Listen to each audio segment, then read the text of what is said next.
Gun Freak Nation, what's up? Hey, thank y'all I want to say thank you for coming in live, watching the stream. I appreciate every single one of you. Tonight's live stream is gonna be epic, man. We pretty much gonna freestyle it. We're gonna talk about what's going on, what we think that's gonna go on, that's coming in the future. It's gonna just stay tuned. It's gonna be awesome. Everybody know, mainly when I do my lives, it be with my brother Saint the Realist. We got Saint the Realist here. The brother bring a lot to the table, Gun Freak Nation. And then our next guest, he's not a guest. He's family. Matter of fact, Mr. James Walker, that brother have been to my home and met my family. Broke bread. We broke bread together, had dinner. You know what I'm saying? So that's family right there. He been down with Gun Freak Nation day one. So I want to introduce you. First and foremost, let me get Saint up in here. Let's get Saint up in here. Much love to your brother. What's up, Saint? What it do, man? Can you hear me? I can hear you fine, loud and clear. You hear me, man? It's gonna be epic tonight. You feel me? What it do? So what's been up, Saint? Man, hanging in there. Just been paying attention to this weird direction of mainstream media play that's been going on. Of course, I got Trump done won, Big MAGA, somebody that's gonna help kind of steer the US of A in the right direction, man, because we was kind of going off the ledge, fam. And I paid attention to what mainstream media was trying to push, as if the black man didn't want a woman in there. Nah, we just didn't agree with her policy, and the angles and the way that she was pushing this country, man. And the weirdo mainstream media just chopping up a whole lot of nonsense and just trying to sell us something that we weren't going for. It's just that as a black man, we pay attention to policies. We don't pay attention to the skin and agendas and stuff like that. We listen to what you're saying, to what you're telling us. A lot of these people talk to us, but not for us. You know what I'm saying? So they were doing a lot of talking to us. Well, you should be doing this and this, and they miss us with that. We passed that now. Yeah. Talk for us. Y'all went and got the wrong representation to even represent the black woman. Exactly. With a lot of that old shaking and jives from the weirdo stuff. It was just too off his point. It was more Trump hate. Yeah. It was more guns. It was all that type of stuff going on. Fear campaign. She ran a fear campaign. Yeah, man. Well, it wasn't almost assassinated. 3 assassination attempts on that man. Like that. That shit was crazy. And they were still pushing that hate stuff. Right. But you know what? Hey, for the moment everybody been waiting for, we got Mr. James Walker is in the building, y'all. The wizard. The grand wizard of the alert zone. You feel me? This James Walker been rocking with the Gun Freak Nation since the beginning. So it's a pleasure. This is a blessing. Him gracing himself. The Gun Freak Nation, much love to you. And like I say, I'm gonna give a disclaimer now. You feel me? I don't. Never mind. Y'all will get to see it. But anyway, much love to you. Hey, James Walker. Welcome aboard, baby. Here we go. What's going on? What's going on, gentlemen? How you doing? We got a lot to talk about, brother. What's up with it? I want to say, as we get started, thank y'all for having me. You ain't got to thank us.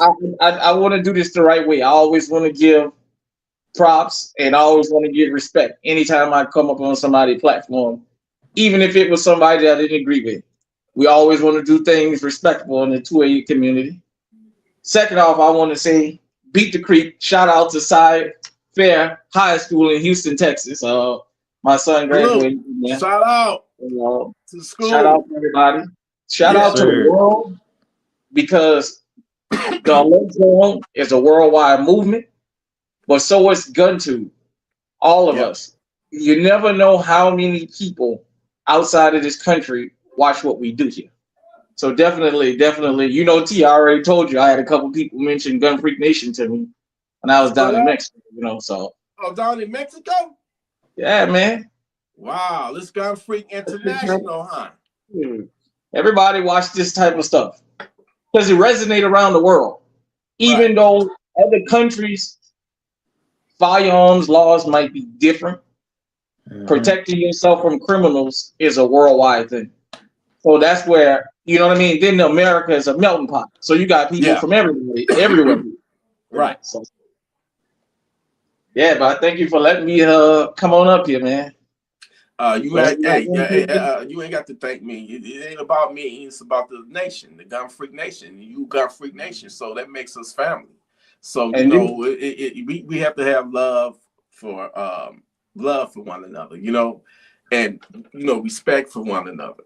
You know, you say what you said about the gun community. You know, back in the day, James. You know, you got you a gun or something. People gonna call you every name in the book, every kind of crazy in the book. You know, you crazy. What you need that for? You can just use these. You know what I'm saying? We talked about that. We had the discussion on the phone the other night, and it's not like that no more. You know, so I'll tell this story here to everybody. So, you know, I live in Iowa. I'm originally from New Orleans.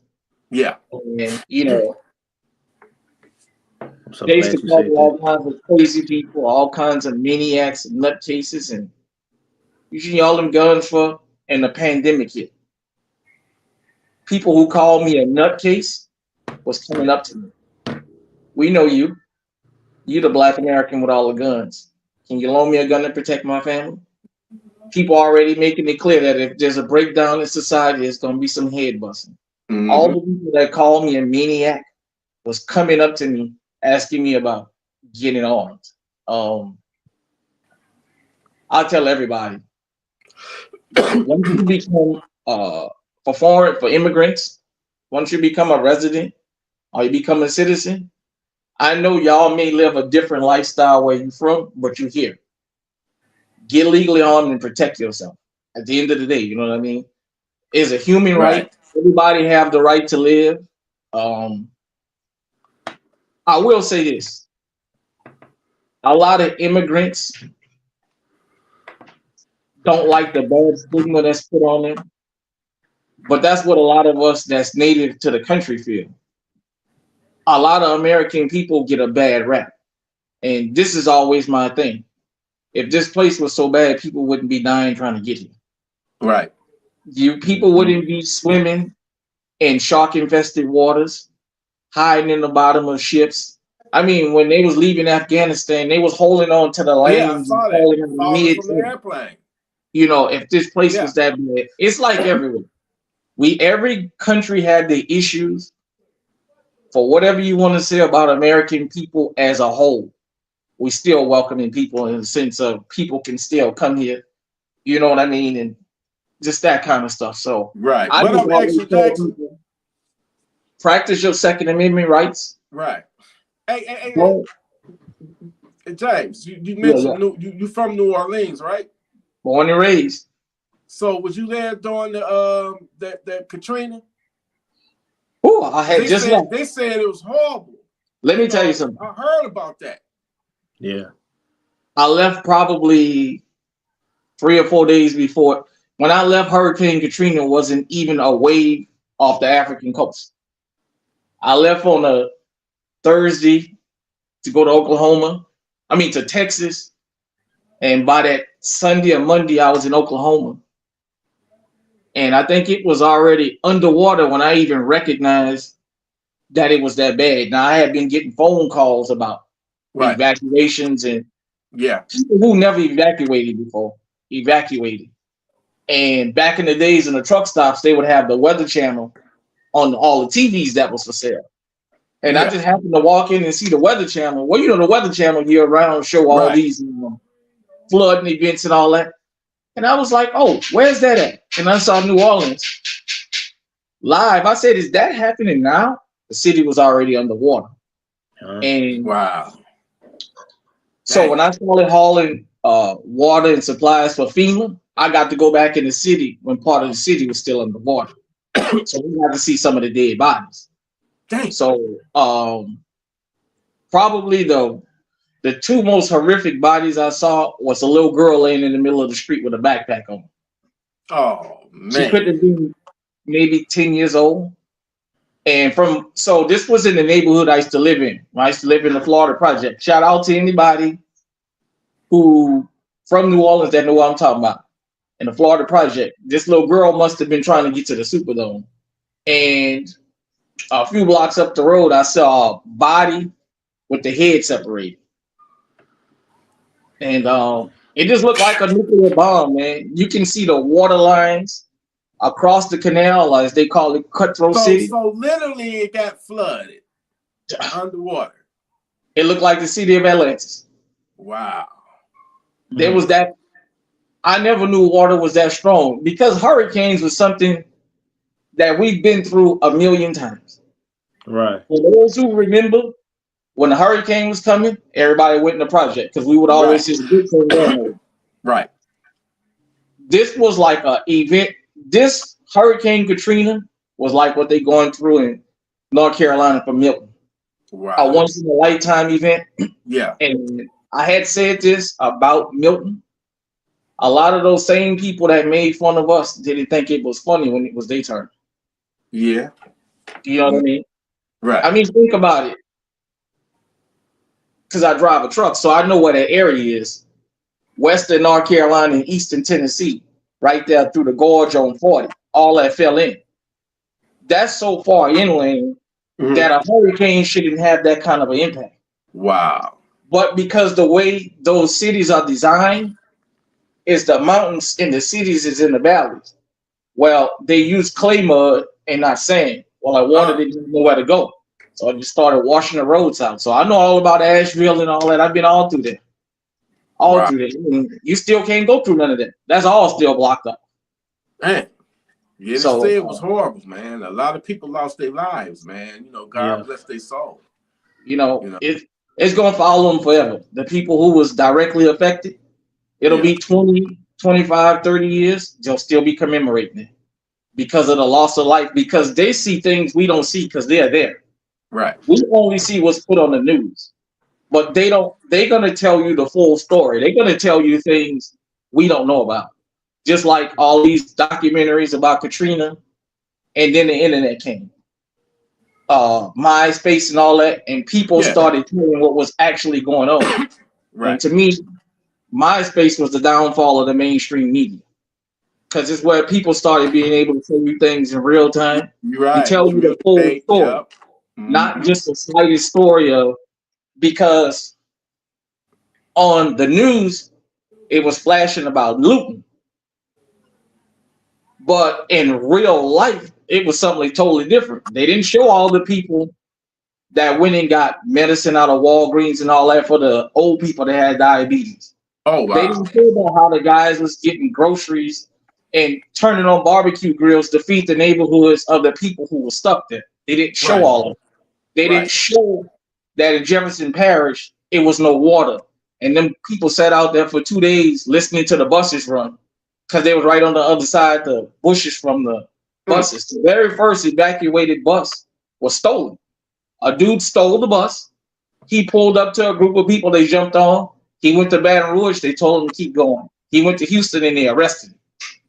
But people don't know that story. People don't know that the mayor of Baton Rouge was saying he didn't want people from New Orleans there.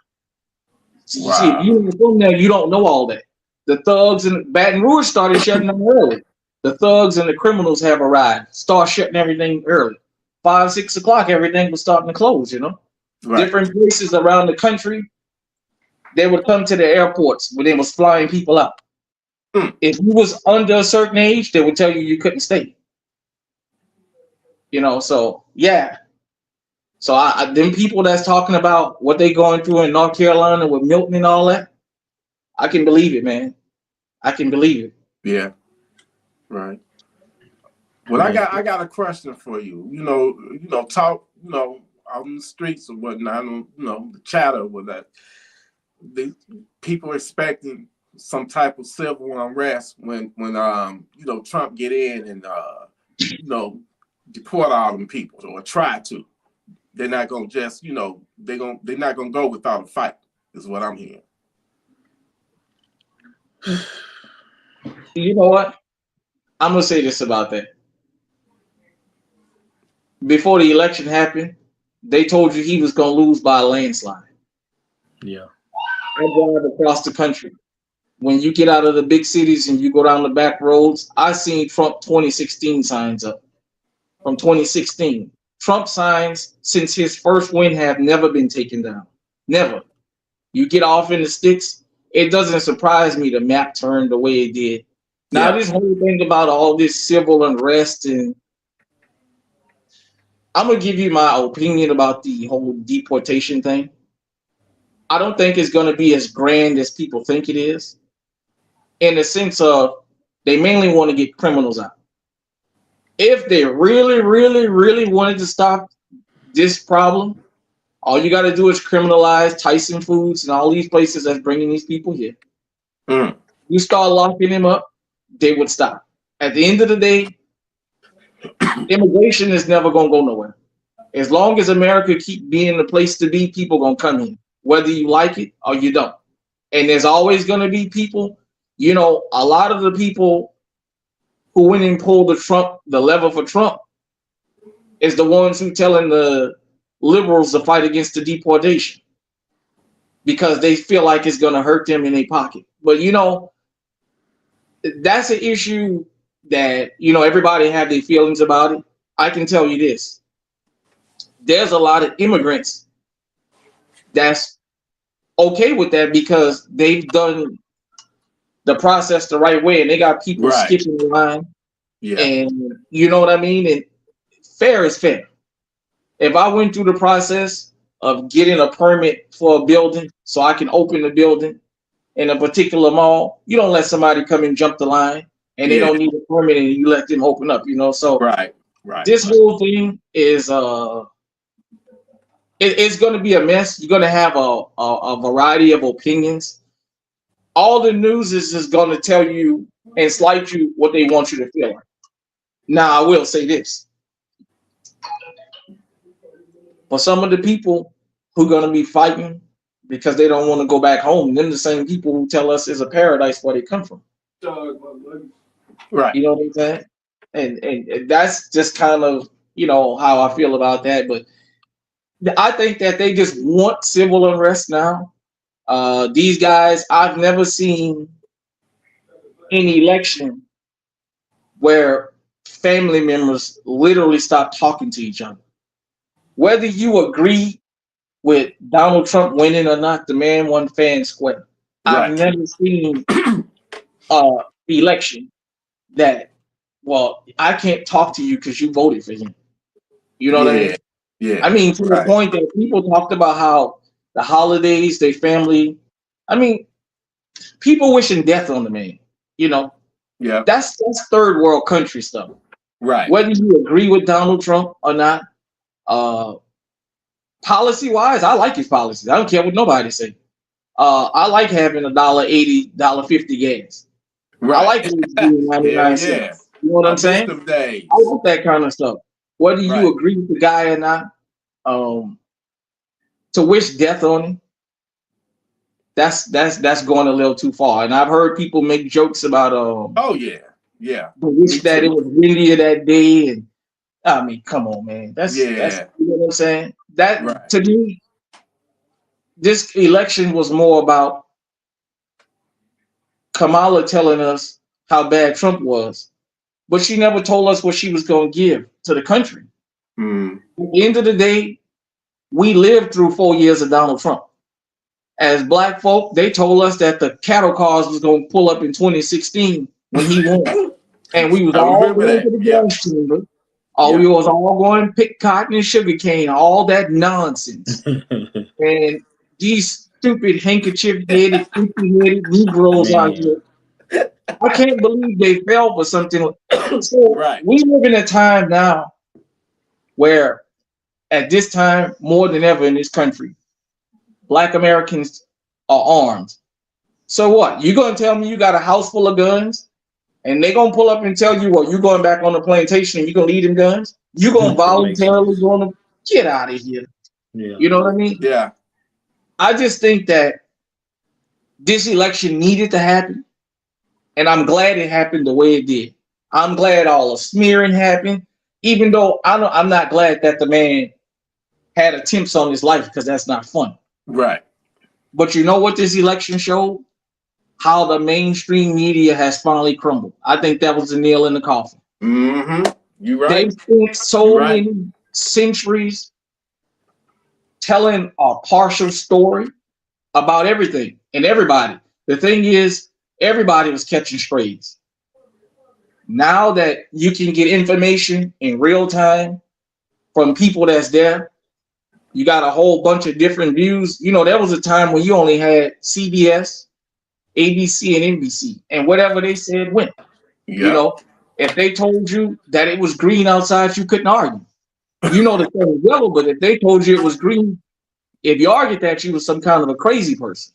You know what I mean? Yeah. Yeah. And now with this, and to go into our sphere, gun tube. Let me talk about that for 1 minute. The young people, y'all don't understand how much firearms was demonized before this kind of stuff started happening.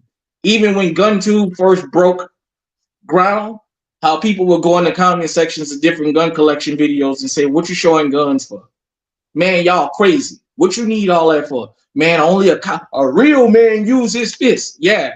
Go ask Bruce Lee what happened when he put his fist up. That bullet, you know what I mean? I'm sorry, his son. His son died from a bullet. You know what I'm saying? Yeah. Yeah. At the end of the day,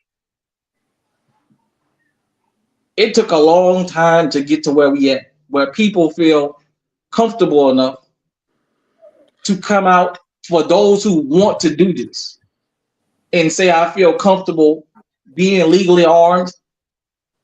We never demonize people for having a car collection, Right. a watch collection, jewelry collection. Right. But when it came to guns, yeah. Oh man, you guys crazy. Blah, blah, blah. At the end of the day, now we've made it comfortable for people to feel like I don't have to feel bad because I like something that's been so fringe. You know what I mean? Right. And man, a lot of y'all who doing it now, it's a lot of slings and arrows that came with the forerunners of this. You know, I don't know who started this whole gun tube thing. I know right before the pandemic, as my collection started growing, one day I just happened to be cruising and saw something about guns, and I was like, oh, okay, so I'm not the only crazy person. I've been called crazy for so long.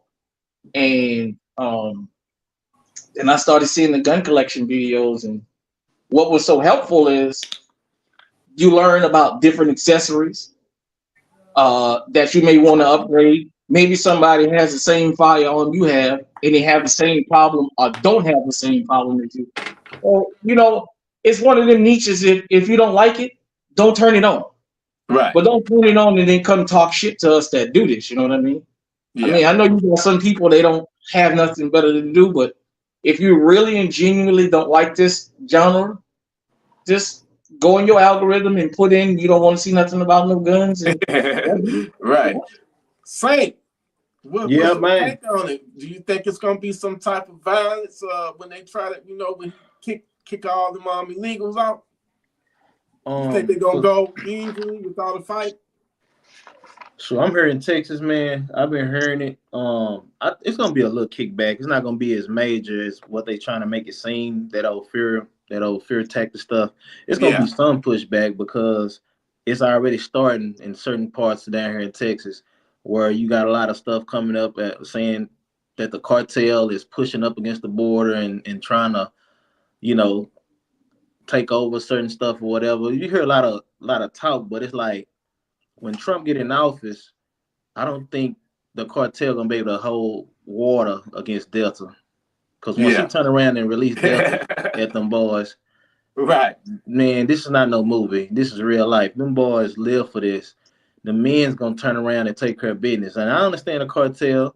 They got, some power, but you also got to look at who they target too. Yeah, they go after government officials and stuff like that with corruption, and they whole MO is attacking unarmed citizens. And look how Mexico ran. It's just Mexico is like a theme park for them. It's just it is what it is. It's ran extremely poorly because the cartel been a problem for too many years.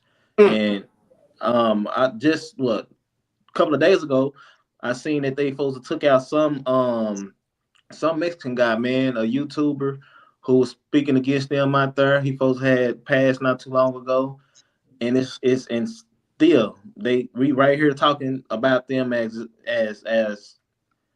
it's ridiculous. They should have been out the way, with all the stuff. And they don't done a lot of stuff here in Texas. They some everywhere, all over. Like I say, the cartel, they got some power. But the thing is, you have never faced nobody like the United States Army, Yeah. Marines. Somebody Right. that breathe this. Right. So they're gonna show you a major difference. And I'm with Trump when he say he's looking to activate our military to take care of this issue because we ain't really here to play. You see Right. how he approaching his second term. He's smart. He's approaching his second term a lot different from how he approached his first term. See, the first go around, he used a lot of their resources and he realized, hey, that was setting them up to work against me before I could even get going. Right. By utilizing, and it's supposed to be that way, but it's like they done captured certain type of groups in our government and they just weaponizing social media, they weaponizing our government system to work against him. Yeah. We seen it. They did it. Now a lot of people don't remember back when Al Gore lost, he was attacked. When all his votes vanished, it's supposed to be a recount. They didn't do it. He just lost to Bush. A lot of people don't remember Yep, that. I remember that. Yeah. So I'm like, man, that was the first presidential election I voted in.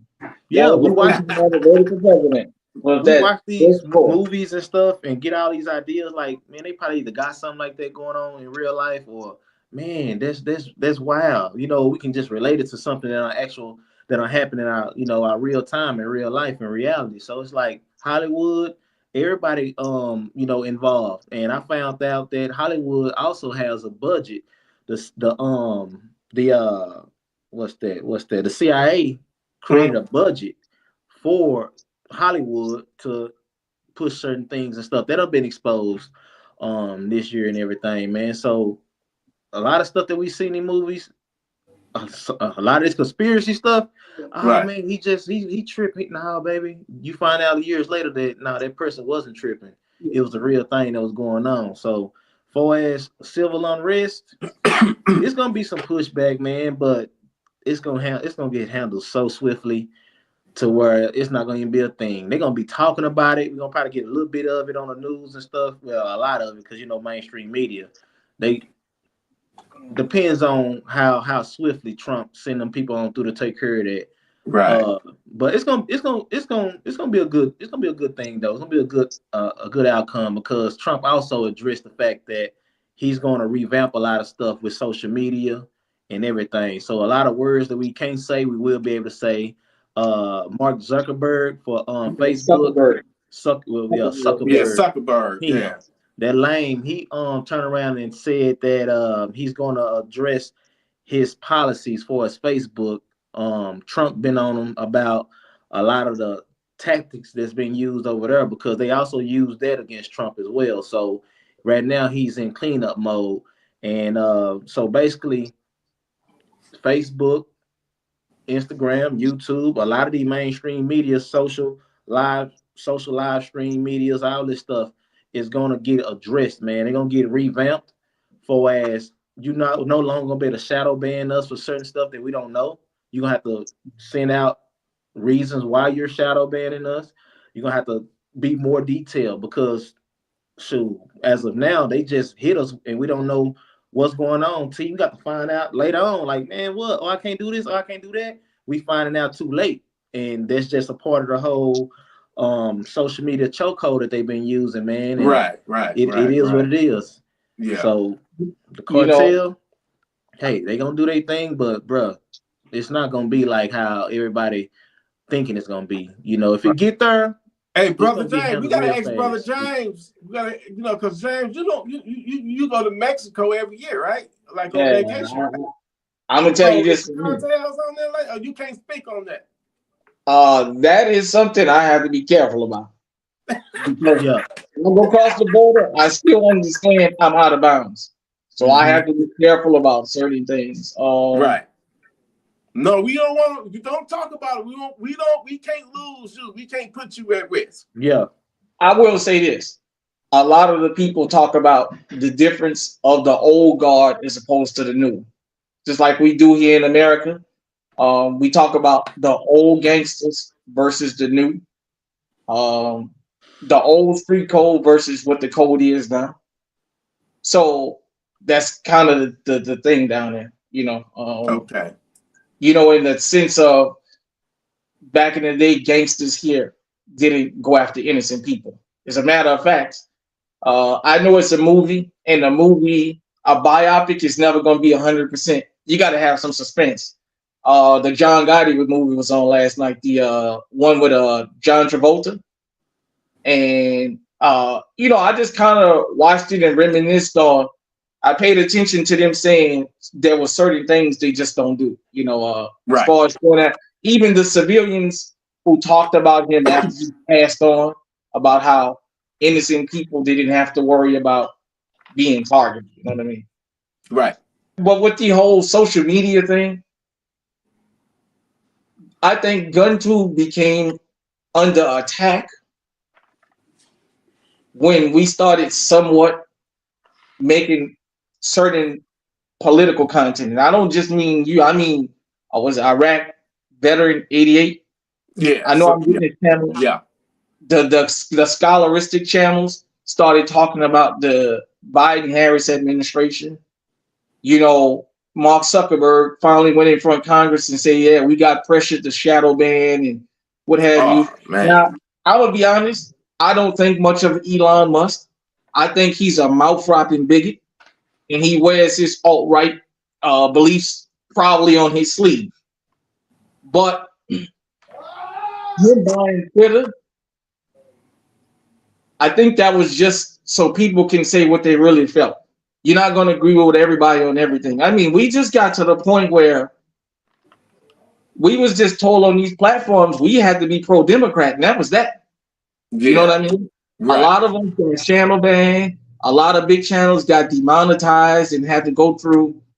Shout out to Dennis Sperling, because he had filed a couple of lawsuits on behalf of YouTubers from different genres, even people that spoke ill of him, because he said at the end of the day, they've earned their monetization and he got them their channels and their money back. You know what I mean? It's just the whole thing of we have gotten so sensitive as a society that you can't tell somebody if they ask you, do you like their blue shirt? And you say, well, I really don't like that shirt. They get angry with you. You know what I mean? You can't disagree about nothing no more. Everybody ain't going to agree about everything. You know what I mean? For us, some people, I'll just bring it back to our world. Guns. Some people feel all you need is one gun and you should be that. Some of us might not be like that. Shit, today I might want to carry a 9. Tomorrow I might want to carry me a 22.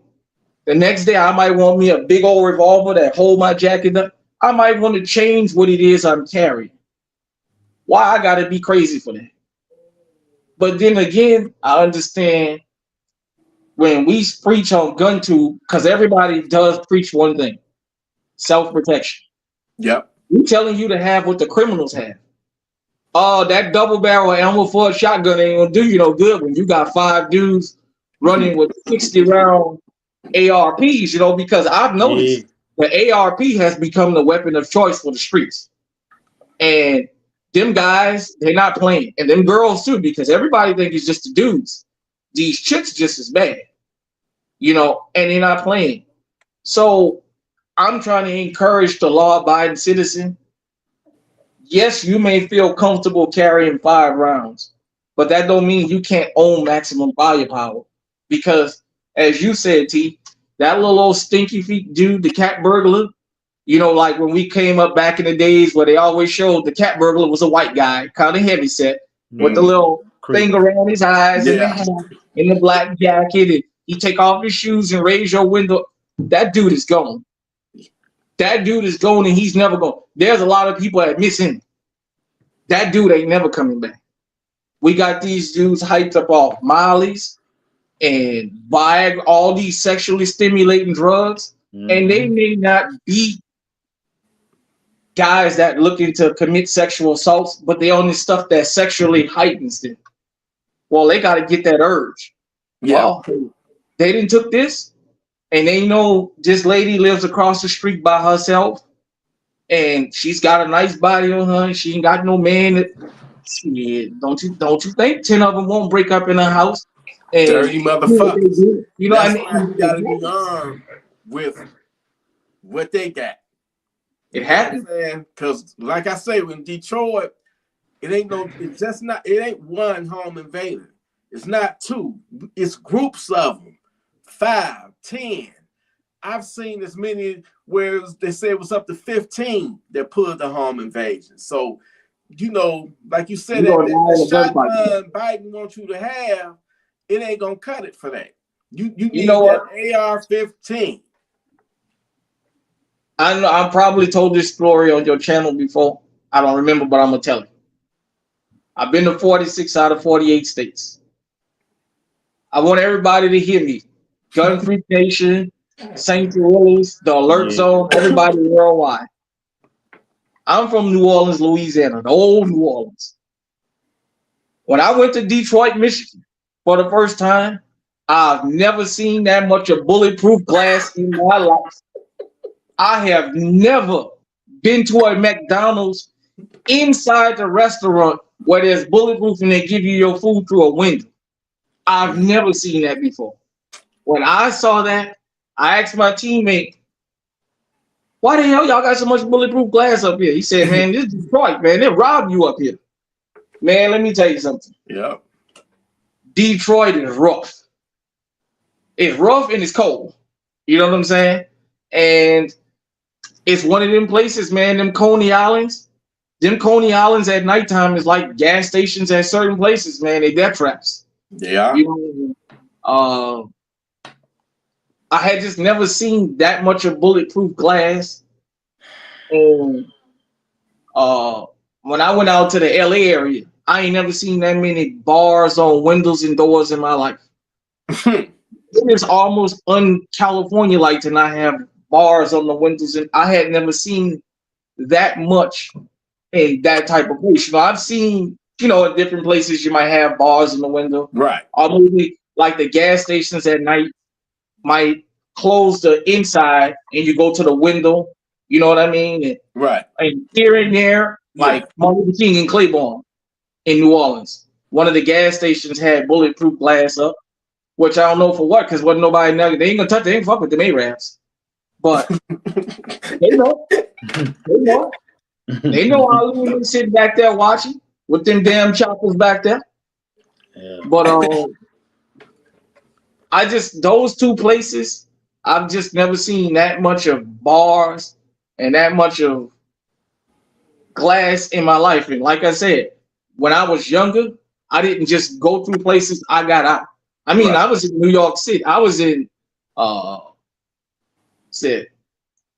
when you go over the Thrall's Neck Bridge into New York City, you come down, there's the projects right there.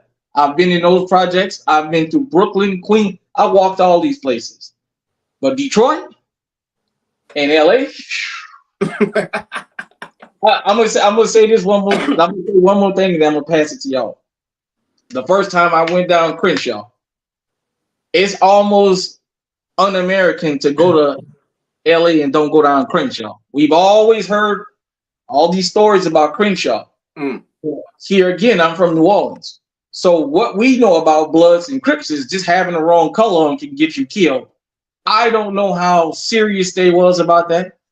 So I went down Crenshaw. The first time I ever went, I was in my semi, Bob Taylor, and I took my shirt off because I wasn't sure if my shirt would be recognized as, you know what I mean? Because I don't know how serious they are about this. And I'm just riding down Crenshaw, and on one hand, my eyes is roaming. But on the other hand, I'm like, I'm on damn Crenshaw, you know what I mean? And so it was just my experience. So when I talk on my channel, I've been in some places that people shouldn't be in.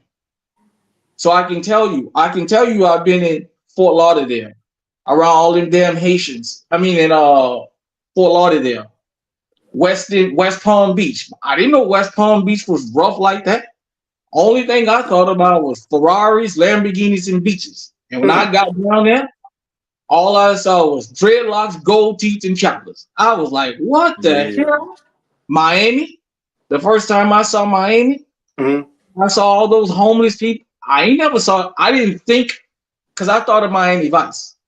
I'm 45, so for those of y'all young people don't know, TV was shaped our concept of somewhere else. Yeah. So I'm thinking I'm gonna see Ferraris, bikinis, Lamborghinis. Man, boy, look at here. I went through some of the roughest neighborhoods you ever want to be in. You know what I mean? Right. So, I'm gonna let y'all handle it now. Take back because I don't want to take over the show. Oh no, man. I'm enjoying this. Enjoying. Yeah. What you from, Saint, in Texas? I heard you say I'm in Dallas. Dallas. Yeah. You know what? I used to live in Fort Worth. I lived in Fort Worth at right there off Beach and 121 right there. Okay. So when you go to Beach and 121, they got that Walmart right there and that Taco Cabana across the street. I used to park by that Taco Cabana when it was just an empty lot. Okay. So I've been all through Dallas, Oak Cliff, Bonnie View Lane. I've been all through Oak Cliff. They got a truck spot right there. I used to go to the Urban Mall after Hurricane Katrina. Man, I went to the Urban Mall and that was like a family reunion, man. I seen so many dudes from New Orleans that, you know what I'm saying? So Urban Mall, McKinney up 75 and all that. I remember when all that was still dirt. Now it's all developed now. Addison, all that. I've been Plano, Garland, Grand Prairie, Euless, Mansfield, all that stuff. Yeah, you don't hear a lot of spots. I've been down to all them places. The Parks Mall in Arlington. Okay. Yeah. Man, I heard you when we spoke on the Katrina stuff earlier, man. I had a friend named Arthur Dow. He played football with us at Pinkston, man. He explained to us. I remember how our coach came to us when that stuff popped off. Our coach was like, look here, man, these people done lost everything. And before a lot of New Orleans kids made it to our schools, they was hitting some of the other schools and stuff. And we heard the stories, oh man, they fighting and this, that, and the third.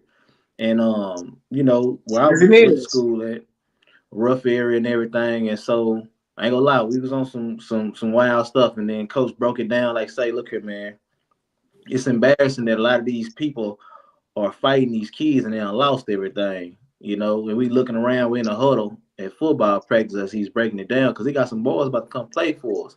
I remember it was Arthur Dow and his cousin, Ronald Bibbings.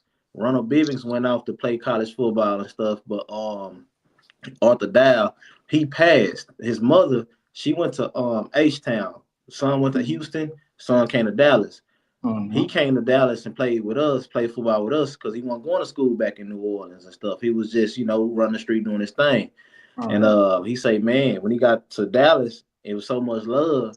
And our life was, our lifestyle was kind of different because he was expecting horses. We're going to be saying howdy a lot and all this stuff. I bust out laugh. I say, bro, now, you're going to find out real quick. I know Texas is slow on some things, but not when it comes to that. And he was like, man, I see. He said he had this little old lingo. Yeah, son. He said son a lot, woo his boots and everything.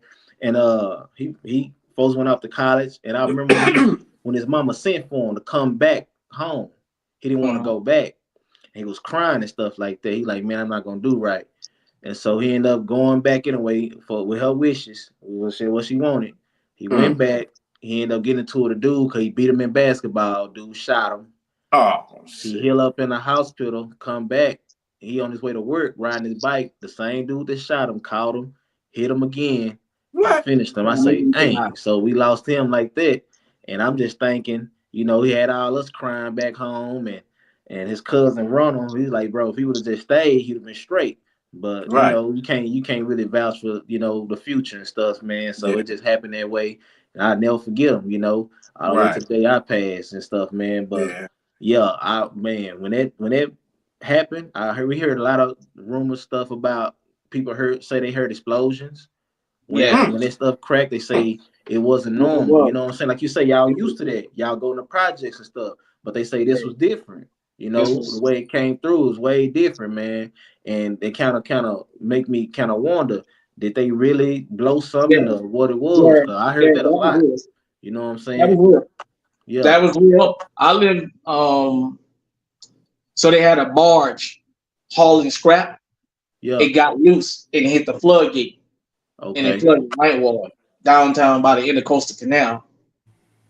But Man. man, I remember the first time I came to Dallas was in '02 when I first started driving for Swift. Yeah. We used to have a yard next to the old Dallas Stadium in Irving. Central Freight had a yard that was literally next door. You can walk out of there and walk into the stadium. Yeah. And is that the AT&T building that's neon green?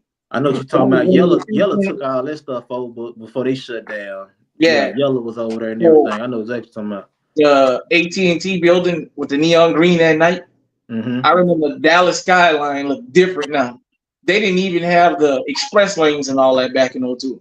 Yeah, And they don't and switch it all up. that. Man, when I came back, 2021 was the first time I had seen it in over 10 years, man. It looked, man, I-35 looked totally different, And man. I'm glad you're saying that because a lot of people seeing it, and you know, we got a lot of people come from California, New York, New Orleans, all over. I don't want a lot of people to get it confused because they make it look beautiful. I just posted on Instagram that they ranked Dallas as number three, for as in America, for as Christmas setup and everything. Like it's real beautiful. But my Uh, thing is, crime is still like it is. yeah. Oh, yeah. So that'll get a lot of people hurt. They come in here thinking it's just peaches and cream because you know, hey, they have locked a lot of people up, but the youngins I'll that's be out here right running back, these y'all. streets, yeah, it's like damn near worse because what they get their hands on. You know, they running around with switches and all kind of stuff, you know. So we always slung choppers and stuff, but now it's like they done added another twist to it. And hey, it's not like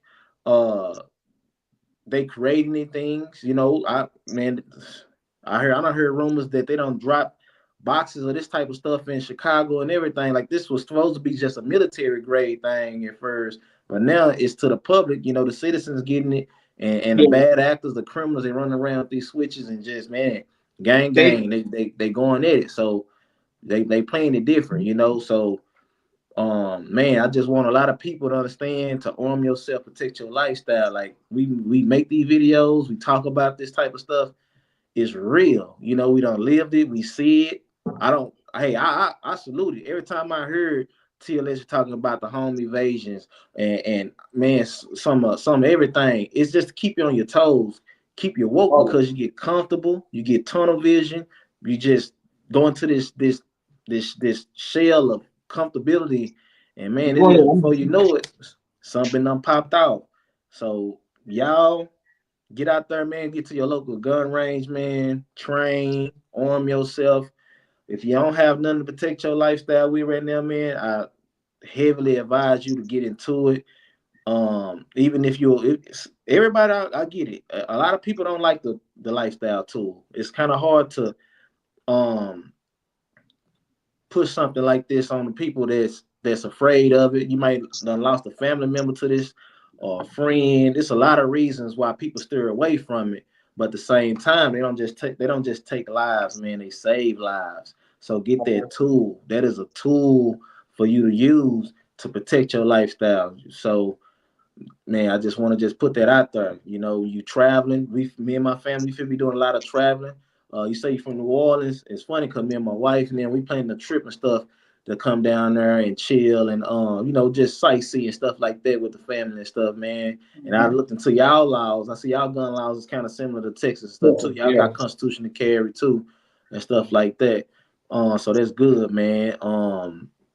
Yeah, In New Orleans, so they used to call it Sportsman's Paradise because you can hunt. You There was a time before constitutional carry. The majority of the time, law enforcement will let you go as long as your gun was legal. yeah, They would ask you for a permit. Uh, When I lived in Louisiana, I never had a concealed carry permit because they were so open about letting us carry. I mean, like, Yeah. even some of the rogue cops, you know, will be like, "Oh, you got any guns? You better tell me." "Yeah, I got one. It's registered to me." They take it, you know, unload it, run it, come back to you here, you know. So it's been always been very, very the place to be as far as gun laws. You know what I mean? Right. Texas gun laws pretty much has been the same. I think a lot of the country is getting in line, but you got some of these strongholds, man. And as I tell people, it's not so like Illinois, it's not as liberal as people think it is. Uh-huh. Because you go down Interstate 74, man, and there's guns, there's signs talking about teachers should have guns to stop school shootings and stuff like that. So, you know, Right. it's not as liberal as Cook County that is really, really liberal. And that's the concentration of the people in the state. It's up in the Chicago area, but because that's their wedge thing for abortion, you know, they so strict on it because it's just a political thing. Uh-huh. But I mean, my permit is recognized in 42 out of 50 states. So Yeah. Illinois and Minnesota don't recognize my permit because in Iowa, we like a lot of states, you don't have to go to the range and shoot to get a permit. Now you can go to Des Moines up here and take the Minnesota class, and if you get a Minnesota permit, then it'll give you the states that don't recognize our permit here in Iowa, but it won't give you California and New York. Yeah, no, California has made it clear they ain't recognizing nobody's permit. You know, That's what's up. That's stupid, but that's okay, because if you've been following Trump already on go with that. Yeah. Trump spoke on, once he get in office, he's aiming to make it where all these states gonna have to come on with it and recognize your stuff. It's not gonna be no more, oh, I can't travel here because I'm gonna go to jail, but I'm legal back home. He's aiming to make it where a lot of these states wake up and honor your carrying license and stuff like that. And I'm for it, because it don't make no sense. It's like you keeping us in like a border type of state to where we can't even cross over to go visit a loved one.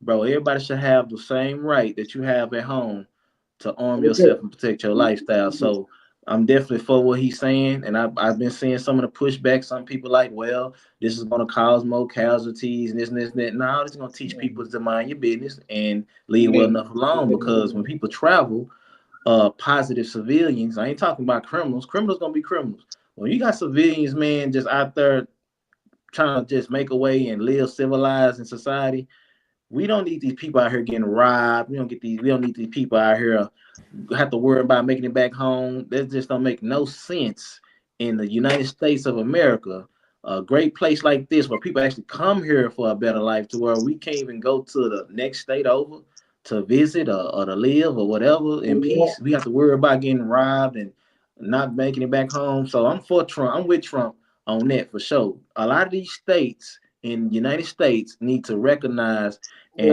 honor that for sure. Like it's ridiculous to even have that a thing, you know. Like you're talking about making somebody that's a legal citizen a criminal that's legal back home to do these things. Right. Just because I done crossed over into your state, I gotta move this way and this and the third, and you just gonna put my back up against the wall. Now, mind you, every state got criminals, so you just gonna make me a sitting duck by me traveling, migrating. Like, come on, that don't make sense. That's something that really needs to be addressed and looked at. People that live in St. Louis on the Missouri side, just crossing the Mississippi can make them illegal into Illinois, because East St. Louis is in Illinois. Just crossing the river, just like I'm living in Iowa, crossing into Illinois. Now I'm glad that gun ban got overturned, but you know they appealing. But just as something as simple as going over the state lines can make you a felon. Now I will say this: I sure hope the Republicans don't start that crap about, like when Trump banned the bump stock. Right. I didn't like it because he gave them an inch. Right. You can't give them an inch because they're gonna want a mile. When it comes to, I'll say, baby deletion, those guys and girls that support that, if you just nudge on that, they'll start retaliating with legislation behind firearms because they understand if they give an inch, you're gonna take them out. Right. When he said bump stocks should be banned, I know he was looking at it in the sense of the Las Vegas shooting, Yeah. and that the guys supposedly had bump stocks. But what he didn't understand is it was going to affect the masses because now you're giving an inch. Yeah. You've been shown as one of these pro-Second Amendment guys, and you've given an inch. So what's the next thing? The ATF said, okay, now we want to go after the folding braces. Now we want to make schools illegal. You know what I mean? It's never enough. You give them the folding braces, then they're going to start saying, well, we want to get rid of ARPs. You give them that, well, we want to go back to revolvers now. If you give an inch, they'll never stop. So Yeah, yeah, they take them out. They're not gonna stop. just leave guns alone. Yeah. Let us have them. For people who commit crimes, America is the most police state in the world. Lock their behinds up and just keep going. And my thing is with that, a lot of people don't realize, man, if you're a patriot, you're a true American, and you really, for this land, the way of the land, this soil, it's a lot of people overseas, man, that honor what we got going on over here because they don't got these type of privileges and God-given rights that we got over here, man. They used to, and they got kicked out their position and they lost a lot of their power. Like my guys in Australia and stuff, man. I talk with them a lot, and they be like, man, look here, Dino, don't you ever, they're calling about my gamer tag on Xbox, where's Dino? Man, Dino, don't y'all ever lay down your guns. That's what my guys in Australia tell me. Don't ever lay down your firearms. Don't believe your government, man. Arm yourself because we messed up listening to our government, and now I back up against the wall. He explained to me, man, people can break into our homes here in Australia, and we can go to jail for them getting hurt in our home. I say, man, that's crazy. So you trying to tell me people can break into your house? You can catch them in the act, snatching your TV. And if they was to fall or hurt themselves, break a leg, or you do anything, you go to jail? Yes. I say, man, that's crazy, dog. He say it was a lady back then when this came up, and she was fighting and preaching to them, do not give up your rights. And hey, they gave them up, and it just Australia's ran poorly, man, when it comes down to being able to protect your lifestyle in your own home. So, man, it's man, T you. Well, I ain't gonna just say you. A lot of us over here in this community won't be able to make it over there, man. I couldn't make it. I just couldn't breathe. I wouldn't even feel right. I feel so out of place. It just wouldn't work. Having my firearm is like having a limb on my body. Yeah. I don't have it. You know what I mean? I'm fancy, you know what I mean? And because here's the thing. Something else I think needs to be extended nationwide. These castle doctrines. Let up off of us. I feel like this, and I know some people are not going to agree with what I'm going to say, but I'm going to say it. If somebody break in my house and I go to busting at them and they turn around and run, I should be allowed to put a hole in the back of their head. You know why? Yes. I let that bastard leave. Yes. He knows what I look like. Yeah. If he leaves, he's going to come back. This time he might shoot before he come in. You know what I'm saying? Yeah. I feel like this. Just like if you go into a police station and you do something and you fire around and you take off running, they're allowed to shoot you in the back. Yeah. You're right. You breach, and I'm saying this as somebody that understands the way the streets work. If I let you leave alive, you're gonna come back. Yeah. But when you come back, you're gonna come back prepared. So instead of kicking my door in, you might open fire first. I can have all the guns I want and be sitting at my table. If you start shooting through my window, guess what? I'm dead. Right. Mm-hmm. You might see me out in the street if your face is covered, but I don't see you. You know what you're gonna say? That's what that bastard right there. Mm-hmm. I broke in his house and he grabbed his gun. Now I know he's armed. I'm gonna catch him at his house, or I'm gonna catch him out here in public, and I'm gonna stretch him out just because there's people that feel like they should be allowed to victimize us. Yes. You right? People don't understand. That's what they think. Let me tell you something. I'm gonna kind of get into a little bit of street stuff. Let's get it. Yeah. There's people that feel like their family, their friends, their loved ones should be able to victimize you, and you shouldn't be able to fight back. Right. I don't care if they broke in your house with a gun. You should just hold them at bay until the police come. I don't care if you have and they'll say just boldly. Yeah. I don't care if you have a permit to protect yourself. You shouldn't have shot him. You should have held him till the police come, and you don't got the right to. No, Yeah. no, I'm in my home. I'm in my car, minding my business. What business of it is for you to breach my property? You breach my property, I got the right. I'm gonna take you out of here because I don't know your intention. Yeah. I don't know your intention. My thought process is if you bold enough to break the window or kick in my door, you bold enough to take my life. Yeah. Come back too. I'm home. I'm in my car. I'm minding my business. It's just that I'll say this. I've never seen a male criminal that's sexually depraved. Mm. The more they commit crimes, the girls running after them. Yeah. So that I don't think a lot of people who've never lived in the certain communities, because I don't want to just say the hood, because it goes on in rich neighborhoods. Rich girls like They like bad. the bad girls. Yeah, they like the bad boys. Yeah.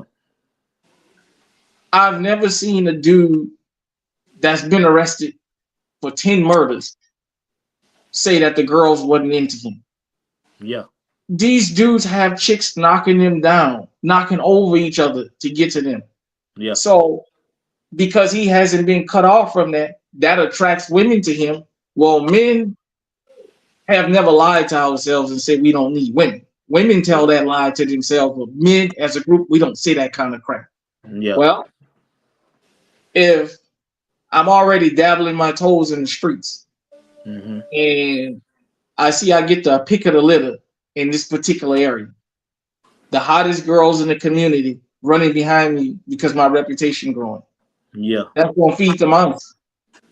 I'll keep committing crimes just to have access to those girls. And a lot of people don't understand how much women influence criminality in this world. They do. They do a Because you lot. may I not see it a see lot. their I've seen face. Because you may not see their face. I've never seen a group of women that go around and say, hey, we're gonna boycott y'all. We ain't gonna date them type of guys. Look at the mob. All those dudes married. Those dudes married and got 3 or 4 girlfriends. You know what I mean? And it's no secret amongst their community what they do. Everybody know who's the who, and that doesn't keep the girls away from them. So in the hood, the roughest dudes got access to the best looking girls in the neighborhood. Yeah. So guess what? If I'm of that mind, well, I'll keep on doing it because this is gonna make the girls run behind me. If the girls decided that the 3 dudes in this neighborhood is responsible for all the crime, ain't none of us gonna talk to them. Ain't none of us gonna lay down and deal with them. They'll stop. Eventually, they're gonna get tired because they can't get no girls. Yeah. But if all the girls in the neighborhood fighting over him are fighting over them because of their reputation, well, they're gonna keep on doing what they're gonna keep on doing. You know what I mean? And there's a whole lot more to crime than people think. Yeah, you spot on with it too, because I done seen it both ways. Man, I done seen it where, you know, they got the same type of things going on for them committing crime, dressing a certain way, sagging their pants, reputation, floating around and stuff like that. I done seen a lot of girls chase after those type of dudes. I done seen some turn them down. But the thing is, with those who turn those type of dudes down, I also seen this in the hood too, where dudes slap them, spit on them, do all kind of crazy stuff, jack them up. And you know, by him having that reputation, I don't see when I was seeing it, I was a younger cat looking up, seeing them dudes do that, and I'll watch what guy around his age gonna actually check him on that, or you know, just peep the scene. Like, bro, they gonna allow that to happen. And I seen some that have to happen. I done seen some dudes bucket, like say, look here, bro, you tripping, chill out, man, and stuff like that. So it's like a double-edged sword.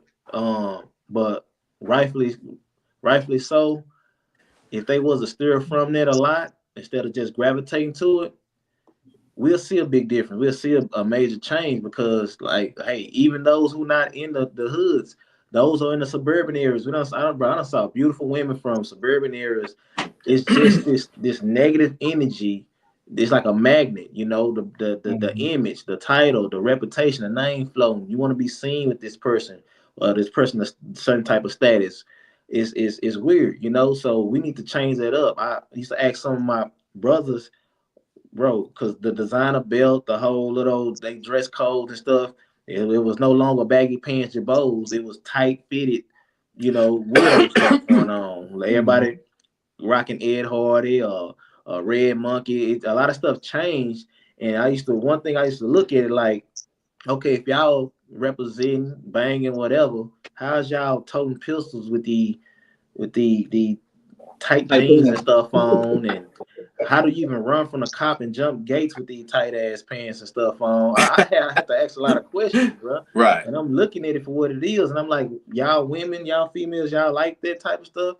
Oh yeah, that's the swag, that's the style, you know.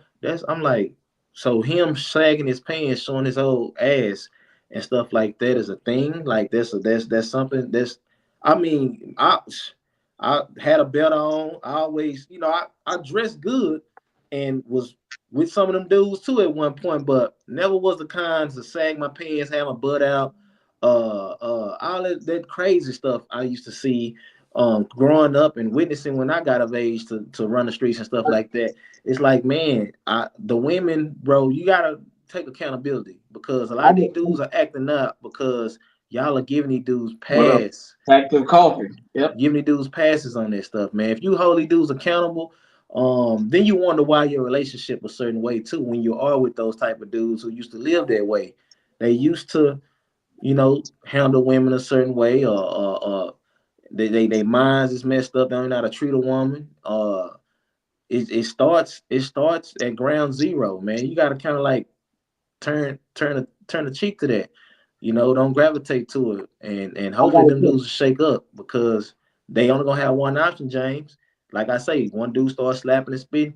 Okay, he ain't getting no play. Guess what? We got laws for those type of guys who want to act out. You ain't gonna force nothing because now you're talking like becoming a serial. You know what? You know, so you just gotta steer away from it, man. And I got a question. Yeah. I'm gonna change the mood for just a minute. Gotcha. In the comment section with y'all, because I know they want to hear us talk about guns too. Shout out to everybody in the chat room. We got you. You guys, hey, let me say this first and foremost. Our hour is up, and go ahead. We gonna freestyle it. Talk about whatever. It ain't got to be about no guns or whatever. It's open floor. Anybody in the chat room got questions? I got a question for y'all too. So yeah, it's all good. Are y'all fanboys of any particular firearm company? Glock. I'm a fanboy of a few. Glock. You got Pete. I'm a fanboy of PWS, LMT, Glock, Watchtower. It's I'm probably about 5 or 7. It's a lot of gun companies, but 5 or 7 for sure. I'm a fan of. But what's your number one? That's what I want to know. Well, my number one right now is LMT. LMT? Yeah.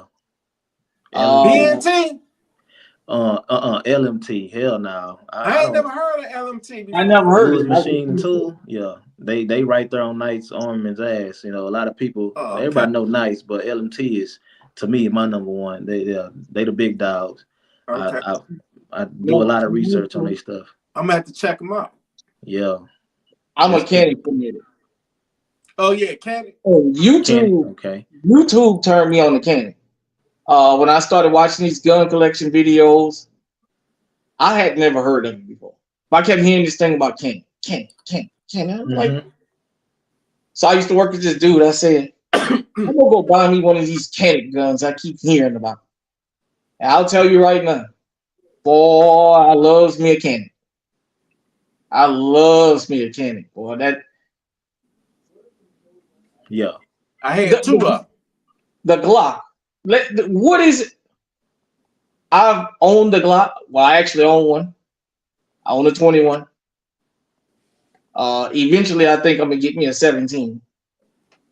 Yeah. What is it about Glock besides the reliability that drive people? I know in this sphere, most people Glock is like the holy grail for them. Yeah, I'm a What Glock is head. it about Yeah, Glock? I'm a Glock And head too. explain to me what is Glock knuckle, because I hear a lot about that. Glock knuckle, okay. Glock knuckle, I ain't trying to flick y'all off, but that middle finger, the one that go right up under the trigger guard, Yeah. you get a lot of that polymer frame rubbing up against this Okay. area on recoil. And you shoot enough, or even if you're not shooting, you just might be in your house training or whatever, you're gonna get that a lot, man, from that say you out there on the range, that recoil, you're gonna get like a Glock knuckle. It's like a knot. It's like a knot, like you getting a little blister or something. They get irritated, man. And that's because Glock don't give you that frame up under that trigger guard. It don't go up. Like some companies frame that to go up to where it'll fit your hands comfortable. Glock they just gonna keep it just traditional how they got it. And that it irritates you, bro. Okay. It Glock irritates you. They remind call me. it Glock knuckles. That's real. Glock remind me of a Tonka truck. They all look the same. It's just back in the days, you can get on the 5th floor in the project and throw your Tonka off there. It'll hit the ground. You can go downstairs and push it, and it'll roll right on up the courtway. So, I see like a lot of people like this whole Glocktober thing that just happened, and he's like, I've seen so many channels, and I mean, I seen a guy must have had this many Glocks, and he was just going down the line, and I was like, wow.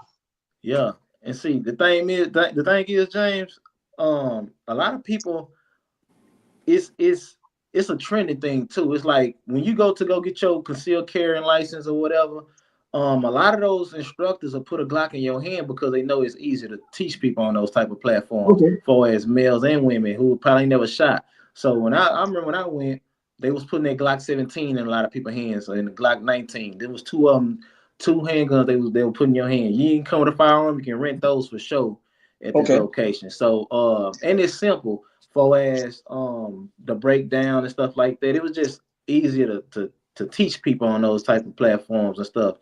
So I get why people be like, man, the Glocks is plain, it's like it's better options and this, that, and the third.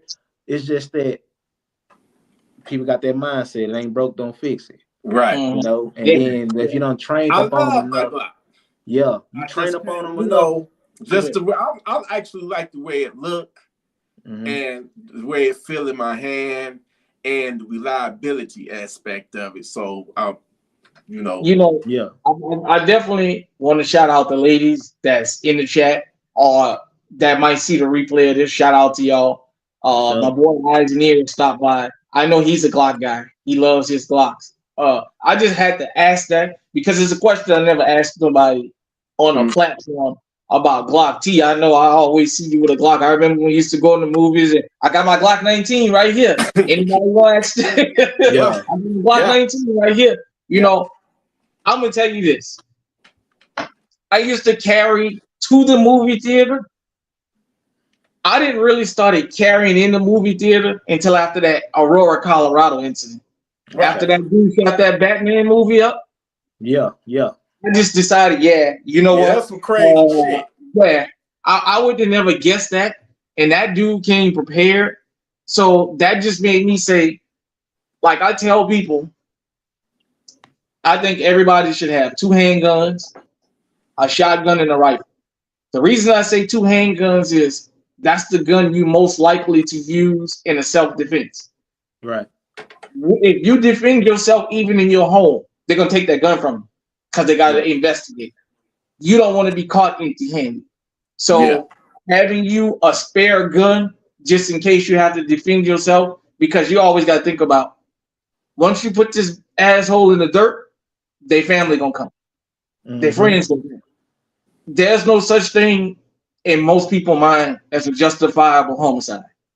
Right. They feel like you should not be able to do this, and that. But you, as a law-abiding citizen, especially if you've never been around that type of lifestyle, you may not understand. It's not just as simple as, well, they ain't gonna charge me because I defended myself. Because now you got street justice. You know what I mean? Yep. Street injustice, as I call it. Right. You stupid avenging somebody's death that went and broke in somebody's house. You know? Yeah. For my children all the time. You're breaking somebody's house if you want. They blow your fucking head off. I'm not coming out. You know what I mean? Because you got no business breaking into nobody's shit, nobody touching nobody's shit. But, for sure. So that's the 4 guns. I think it's just like the bare minimum. Now, with the way guns, so I've been around guns since pretty much my whole life. The first time I learned how to shoot was a 25. Back in the days, them damn hairpin triggers that would just go off like it was nothing. Was the first time, because in New Orleans for New Year's they used to let us shoot, and my uncle let me shoot his 25. I watch guns evolve now. For newcomers, man, y'all don't understand the quality options y'all got for a low price.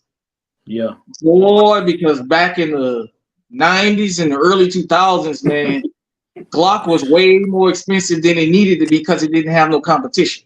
Right. Now, you guys know I got that Taurus G2. I'm gonna tell you. Taurus MP. I got it for a birthday gift for a $200 and something gun. I haven't had a jam out of it, man. You know what? I did a video of me running the stick in it. You're right about that. Reliability is number one. You know what? I had a couple people ask me what took me so long to get one. And it's not that I never planned to get one. I had never got around to it because now with GunTube, we don't understand how we have changed the gun market because companies constantly coming out with firearms now because it's not a bad thing now to own a firearm. It's not a bad thing to own multiple firearms. So now, you know, when one company come, another one say, hey, man, we got to come with something better, this, and that. So the competition has brought the price down, but the quality has been up. Because back in the days, you know, for $200, 504 for life. Yeah, we are in the building. Jackson and Robinson in the building, uptown, to the fullest. What it do? We have changed the market to the point. Think about this. 20 years ago, who would have ever thought a $200 gun can be just as dependable as a Glock and you can depend on it? Yeah, you couldn't say that. And coming from Taurus, you know, Taurus had a reputation for letting out horrible weapons. Stop comparing to AKs. I'm for it. I'm for it. See, why you say that though? Because I see why they will compare it to an AK. Because if you now don't get me wrong, it's a lot of handgun choices out here. But when you talking about reliability, man, that AK gonna stand on business on that reliability. It's a simple design, and I'm looking at it. So I'm kind of okay with Glock being compared to the AK for as the only reason I do it is because of the reliability factor. Yeah, it's the AK of handguns. You know, that's because we know you pick that up, and all weapons you got to take care of. Now with that, they tell us, say, man, that thing gonna run. You know, it's gonna run. Wet, dry, it's gonna run. So my AR. So I got a Bushmaster. I got an older model Bushmaster. Them steel bullets. Now them that brass, it runs. But my AK, man, anything you put through it, it chew it up. It don't care if it's that metals, that copper stuff, that brass, that metal stuff. The stuff they bring in the range, you know, you can't have that tool ammo and all that bear and all. Man, my AK run through all that, man. Fam said in the comment section, Glock jams. Let me tell you what Glock jams. Glock jams when you ain't taking care of it and you putting stupid ass mags in it. Them extendos, leave that shit where it's at. Only time I you can hear attest to somebody that. pushing their Glocks or jamming, they are putting the wrong, all them goofy ass aftermarket. I got a 30, I got a 50. That shit gonna lock up on you. When you shooting that gun, you got to worry about recoil, vibration. That shaking of the mag, bro, that should have caused a lockup. So, for as Glocks jamming, bro, they just not doing the right thing with them because, Yeah, boy, that's blasphemy. Don't bro, never say Yeah. Glocks jam. man, Glock That's jam, say jam. that's You know rare. what? Don't. If your Glock Yeah. jam, you got something, you done That done is, something kind of yeah. wrong. You live You risking, you doing something wrong. You know, and not I'm saying Yeah. just for off Glocks do not the jam. reliability AKs function of do that not gun, the way it's jam. built. If you're getting Well, a you lot know, of hang sometimes you ups, get a you need stovepipe. to change something out. You must have bought a gun that have been used a lot. Something needs to be changed out, or you putting the wrong magazine in it, or you not you know, holding it right. right before we went on, Eyes and Ears posted a video of him at the range in Louisiana, and he had, I don't know which one Shout of them out to Glocks he Eyes was and running. Ears. He was running one of them Glocks, and the aftermarket mag kept jamming. Yeah. And then he put the stock mag in there. And it's my understanding that rapper FBG Duck had one of them aftermarket mags Yeah. Yeah, jammed they into him, locked up. and that cost him Yeah. his life, you know. Yeah. So Yeah. to my man who was talking about Glock's jam, I'm gonna say this, like they said, stop putting them cheap ass aftermarket mags in. I always say this. If you're gonna buy a stick, I got a rule. I gotta be able to run that stick 5 times with no jams. Plus with the standard mag before I ever even think about carrying it with me. If Right. that thing is jamming up, I'm not gonna carry it. It's just gonna be a fun stick for the ring, and that's just that. But a lot of people go buy them old cheap ass aftermarket mags and they don't Right. run them. Yeah. You don't run them. You Right. gotta run them. That's the one thing about being legally armed. We ain't gotta sneak to shoot. Right. No. You know what I'm Hey, saying? James the Saint. I want to get Yeah. y'all perspective, opinion on that Las Vegas shooting where, you know, it was the home invasion, the transgender home invasion, and broke in on the man, and he called the police. And when the police got on the scene, they ended up, you know, unaliving him. You know. Oh yeah. So did y'all hear about Brother James? Did you hear about that? Yeah. I talked What's to your them. take on that?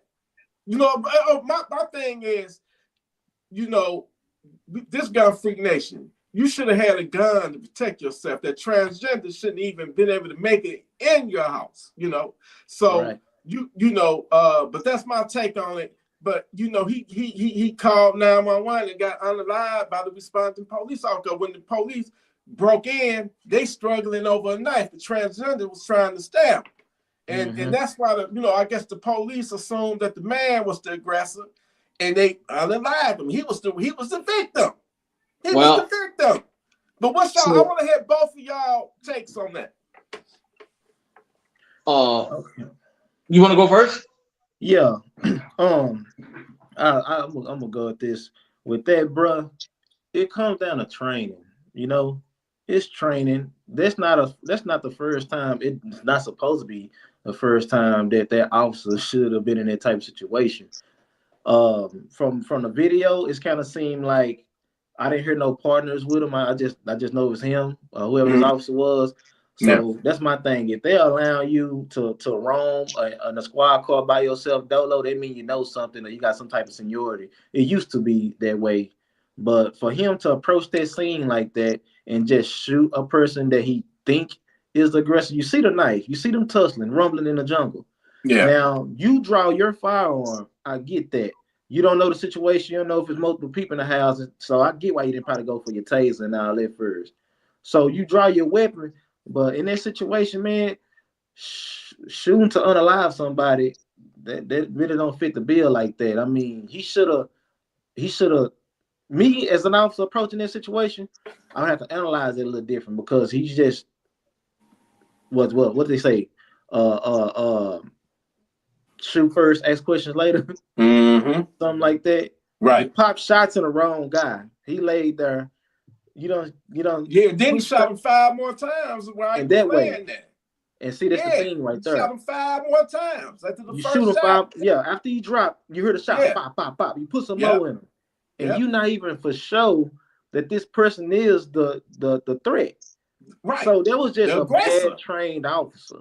You know what I'm saying? Well, you know, if you see something like that, bro, I'm not saying let it play out to where somebody gonna get unalive, but bro, you don't shoot to unalive somebody on your end either. You need to shoot the mean.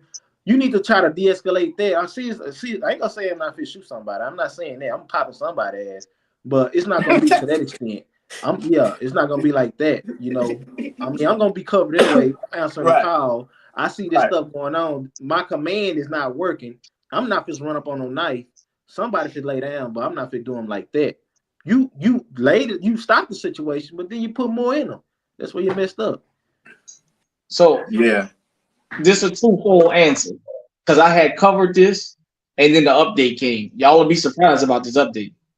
So the initial report I saw on this made me address.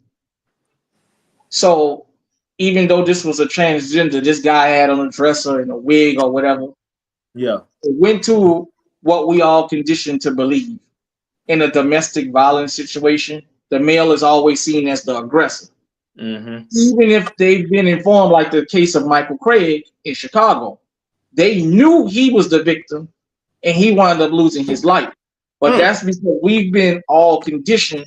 A man should never hit a woman. And when we think of domestic violence, we always think of a man hitting a woman, not the opposite. Right. But it turns out the family want the officer charged because that officer who unalived that guy was there 24 hours before. So he already knew this dude was the victim.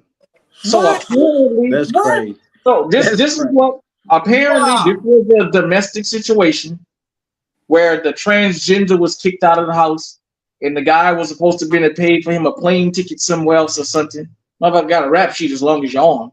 But something happened about his flight got canceled or something, and he went back to the house. That's why the family is upset. So the officer had already had a problem or knew the problem. Yeah. I'd say this. He seen an opportunity to shoot somebody and get away with it. And he took it. Man. And it looked better for him to shoot the guy that resembles a guy than for him to shoot the guy in the dress with long hair. Because now he has to deal with another community if he does it. Right. Yeah. The victim, he looks like he's a black fella. I know he was in his 40s. And what happened is the guy came back and the guy broke in his house. And that's, you know, how he called and said, because they was on the phone. All this is on the body cam and the 911 call. Right. So they already knew that the victim was the victim, the guy who lost his life. Right. And that's a transgender, just like in the story of Michael Craig. That officer knew Michael Craig was the victim because his son or grandson had called 911 and him and said, my wife got a knife to my jugular. If I move, she gonna cut me. Dang. When they came in, he was fighting for his life and the officer shot him and stepped over him and went to the woman and asked her if she was okay. And before he went in, his partner and 911 said, remember, Mr. Craig is the victim. Right. Yeah. So in this particular case in Las Vegas, they knew the victim who lost his life to the officer, he was the real victim. That was his home. And this guy had broke in. Now, with that being said, he should have been able to have him something to put this guy away. Mm-hmm. So the officer understood, I'm here for blood. Yeah. There's a lot of people that do law enforcement for nefarious reasons. And then there's people that's easily agitated. They don't want to be dealing with it. So I'm agitated. I got to take this call 24 hours less. You know how some people feel about that particular community. All to me, from once I saw the update, it looked like it was an opportunity for him to take somebody off the planet and get away with it. Because you can look at the victim and you can look at the perpetrator, and there was a clear size difference. You're right. Dude, this is no little guy here. You know what I mean? This guy he's tall and, I mean, this is no little fella. Yeah. So he can kind of tower over his victim. So, but at the end of the day, he has on a dress. The officer's already been there before, and they understand if I do something to somebody from that community, there's hell to pay. So, Yeah, they yeah, need to charge them both, man, because that's ridiculous. Because yeah, if you don't answer the call already, bro, that's not you already know that's what's going extremely on. poor judgment. Like you You know? know, you have a clue of what's going on because you don't answer this call once before. And for you to approach this situation, I didn't hear not one time in that video he called for backup, anything. You know, they tussling and shots going off. So man, yeah, that was just a cop that shouldn't have been a cop. So you got a lot of that going on. That was Yeah. just somebody who shouldn't have had a badge on and answer no calls. He should have been at Home Depot or some shit. He shouldn't have been working as no officer. That's what it is. We got a lot of these cities hiring the wrong people and not training them well either, because ain't no way in hell he supposed to made it out of the police academy doing stuff like that. That's Right. crazy. I'm thinking he But just fresh out the gate, did not knowing y'all what's did going y'all on. hear about the one where did y'all hear the story? Where the woman cheated on her husband and the dude she cheated with was crazy or something to stop him, and they went and got a restraining order. And Nah, I You ain't seen that he one. caught them outside the courthouse and unalive them both. Nah. didn't you Y'all talk heard about about that? that? I heard somebody talking about that. Yeah. Yeah, they were pulled up to get a restraining order, and he caught them outside of the court, man. You know what? You don't ever know when it's coming. A Yeah. lot of people like, and this is the number one thing I get thrown at me. Sometimes it's subliminal. Sometimes it's not subliminal. Well, a gun didn't save his life. A gun didn't save her life. Us telling you to be legally armed doesn't mean 100% nothing can happen to you. It can Right. happen to any of us at any given time. Yeah. What we saying is getting legally armed gives you a chance, a 50-50 chance at least. You would rather go down swinging, and then when you go down and you don't have one, people say, why he didn't have nothing to protect himself or to protect herself. T, you always talk about it. When you did your very first home invasion video and you talked about the woman leaving the man because she convinced him to get rid of his guns, your friend, Yeah. and he got rid of his guns and they got broken into and they got violated and she said he Yeah. couldn't protect me, and you know what I mean? And Right. and It's true. especially when it comes to us black folk, we love to hide behind the Bible. That's why I always say, sell your cloak, buy a sword in the Bible, or sell your Gucci and buy Amen. your block. You're not gonna. If people, Amen. all religious people offline, and I'm pretty sure I'm not the only one that goes through this. All of us that do this gun tubing stuff offline, we have people around us that make those crazy comments and challenge things about us. At the end of the day, they ask me, well, would Jesus carry a gun? Well, damn it, the gun is the sword of this day. So yeah, that's what I tell them. You know, Mm-hmm. so with those domestic situations, man, you just never know. Right. Yeah. Yeah, it's Yeah. crazy.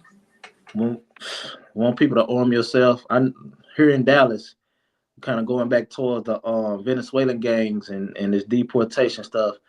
We had some You know what? They say they in Florida and Tennessee now. That gang, and I think in Illinois too. yeah. See, Yeah. here in Dallas, they got like 3 or 4 of them, and done found out that they related to that gang, and they ramped up on the women. Women, y'all are like soft targets to these YouTube people. coming after. They are Okay. like you women, y'all are really like soft targets for them because they see see the tone, they feel it, they feel the energy. You got some women that are going around arming themselves and doing their things, but it's not enough. We need a lot more women on board in this community, man, for as protecting your family, yourself. Sometimes stand out the way ain't always stand out the way. They lady didn't think that those guys was gonna follow her home and then try to run up in her garage and rob her for a jury and all that stuff. So this lady here, this particular woman here, she was able to get some shots off and injured the guy. Right. So I'm glad it played Good out for that her. way. She was Yeah. able to protect Yeah. herself, man. Dude trying to Yeah. break through her garage. Right. And man, it's a wild situation. So arm yourself, man. Protect your lifestyle. You gotta get out here and Was Take that care of business. was that up there? What In Brown Dallas? DeSoto.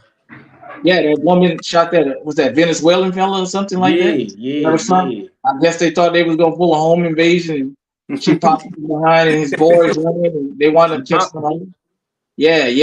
I saw Yeah. that. You know, Yeah, she speaking popped. of that, man, you know, I didn't know that these guys and girls are Dr. allowed to take, T, what's good, sis? they're allowed to take intercontinental flights. What's going on, Dr. What T? it Oh, do? she won that giveaway too. Shout out to you. Let me know when you get your gift. Yeah. Everybody congratulated. She won one of the prizes from the giveaway that we did. But Congratulations, Dr. T. So Congratulations. I tell you this, a lot of these guys and girls able to fly from one state to another, because one of the guys that was in that whole Aurora mess at that apartment complex, they just arrested him in New York for something else. And basically it was saying all we have to do is fill out the paperwork and say we won't fly somewhere else, and they just put us on the plane, you know. So these guys, I don't think people understand how many crime syndicates we got running around in this country now. it's a lot. People just focus on the Mexicans. They not the ones to watch. You got the Romanians, you got the Venezuelans, you got the Asians, you got all kind of people here now. You know, you just had some guy get arrested for trying to bomb something somewhere out there in California or whatever. Man, you got all kinds of groups, and this is what I preach to people that's in middle class and upscale neighborhoods. They not coming to the hood. They not coming here to rob people in the hood. You seeing crimes in areas that they always thought they was untouchable. I mean, this one eyes and ears showed out in one of these real upscale places in California, where the guy followed them to the Halloween party, flattened the tire, and went back to the house for 20 minutes and robbed that damn house. You know what I mean? It was an inside job. I know that. I know this was an inside job, but the point is that kind of stuff didn't happen to them. These guys in the world, these organized crime rings, they're not coming here to go after no hood. They going up in these gated communities, and you know what I mean? So there are no more, they are no safe neighborhoods. It's almost safe. You know, I always used to tell people, the day is coming, like we missed the cat burglar, the day coming, you're gonna miss Pookie and Ray Ray. Pookie and Ray Ray know what their boundaries is. Right. They know we can't leave out of this community. So if I'm gonna act a fool, it's gonna be in this little 5-block radius where I live. Right. These are the guys and girls that's here, and the ones that was already here that got cover to hide under. They're not playing. They going up in the hills.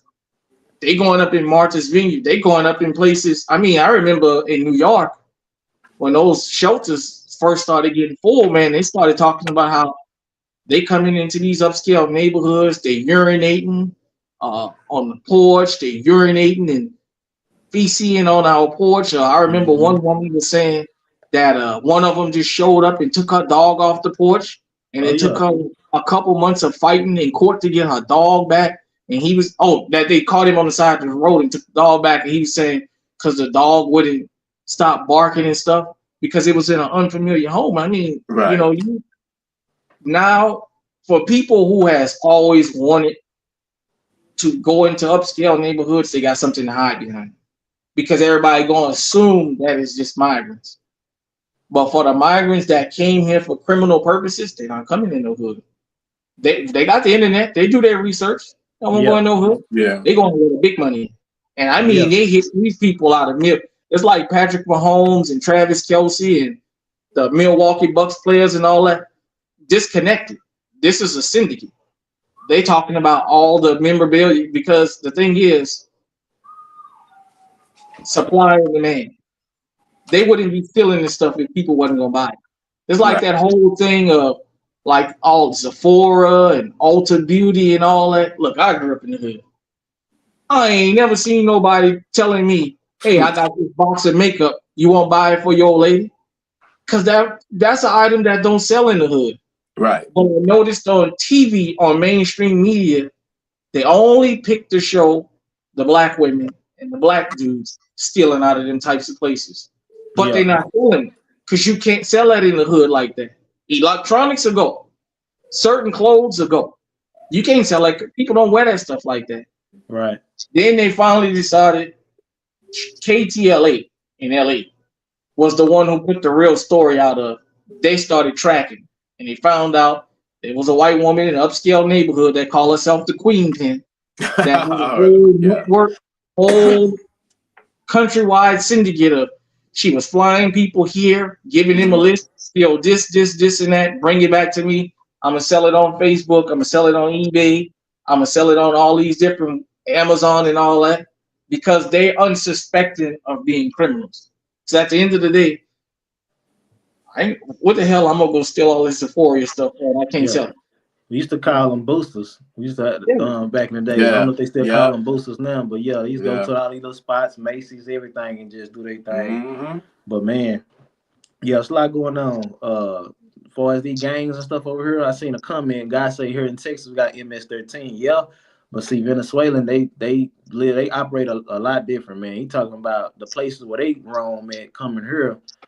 Man, they make MS-13 look like daycare compared to what these savages and stuff are used to. These people, they have no morals whatsoever. They ruthless, man. They start off with a lot of petty crimes.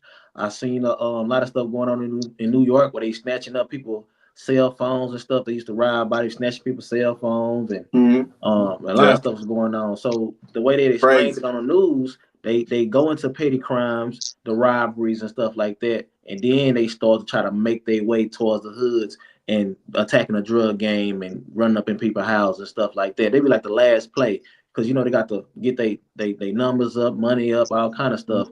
But I'm like, if they doing so bad, look at the videos about Colorado. These people coming with rifles and all that. I'm like, they not doing too bad. They run up in people's homes with AR-15s and AKs and taking their rent money and taking over their homes and the apartment complexes and stuff. Like the Cartels apartments in New Jack City. So I would like to be exactly. Spot on. You know that was based off of the Chamberlain brothers. Chamberlain brothers, you know that, right? Yeah, I got them on American Gangster the series. Yeah, man. I listen to some of my guys in the other states, and when this stuff kicked off, man, when a lot of this stuff kicked off with them coming over through Texas, come through the borders and stuff, man. Some of my guys, man, Texas wrong for that. They don't got the right to be telling them people they can't come. I'm like, bro, y'all just weird, man. You have a lot to understand when it comes down to politics and a way of life, bro. Y'all just live in a cave up on a rock or something. Yes, we do have the right to tell the people they ass cannot come over here illegally. Bro, you can come over here all day long legally, but when you doing stuff illegally, and first of all, Texas, we can't even, we don't even have the resources for this shit. We have so many millions of people on the streets as is. We're not even helping our own right now. How the hell can we turn around and just support this movement like that, bro? I understand they all not bad, but the thing is, bro, they got to go somewhere because, hey, it's just mixing, and we got to get a hold on this. Come through legally. If we had Saint, what you gonna do though when they gonna try to kick in your door because they mad because Trump trying to deport them? What you gonna do when they show up at your crib and kick in your door? What you gonna do? Something like that was happen, man. I have to just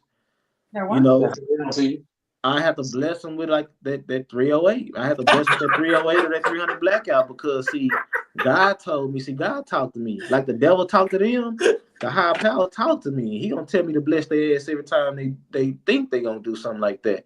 And I'm gonna be well within my Texas right for sure, my God-given right. I'm gonna arm myself and protect my lifestyle. I'm gonna scream like a Hollywood sissy. And when I'm in front of that judge, I'm gonna let them know. It was all kind of demons. Y'all didn't see this. I ain't see what I seen. It was demons and devils running through my house. Yeah. Oh, yeah. For sure. See, you ain't gonna tell me how to protect. I don't have armed security. I'm my first line of defense. I'm gonna protect my lifestyle. I'm trying to tell you. And I promise you, I'm gonna bless your game.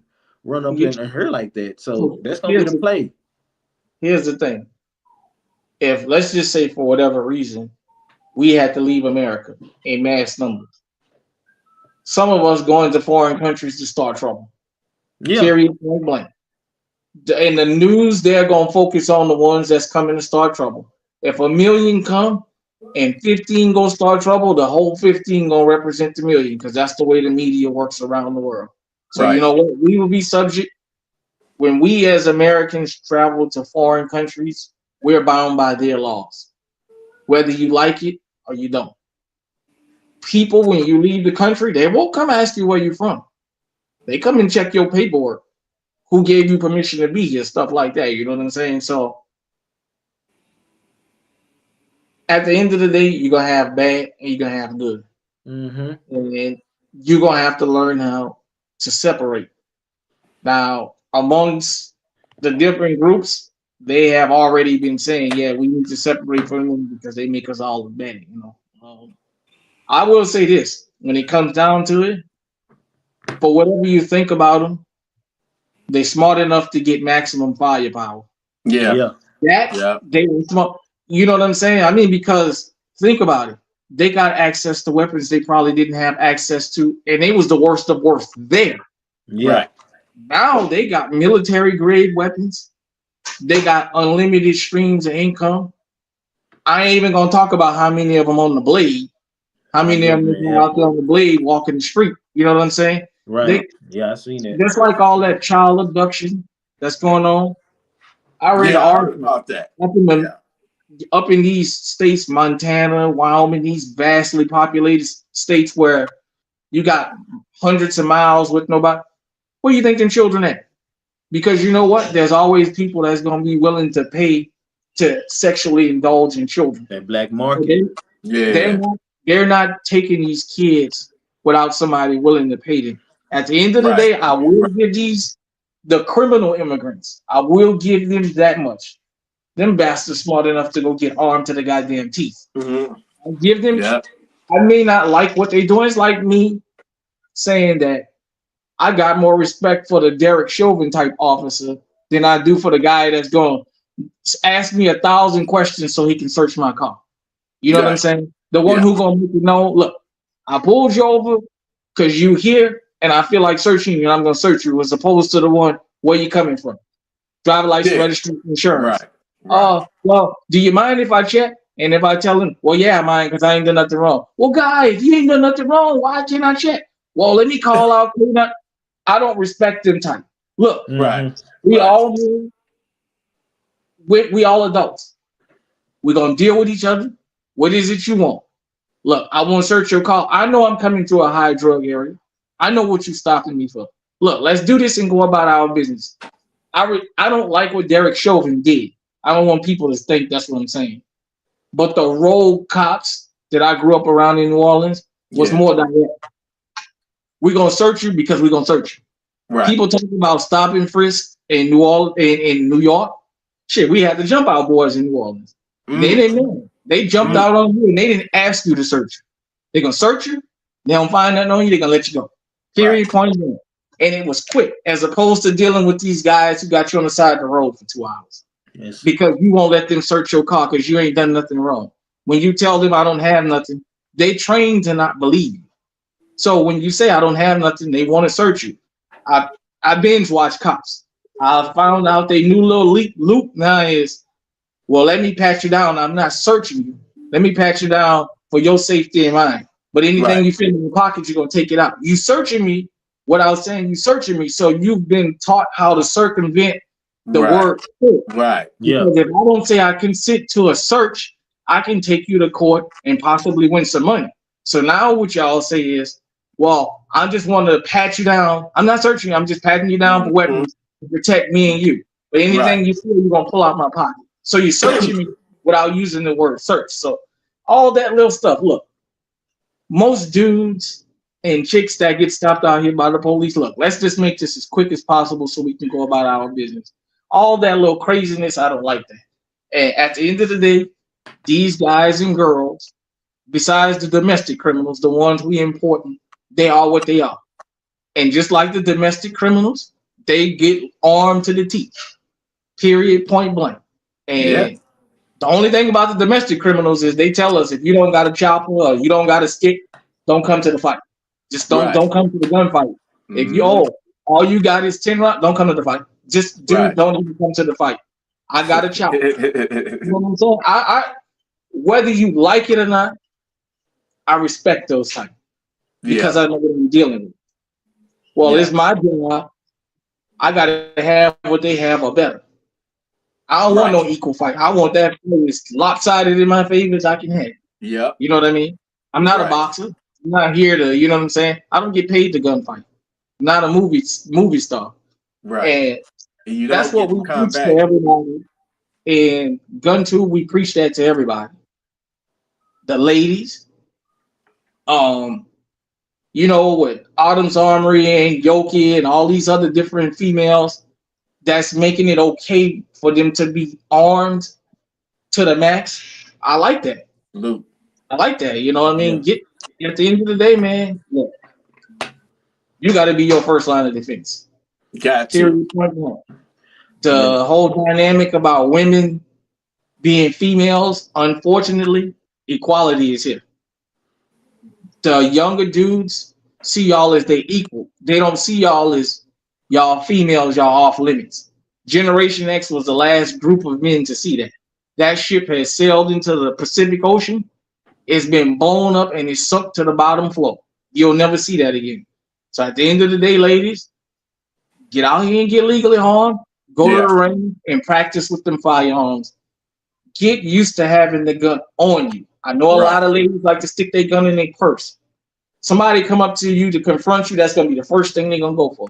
Yeah. You got a whole bunch of different female channels now that talk about the different clothing that you can wear with the different body holsters. Get out there and get legally armed, man. Don't let nobody shame you.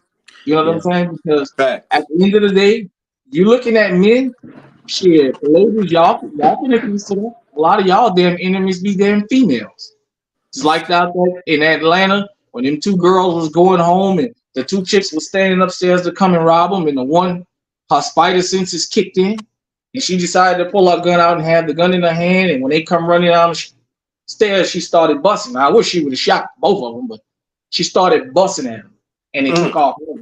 But the fact that she was legally harmed, they lived to fight another day. You know what I'm saying? Right. That's for all the people that might see this. We don't encourage violence. We don't promote that. No, we don't tell people to go out and be the aggressor. Right. We don't condone that. You follow the law. You respect the law. You obey the law. But if anytime somebody put their hands on you, send them to the cemetery. It's that simple. And that's what we preach here. You don't go out. I don't get armed and leave the door saying, yeah, I'm going somewhere to start something with somebody because I'm looking for a reason to shoot him. Law-abiding citizens don't do that. You're going to have a knucklehead here and there. But law-abiding citizens don't do that foolishness, man. We don't go out looking for people to start trouble with. Right. We tell you if trouble come to you, you send trouble running or you put trouble in the dirt. Period. Point blank. Right. We peaceful people, and we got to protect our peace. Shout out to the comment section, man. Like Lee 777 said, out there in Arizona, the female governor, she even said that a lot of laws that she support it does nothing for the criminal side of it. So a lot of these people in these political positions, they gatekeeping, man. They in a way, they know that they are pushing stuff that don't work. They standing for something that don't work. It's like it's a weird agenda against, the 2A community, man. When it comes down to citizens being able to protect their lifestyle and stuff like that, we really got to pay attention to who you voted in office.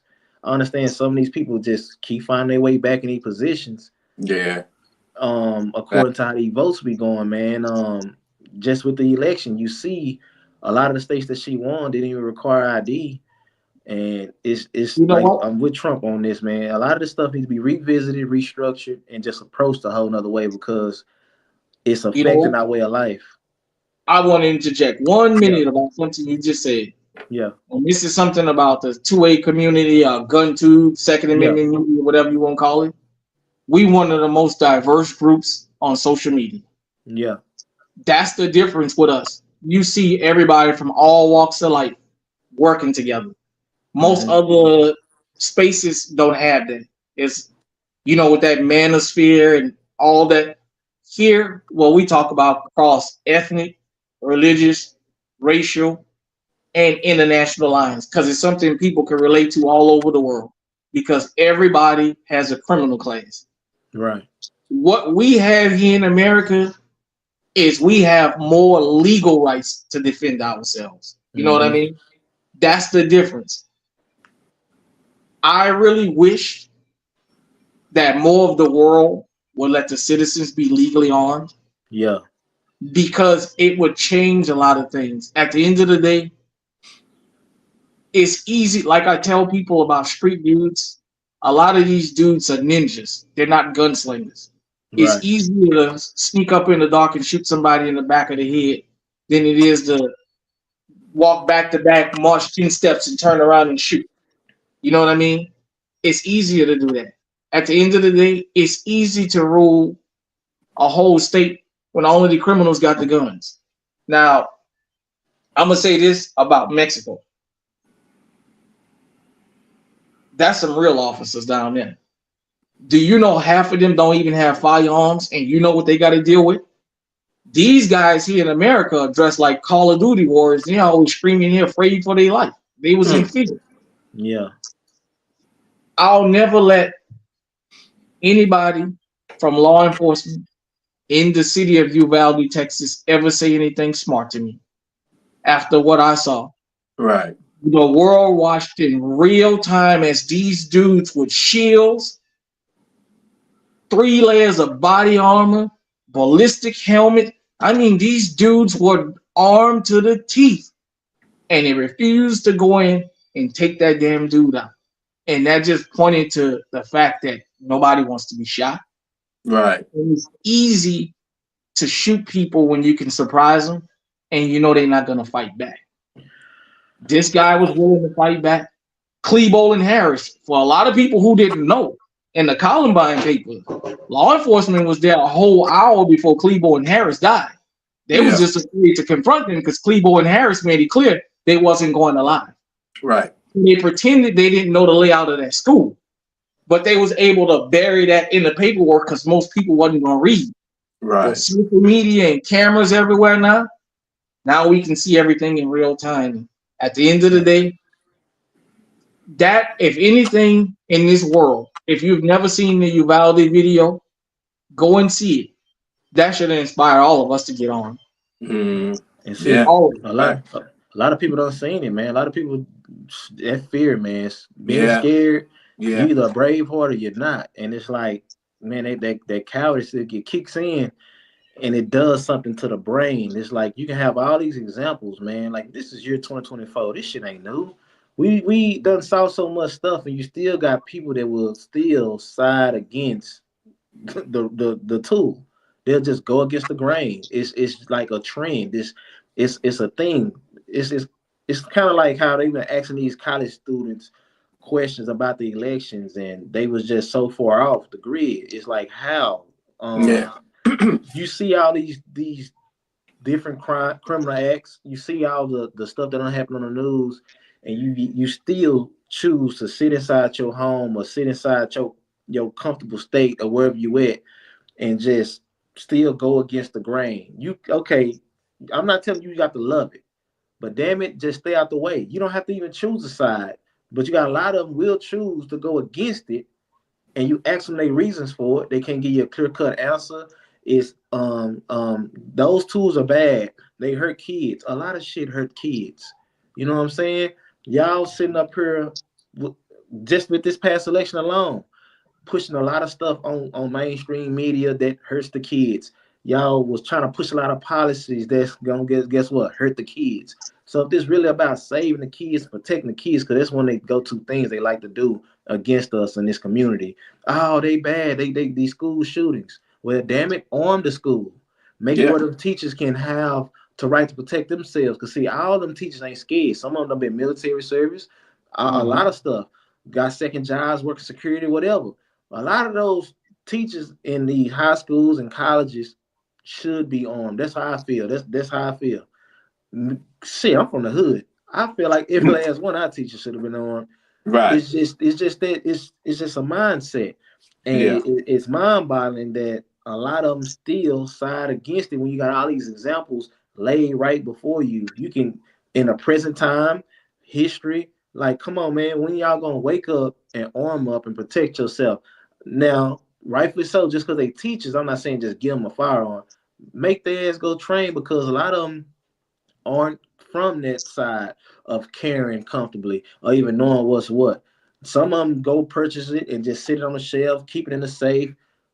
Man, let those people go out there and train. I feel like, I'm here in Dallas, DISD. I feel like it should be a bill. It should be a budget to where, okay, you becoming a teacher, we're gonna, and this should be a requirement. If you're gonna teach here or whatever, go get on, get this type of training. We're gonna pay for it. It should be a budget, because we got the money. Hell, we throwing 66 billion for illegal aliens who shouldn't be here. I don't know that crap about we don't got the funding for it. Yes, we got funding for some everything. That'll be exposed this year. If y'all can send all that money to Ukraine and Israel and all that shit, we got the money. We got the budget. Let's just put it in the right places. You know what I'm saying? And hell, if these teachers choose not to want to care, okay, that's cool. But a lot of them do want to do it. Man, I feel comfortable sending my kids to school knowing that the teachers or some of them youth officers or some security, whatever it is, are trained and stuff like that. Now, if you that weak to where you're allowing these kids to tussle with you and take that firearm from you and stuff like that, I get that's a possibility. But my thing is, if you got security, okay, say you're not arming the teachers, right? You need to meet a certain type of requirement if you are going to own the teachers. I need to know that you can hold your own.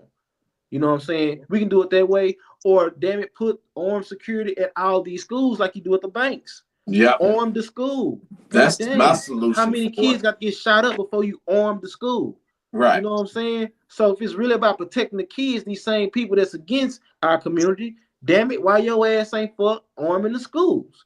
So is you just talking to be talking, or is you actually trying to fix something? Because that'll stop a lot of these school shootings. But man, a lot of these people out here, gang, a lot of them cowards. You run up in there because you don't have to worry about getting busted in your ass.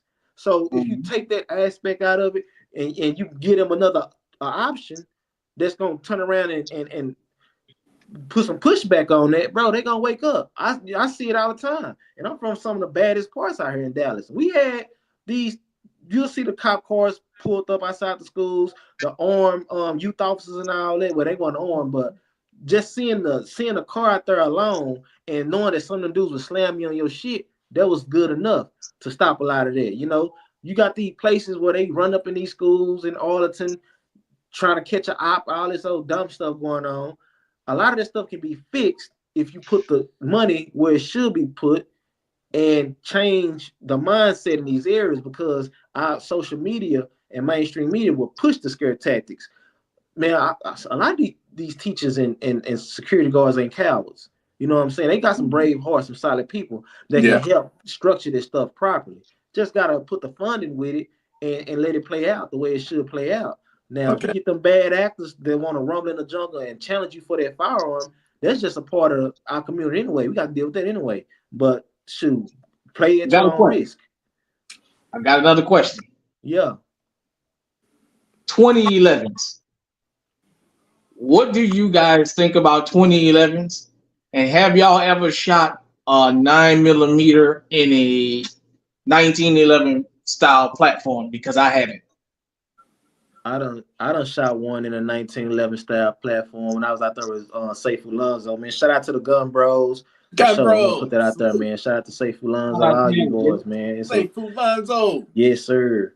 When I was out there shooting with them, I shot some of their 1911s. I don't own a 1911, but I get the whole little wave, you know, the little trending thing about them and stuff, looking into our history and stuff like that. Before the 2011s, how I feel about it, I'm okay with it. Would I don't want to carry for, like, you know, self-defense 24/7 EDC style? Nope, because it's heavy as hell. You know, Glocks and stuff like that. These other, like Smith and Wessons, Koenig, a lot of these polymer frame guns is winning because you can carry it and it don't feel like it's pulling your pants down and, you know, stuff like that. Right. I get it. You know, I get the whole wave behind it, but in today's time, I don't really have a need to carry no long as 2011 or no 1911. And they even got short, you know, they got short 4 inches and stuff like that. The same kind of length of your Glock 23s and 19s. They got this same type of style to them, but they just heavier. And a lot of them, I look at those as like collectible pieces and you know, range training. It's always good to know how to shoot all firearms, but to carry, I don't see it. Now, I know 2011, they got the double stack magazine, so you got more than what you normally would have from your old 1911s and stuff. You got more capacity, but just from a carrying standpoint, for everyday use or something like that, I wouldn't do it. Every now and then, I might just grab it out the safe to mix it up, but I'm not gonna honestly carry that as much as I would a Canic, a Glock, a Smith & Wesson, a Sig, a FN, you know, stuff like that. Because I wouldn't. I've never fired one. I would like to get me one. Now I know the comment section gonna roast me for this. So I was looking at Rock Island Armory have a 2011 style deal, and I was thinking about it only because I looked at the price. So my understanding is 1,500 is like entry level for that Prodigy. I've heard mixed reviews about that gun.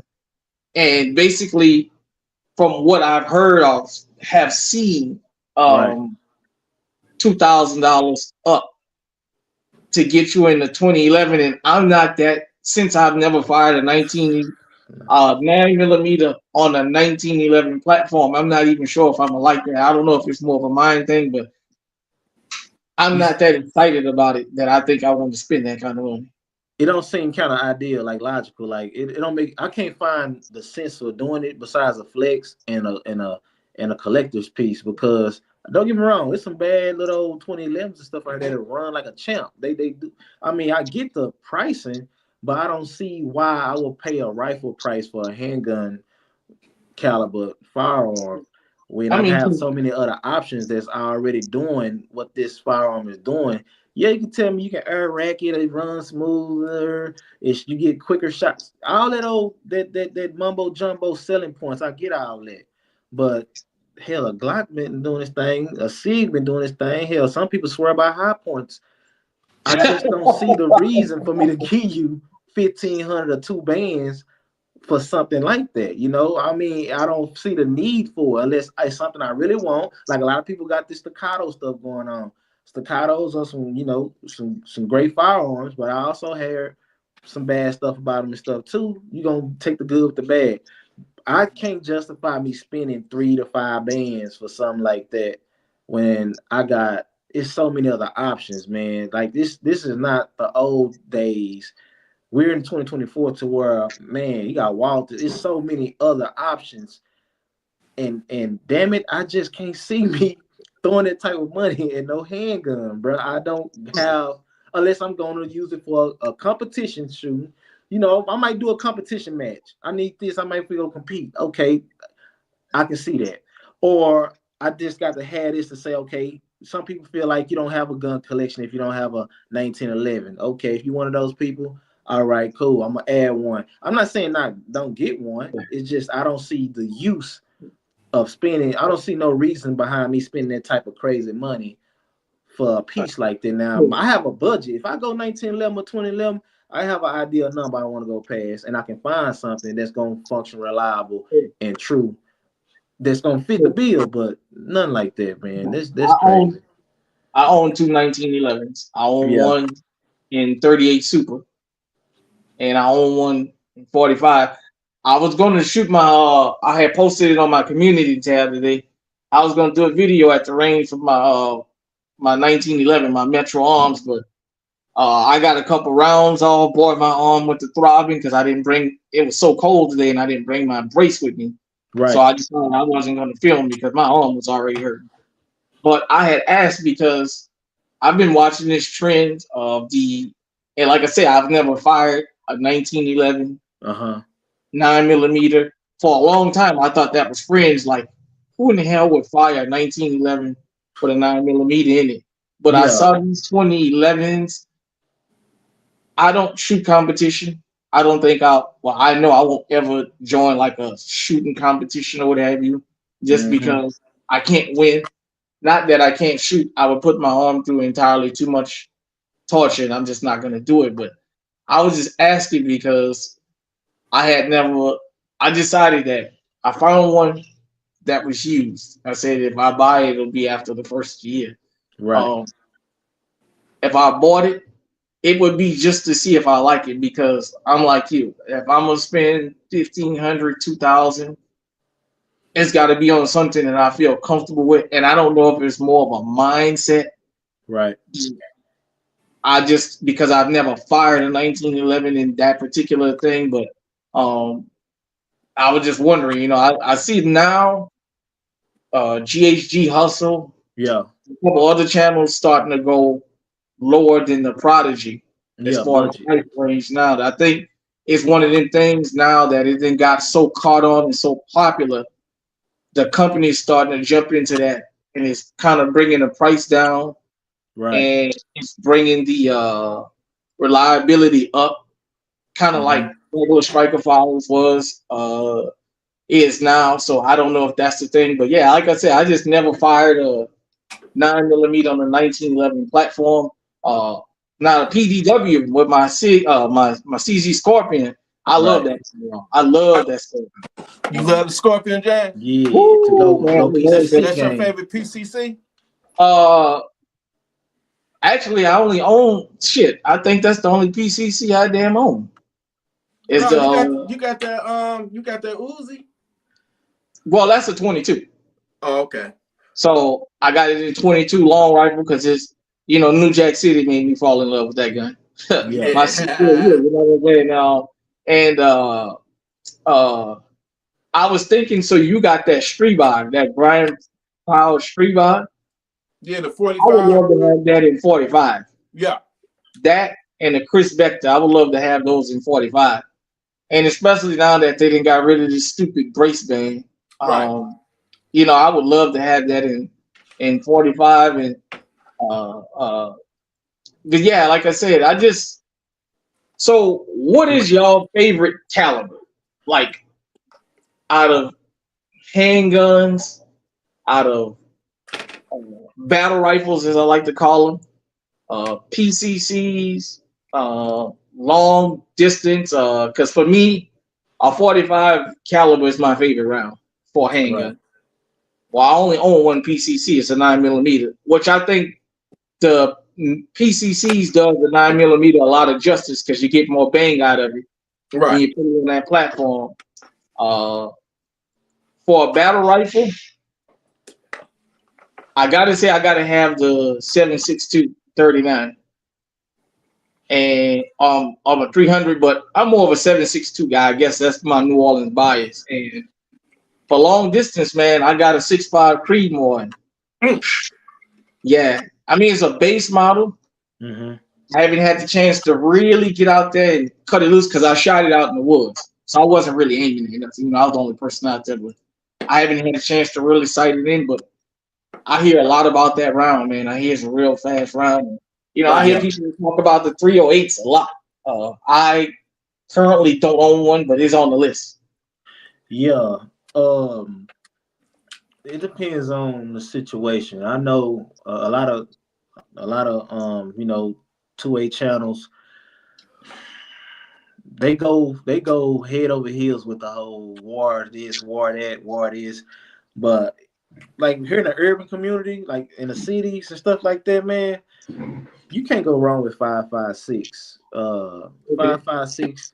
I mean, they talk bad about every round out there. So they really do. They talk bad about a lot of rounds. I mean, I remember one time people even shoot 9s. I ain't shoot no 9. All this, it's like they talk bad about every single round you can put out there. But for us, my go-to round in a handgun load, my favorite is the 45, but I'm more so into carrying a lot of 40 and 9s and stuff like that now. 45 still do what it do, but 40 got me. I started shooting a lot more 40, and I'm like, on the Glock 23, I'm like, yeah, man, I'm feeling this 40 cal. I know a lot of people try to sleep on 40. 40 still does what it's designed to do. Yep, I that's know the my EDC. gunpowders, huh? That's my EDC. Yeah, 40 caliber Glock I know 23. 9mm done made some leaps and stuff for its gunpowders and different design and rounds and stuff like that. I get that. But man, you can't knock that 40. That 40 it does what it's designed to do. It is what it is. That 40 works. I know it's a trendy thing, man. When it comes down to these firearms, a lot of people 40 ain't hot no more. 9 this, 9 this, 9 that. Bro, I'm glad y'all not shooting a lot of 40. That's cool because yeah, keep the kids on. I ain't tripping. Do what you want to do. But yeah, far as on some real stuff, man, that 40 cal and that I like. If I had to say my favorite handgun round, it'd be 10 mil right now. I like 10 mil as my favorite, and my go-to, like for EDC, 40. You know, I mean, I like all rounds. You're gonna see number 9s and stuff too. But my two will be 40 and 10 mil and stuff like that. That'll be my handgun load. Before it's like rifle calibers, I'm into the 5.56 and the 300 blackouts. 300 blackouts my favorite after AR-15. Okay. Yeah. Yeah, that's my favorite after AR-15 for as my 100 yards in gun, my self-defense truck gun, whatever. Here in America, I know I can find some 300 blackout, Yeah. and then I can always swap that over to 5.56 too if I want to too. So yeah, PSA, you asked earlier about the companies. I'm gonna bring a lot of PSAs to the channel and stuff. I love PSA. So be on the lookout for that. But yeah, rifle caliber for as city use, urban use, 300 blackout be my go-to for AR-15 or 6.5 Grendels or 6 arc. Yeah. So yeah, 6 arc. I think 6 arc is about to take it over for me for as AR-15 favorite caliber right now. To be honest with you, I'm just gonna put that out there. But for as my short frame packages, my ARPs, 300 blackout all day long, or that new round that's coming out by Hornady. I'm waiting on them to release it in 2025. The 338. It's the new round? Yeah, 338 arc. Yeah, not the Lupao, but the other 338. Yeah, we're now not the spec. What's this? What was the other round? They had another 338. Lupao or 338 Lupao or something like that. Something. I have to look at it. But I'm definitely gonna get into that 338 arc for sure for the AR-15 platform. It's supposed to give you 1.5 more energy, 1.5 times more energy than a 300 blackout and stuff like that. It's supposed to run the game for it, suppress and all that. I heard a lot of good things from Hornady with that round. So y'all be on the lookout for that 338 arc. But yeah, now AR-10 style. Now I like both 6.5 Creedmoor and 308. Long range all day, I'm going 6.5 Creedmoor, but for like all shit hit the fan, I need this battle rifle. If I can only grab one rifle to get up and go, I'm grabbing a 308 over everything in the house. Okay. And I'm going outside with it. You know, if it's a shit hit the fan moment pop off, even though I love all these rounds, if I'm gonna grab one weapon to protect my family and to move around America with, I'm grabbing a 308. So everything 308 or that 5.56. You mentioned PSA. Huh? So is Palmetto State Armory as good as I hear? Because a couple of years ago, I wouldn't touch. I was like, but I hear a lot about Palmetto State Armory. There's a lot of channels that swear by it. I'm one of them. Me too. Let me tell you something. Now, PSA. Years back, they used to get this whole reputation because hey, they're affordable. They like, oh man, yeah, that's cheap. This Fisher Price, this. Let me tell you something. PSA works. They top dog. They number one down there right now for as gun sales when it comes down to the rifle companies. Ain't nobody fucking with PSA. They not selling more guns than PSA. I'm gonna put that out there. PSA is just doing their thing. They got AKs. They got AR-15s, AR-10. You name it. They even selling other people's stuff. PSA is just your all day long Sam's Club, Walmart for this community. So shouts out to PSA. They doing great things. Every time you look around, they bringing out something new. They saber lines. They got the deal with FN barrels. They got tool craft equipment. It's all B5. It's so many things working for PSA and the way they approach the market. Now they just budget friendly. They got some expensive stuff too. They not just on the cheap side of things. Hey, pick your poison. It's what you're looking to spend. Man, a lot of these firearms and tools are meant for us to I be. haven't heard anything bad. I kind of think PSA got that whole thing of we Americans like foreign cars. We like all that foreign stuff. So we feel better that, well, I have HK. I have this. I have Glock because it's Austrian. You know what I mean? Even though a lot of this stuff is manufactured here, it doesn't have the stigma of American made. So I think that's kind of because I can tell you, at least before the pandemic, most people, if you told them Palmetto State Armory, man, they told you get lost. Yeah. Now, PSA got a line of people always waiting for them to release. They can't keep stuff in stock. It just goes. What made me ask is, eventually I'm going to get around. So my AK, I wind up having to have it kind of swapped over with PSA parts because of the Biden ban on certain parts coming from Russia for AKs. Yeah. So I think it's got a Palmetto State lure on there, I think. My AK, but I'll tell you what, I like it. You know, that what's that PSA Rock? I'm not sure what is that the 5.7? Yeah. Man, I hear so many things about that and the dagger. Oh man, that rock is solid. Dagger, man. I hear they running. They running. You know what I'm saying? They running. I hear a lot about that dagger, man. They running, man. They take Glock mags out there. They running. So it's like a lot of people. I mean, you got a lot of 2A snobs. You got a lot of people that's just, I don't touch. It's too cheap for me. Okay, that's you. That I get it. But see, a lot of these people too will go spend $300 on a PSA firearm. They try to run that particular weapon like a $1,400 PSA. It's all about your use for that. You know what I'm saying? Now they got different. You got to understand what kind of barrel you're getting. Are you going phosphate, nitride? It's people got to just dig into it. You know what I'm saying? The more information, the better. But you can buy something affordable. Yes. Because I think a lot of people that's new to firearms get caught up in people that do this just all day long. Right. Like, oh, I got to have this kind of trigger in it. And for the average everyday American, you're not going to run 10,000 rounds through that gun. Yeah, that gun will outlast you. You know, we teach about reliability, and a lot of us even specify this is for something that you carry. You know what I mean? Because I've always seen everybody say, if the shit ever hit the fan, nobody talks about, I'm going to grab my staccato and run. They talk about that $500 Glock. You know what I mean? What have you. I'm grabbing that and I'm going. So and I'm asking these questions because this is a worldwide movement, GunTube. Right. And we got people from around the world that's watching. We got people in this country that's from other parts of the world. And then we always have new firearm owners and people that want to get into protecting themselves that come in. And I think a lot of time they look at some of these videos and they think, well, I got to have a Geisler trigger. I got to have this. And the reset. And the reset basically is for somebody who's in a competition.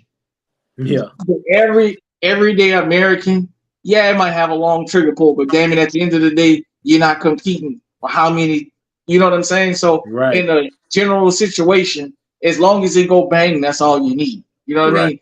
So I'm asking, you know, because, like I said, I always take into consideration people that's new to firearms. Yeah. And I don't want them to have that tunnel vision a lot of us had when we first came in, like it's this particular company and nothing else. You know, I gotta have a Noveski. I gotta have a Dane Defense. I gotta have, you know, Palmetto State, man.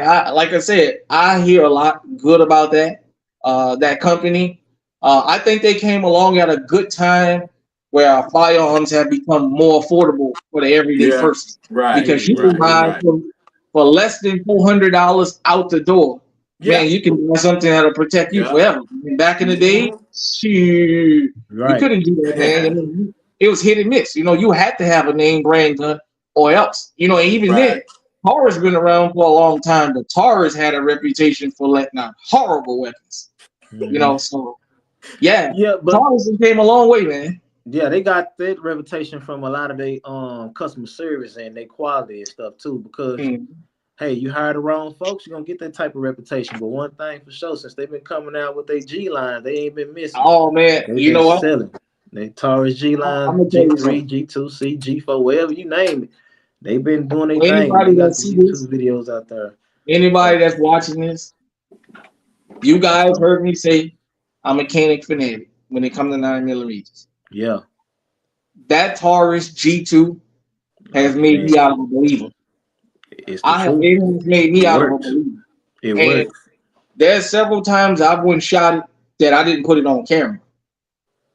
It just reminds me of something that you just grab it, you load it, and it just go. It don't ask you no questions. It just go. And I bought one of those legs and sticks to run on it, and I was surprised, man. It just kept going. And what you said, James, kind of a little bit earlier, man, with the whole tunnel vision stuff of people just having to go this way. I done spoke to some females, and I done pushed them towards Glocks or Sigs and stuff like that. And I noticed something too. It's a trending thing. Like they know about the Sigs, they know about the Glocks, the Canics. I want this, but you don't even know if you're gonna even like it. You know, you might not like shooting. So that's another reason I don't mind pushing them towards, Taurus and stuff like that too, because it's cheaper than those, and you can get the experience. You can train. I don't know if you're serious or not. Now, once you start getting into that, going to the range and training, ain't no wrong with upgrading. Because 9 times out of 10, you get into this lifestyle, you're gonna get more than one. You just can't stop. Oh yeah. You know what I'm saying? Once you buy one, you're gonna be like, you know what? Maybe I do need a shotgun. Maybe I do need an AR-15. Let me get an AK. I don't got a K. It's like getting a tattoo. You start with one tattoo, you just keep on adding.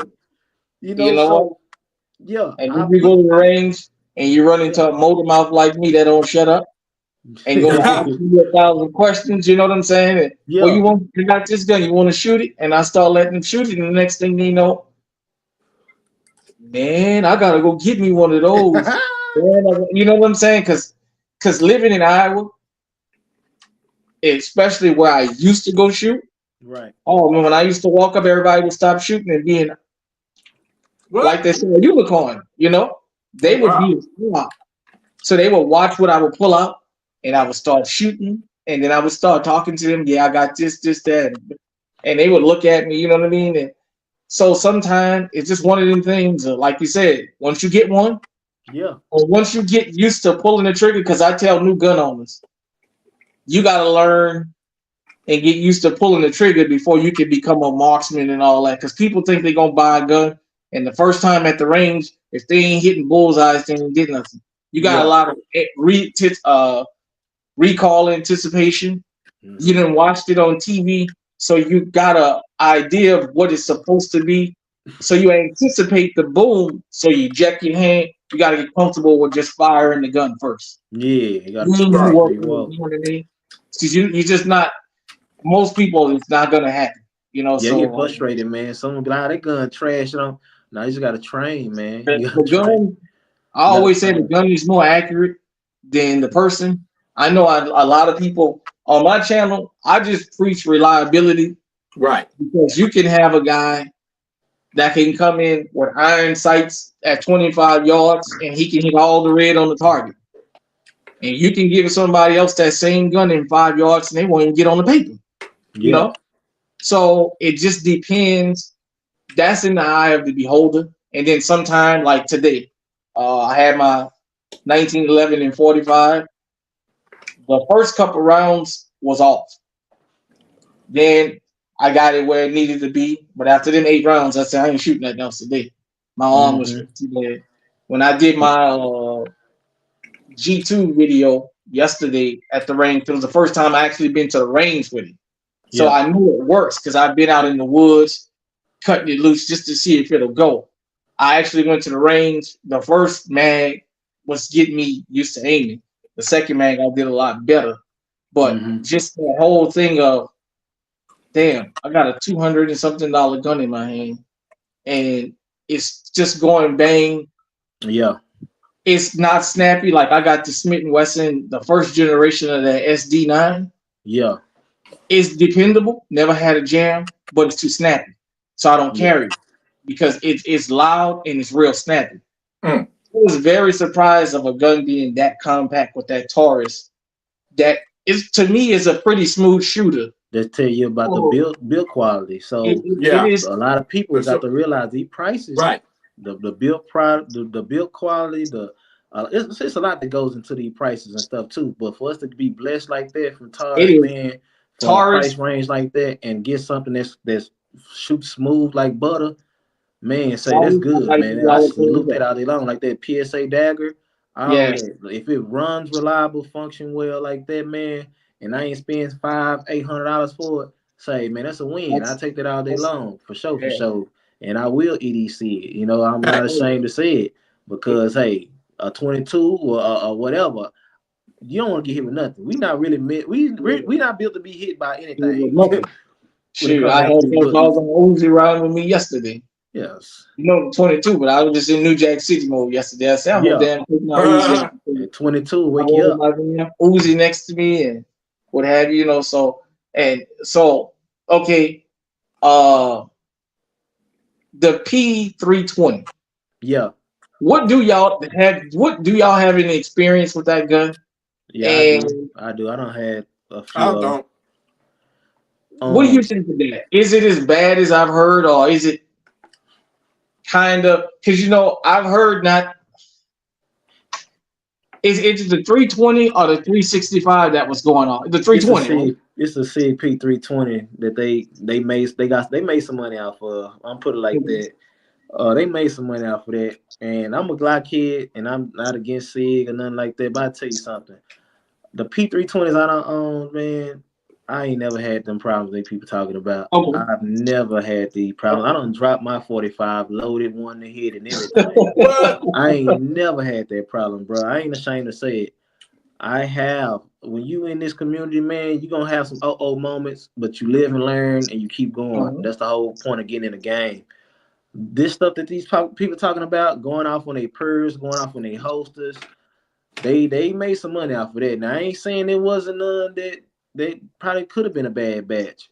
It's just that from my experience alone, and as I'm seeing this stuff come on the mainstream media and YouTube and all these cases being opened up from police departments and all this stuff here, it sounds good, but I've never experienced those type of things, man. Like never. So So it's wild. They made some money off of that. They made some money off the of that for only sure. SIG I own is the 226 and 357 SIG. Uh, it was wanted a firearm I always wanted because I heard a lot about it. Uh-huh. I didn't know a lot about the 357 SIG round. The place I used to buy from at the time, they didn't close down. I walked in there and just happened to see that. And I was like, well, what is that? I said, it's a SIG P226 357 SIG. He's like, yeah, you want to hold it? I pawned it. I said, yeah, bring it in the back, put it in the back. I'll come back and get it. And so it's the only SIG that I own. But I heard a lot about the 226, you know. Then, you know, the 320. Now, I did get a chance to shoot the 365. I had a guy at the range when they first came out. He said that's what he carried. And it was all right, you know. Yeah. I just think that when it comes to this is for people that's just getting into firearms.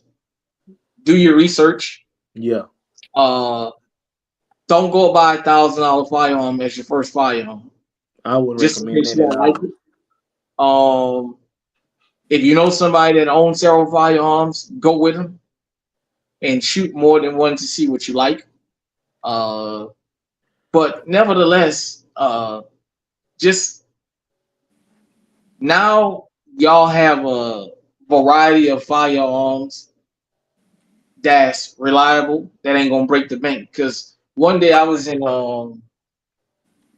Academy Sports in Houston, and this dude had made 21, and he went to buy his first gun, and I'm standing there watching him, and he just keep asking for a Glock. Mm-hmm. And the guy is asking him, well, what caliber? He doesn't know. Mm-hmm. So I started laughing. I said, Yeah. let me ask you a question. I said, how old are you? He said, I just made 21 a couple weeks ago. I said, you buying your first gun? He said, yeah. I said, I hear you say a Glock. I said, you got that from a rap song, right? He started laughing. I said, you heard a rapper talk about a Glock? I said, and that's what you here for. He said, yeah. I said, so what model, what caliber size? What size do you want? Full size, compact, subcompact? He was lost. Mm-hmm. And so he told me his budget. I said, well, I showed him my channel. I said, well, can I interest you in something? He said, yeah. They had a Canic TP9, the subcompact, Yeah. $399. I told him, you can buy this Canic for about $100 less than you're gonna pay for this Glock, and it's gonna give you a holster and everything in here. Yeah. I said, what if you spend $500 on this Glock and you don't like it? I said, then you're gonna be stuck with it. I said, and nobody's gonna give you what it's worth. You go to the pawn shop, they're gonna give you $150, maybe $200. Then they're gonna try and turn around and sell it for what it costs. Yeah. I said, buy something low, you know what I'm saying, and then work your way back. So he palmed it and everything, and he thought about it. He made some phone calls and he thought about it, and he wound up going with the Canic. You know what I mean? And yeah, I got to sell for Canic, but it wasn't about trying to sell him a Canic. Yeah. James, you a Glock hater. You know what? You know what? Trying to set them up right, man, for success in this community. Here's the thing about this. I don't want somebody to go in there and buy a Glock 45 that's never shot a gun before, and a 45 Canic. Yeah. And they go out there and they shoot the wrong damn person because it's too strong for them. Right. So you should know, if you're looking for a Glock, what Glock you're looking for. If you're looking for any type of firearm, you know, and that's what I think about.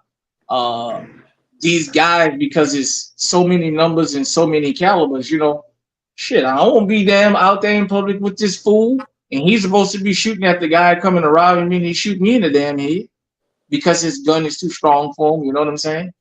But yeah, I know some people might think that I'm not a Glock hater. I'm not a Glock fanboy. I'm not a Glock hater. I've never had the 26 tactical.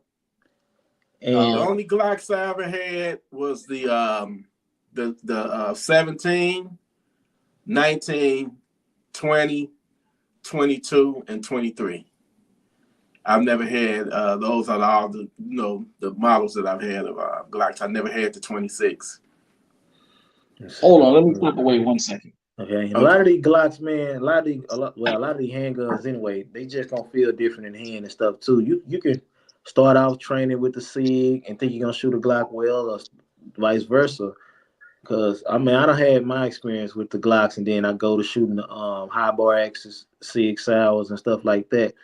And I mean, you just got to train with these weapons. You got to train with them and learn your point of aim and the recoil patterns, how they feel and all that. So a lot of these firearms, they go for all of them. You just got to get out there and train and stuff.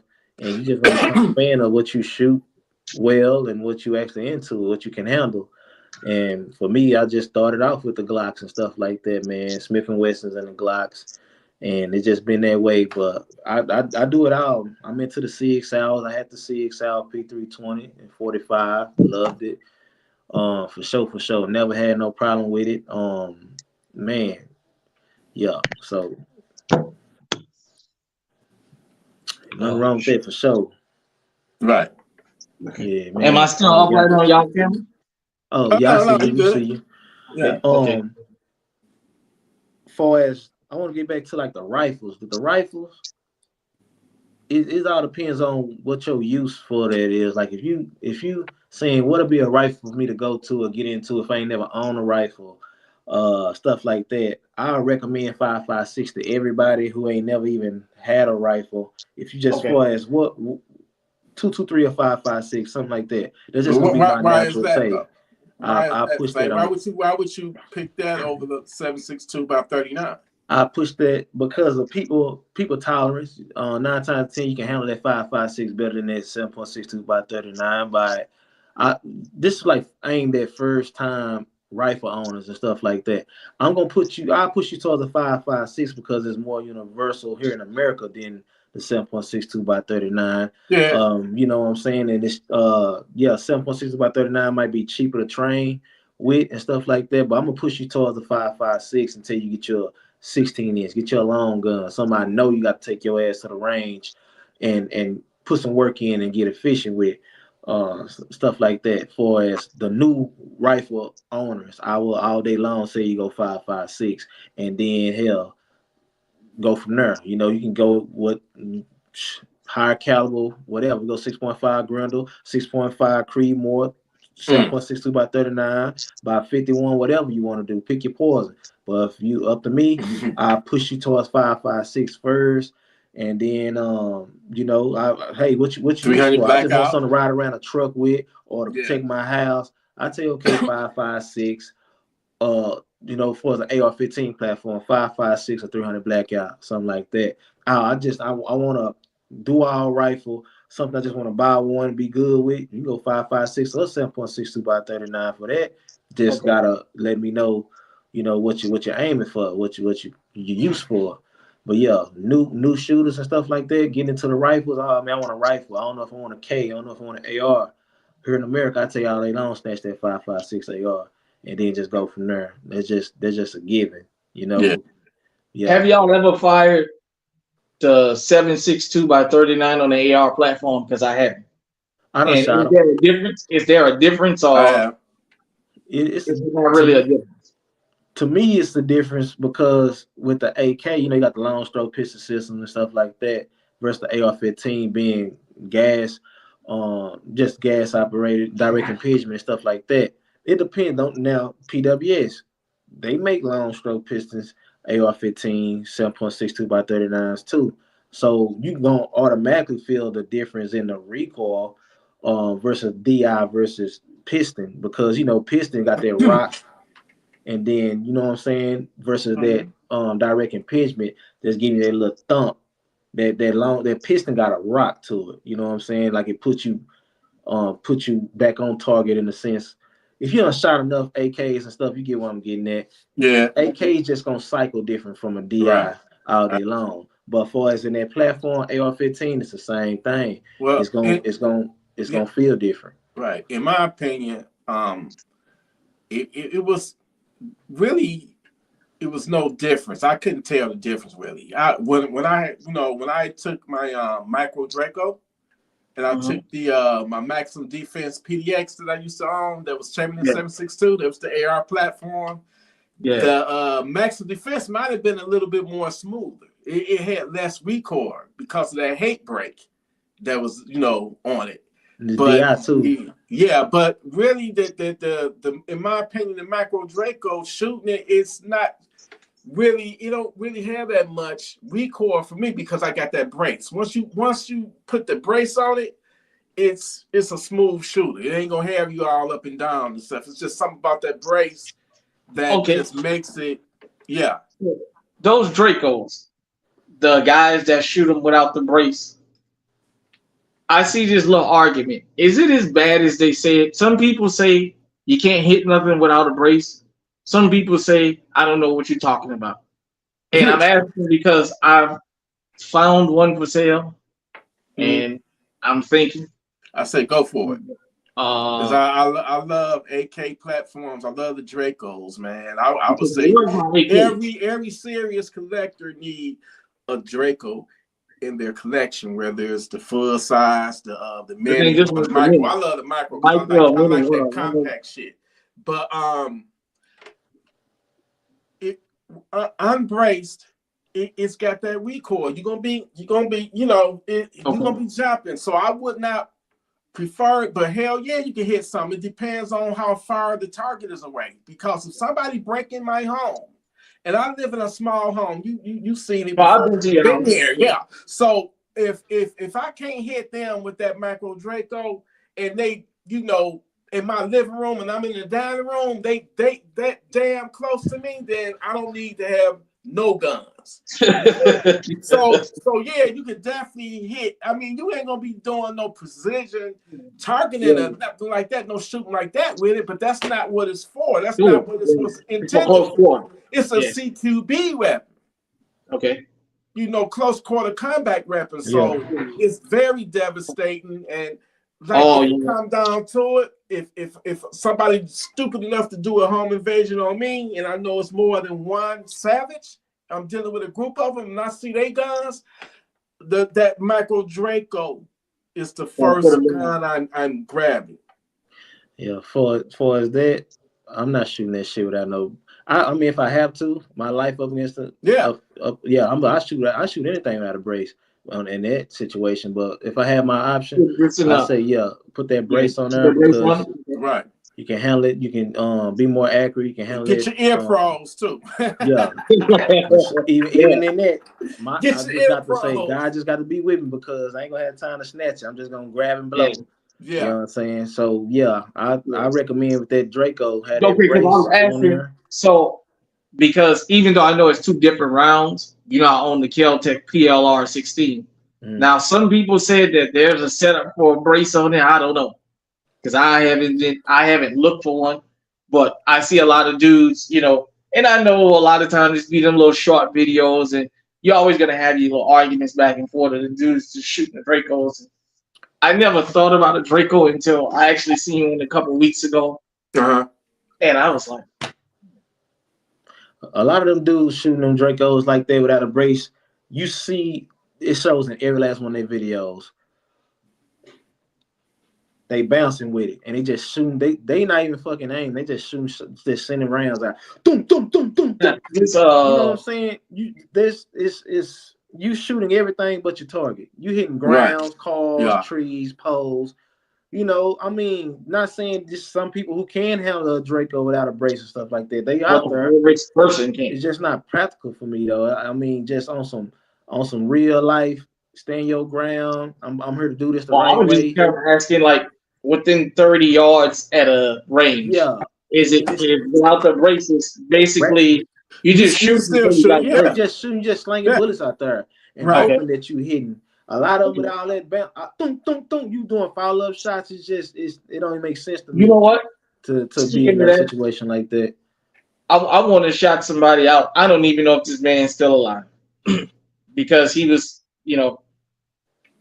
Mr. Malone, when I was in middle school, was like the truancy, a school resource officer, whatever you call him now.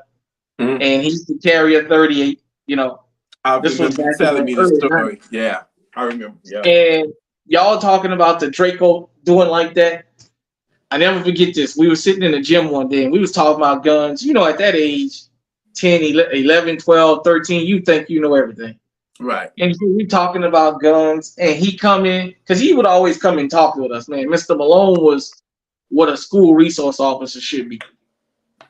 He always treated us fair, but he never let his job make him feel like he's better than us. So he would just come and talk to us sometimes. Sometimes he would come to the gym and shoot basketball with us while he was on the job, he was doing patrol or whatever. And they would let him be in there for 30 minutes. Hell, he would shoot basketball and he would swish all net. But he seen us talking about guns. And so he asked this one guy, show me how you shoot. So the dude did like that and his hand kept going up. Yeah, kept flicking. See that? He said, that'll get you killed. He said, this is why y'all don't hit y'all target. He said, you hold a gun like this and you hold it like that so you can control the gun. He said, because you always want to hit your target. This was in 1993. I'll never forget that man to this day. And I'll never forget him teaching that. Because you know what that taught me? It's cool to be safe.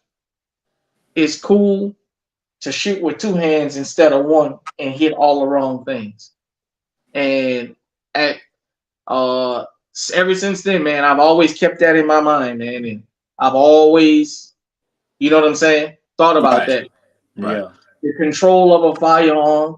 And if I ever had to defend myself in public, I don't ever want to put myself in the position where I shoot somebody innocent for me being reckless. I'm not saying it can't happen.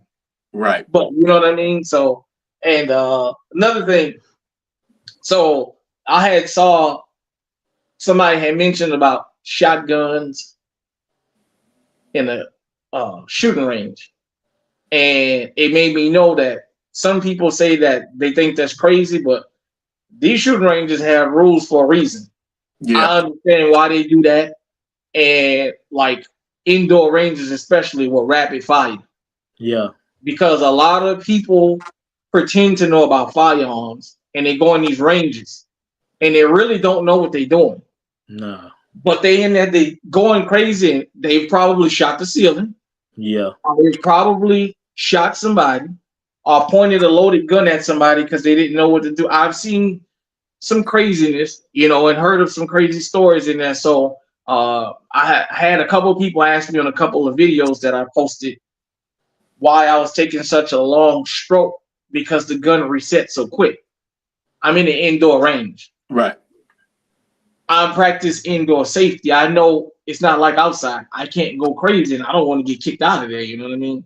So I understand why they have those rules and, you know, just things like that. And at the end of the day, for people that's never been to a range that got specific rules, they didn't just drop out the sky with those rules. 9 times out of 10, it costed them some money because somebody got hurt.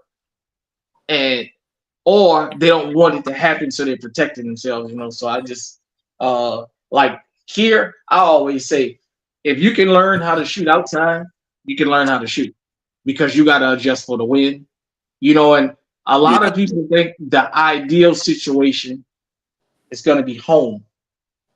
For what I understand, what I've researched, most people defend themselves out in public because they're more likely to be targeted in public. So, I mean, you know, I know we go through the whole thing of, you know, making sure this and making sure that and what have you.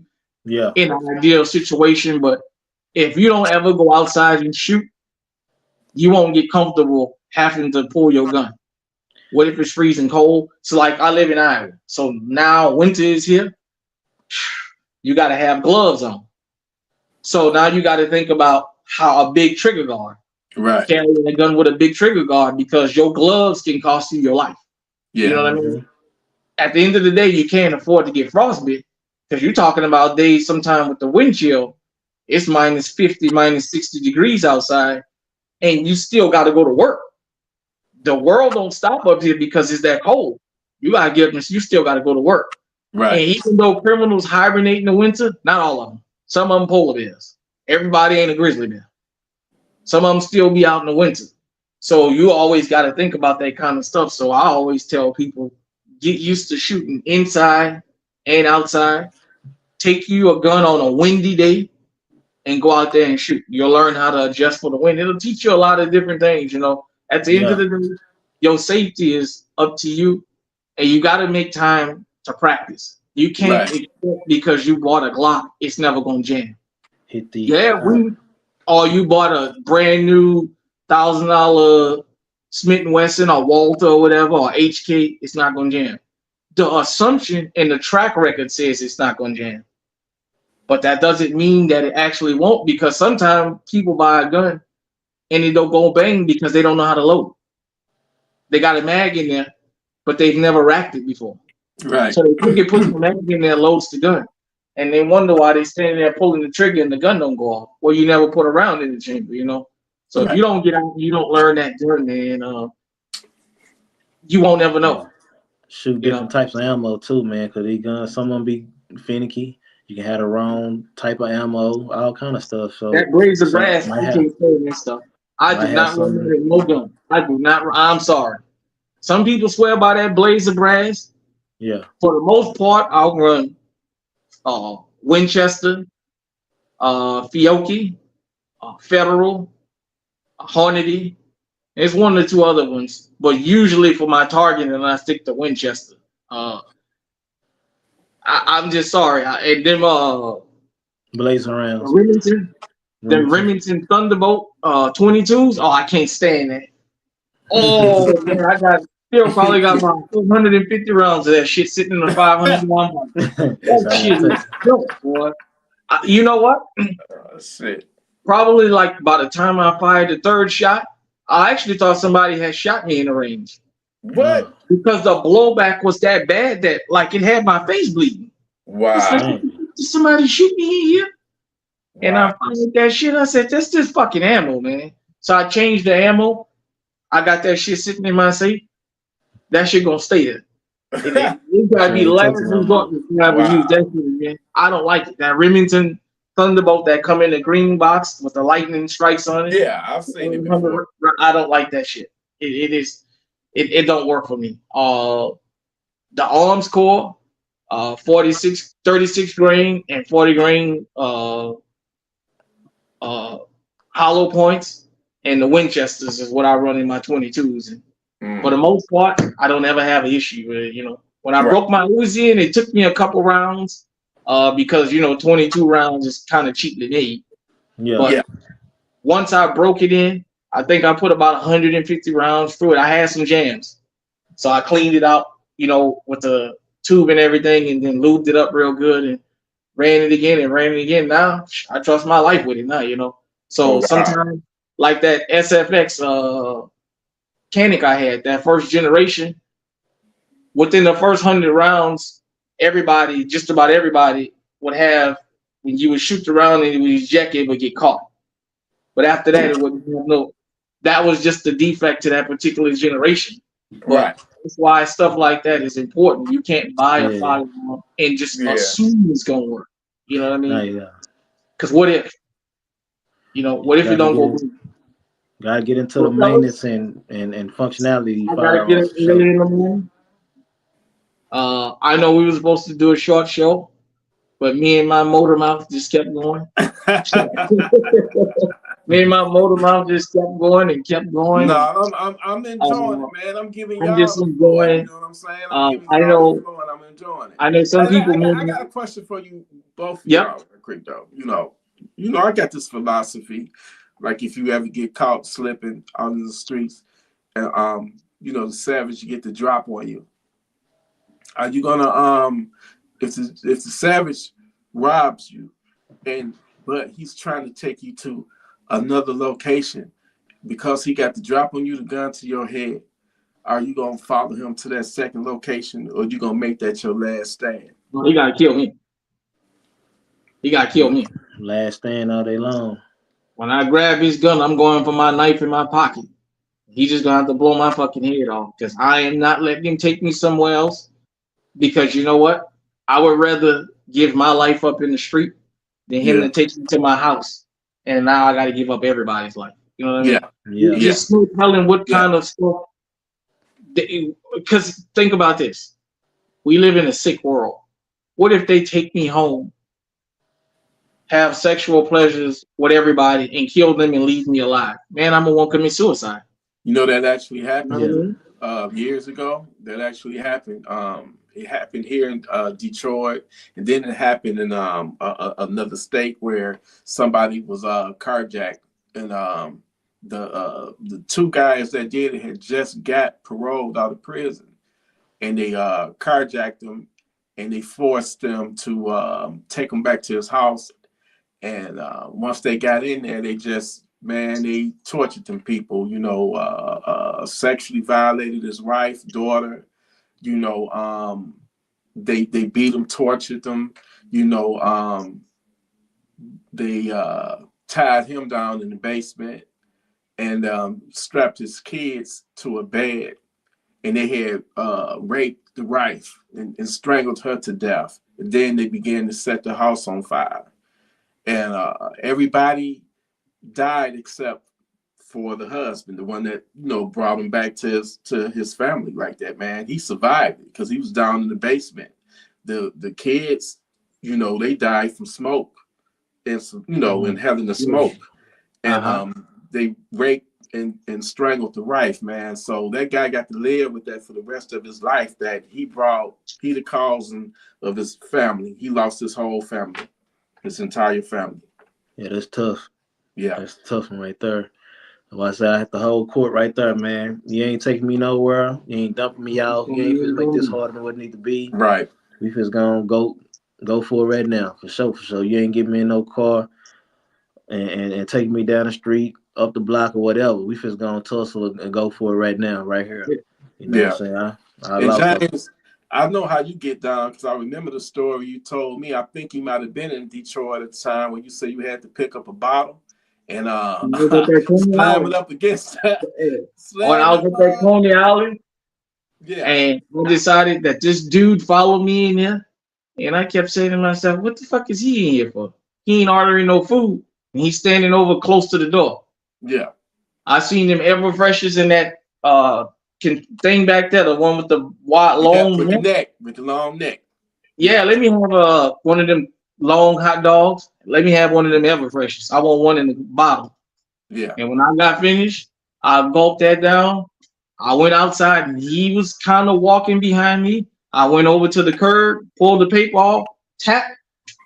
Now I got the bottle out. Now I got me a knife.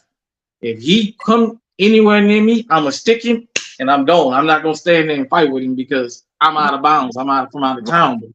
Right. That was, was gonna be my stand. That hey, look, I'm gonna break you and I'm gonna stick you with this bottle. So what happened though that night? Oh, he followed me for a couple blocks. When I slowed down, he would kind of slow down and say he up to something. Yeah. Maybe he thought he was going strong on me. See, when he seen me do that with that bottle, he know I'm in business. Yeah. Got another block, he turned off. I said, okay. Mm-hmm. So where I was parked at, because I was with a teammate, he had left me, went to his relative's house. I passed the alley up and went to the corner and turned and came back to the alley to where the truck was so nobody could see me getting in there. And then the next day he came and got me, and I spent the night with his family the weekend and rode around Detroit and everything. Right. But that's kind of how that happened. So yeah, I had to make him know, hey dude, look, how many of you guys carry a blade with your EDC? Me. I carry one everywhere I go. I got a blade or a box cutter on me all the time. Except at the airport, because they don't play that shit. They will lock you up. TSA lock you up. Right. But at the end of the day, man, I appreciate y'all entertaining me. Thanks to everybody that was able to catch us live. Shout out to everybody that might catch the rebroadcast. The replay. Catch that replay. Yeah, make sure you tune into all these channels: the Alert Zone TV, St. Really, Gunfreaknation with TElectrik. Yes. Check in with us and for sure. Just let everybody know what it is. We all just trying to get people legally armed. We all out here trying to basically stop it from being so many victims. As they said in the Italian mob life, they didn't make a big deal because them guys was just taking each other out and leaving the innocent alone. Right. That's all. If these guys call themselves street guys want to war with each other, that's your business. Just leave us alone. All we ask is to be let alone. Besides protecting yourself, firearms can be therapeutic, man. Sometimes you can go to the range and shoot. Yeah. It's like going to the gym and lifting weights, man. You can blow off some steam. Right. And then it'll be mellowing out. So with that being said, man, everybody, y'all be safe out here. It's holiday time. Yes. Be aware of your surroundings. Just know that little $5 or $10 gift may not mean much to you, but to some people it's the world. And it will take you. Right. Guys and girls that this time of the year, this is how they get their children's Christmas things by taking yours. So that being said, man, I'm gonna get on out of here. We will definitely, brother. definitely be doing this again. It's been a pleasure. Oh yeah. We Thank definitely you. And we definitely gotta have you back on here again. I gotta say, before we leave, stay safe, stay armed, stay on high alert. We out. Oh yeah. Appreciate it, James. All right. Salute, brother James. All right, yeah, man. Thanks. Any last words, man, for tonight, or man, final words? Yeah. I appreciate everybody coming through, Gunfreak Nation, for sure. Like kind of what James said, man. We try to get people more involved and stuff in this community, even if you're not looking at it as okay. I might need this for self-defense or whatever. You might want to get into it for a sport or whatever, because it's all kind of uses for these tools and stuff. You can get into some competition shooting or sports, whatever. But ideally, just overall, we aiming to protect your lifestyle at all times, man. Stay active, arm yourself. That's some of the stuff that I always push, man. Stay active. Really is rare, you know. Yeah. Be around it, be alert, understand your surroundings, Right. train. Don't just get it to say I got it and put it up and never carry or never train, man. You got to train. Do your research, get more information, read about it. If you don't want to read, you may be a lazy learner. Go on YouTube, man. There's all kind of videos. And hey, our channels teaching. You know, put that, it'll spark a thought in your mind for sure, for sure. So, Yeah. Hey, what up? man, What up? yeah, Just text me, said Biden is just pardoned Hunter Biden, his son. What you think about that? man, them criminals, I feel like they should be buried under the damn jailhouse. That's what I feel about that. Fuck, boy, man. I can't stand Hunter Biden, weirdo. Man, say I don't even know how you came across the story about him dumping that firearm in a garbage by the school. No, Man, I this ain't hear dude, about that. All I heard about is that he had illegally bought one because he had a felony or something. He wasn't supposed. He lied or something on the application. there's a lot of stuff out there about this idiot, man. This dude Yeah. should have been locked up when he But bought. wait a minute. You know what? Let me ask you this. Everybody keep talking about the Biden laptop. I don't know. I still don't know what the fuck that is. What was that about, man?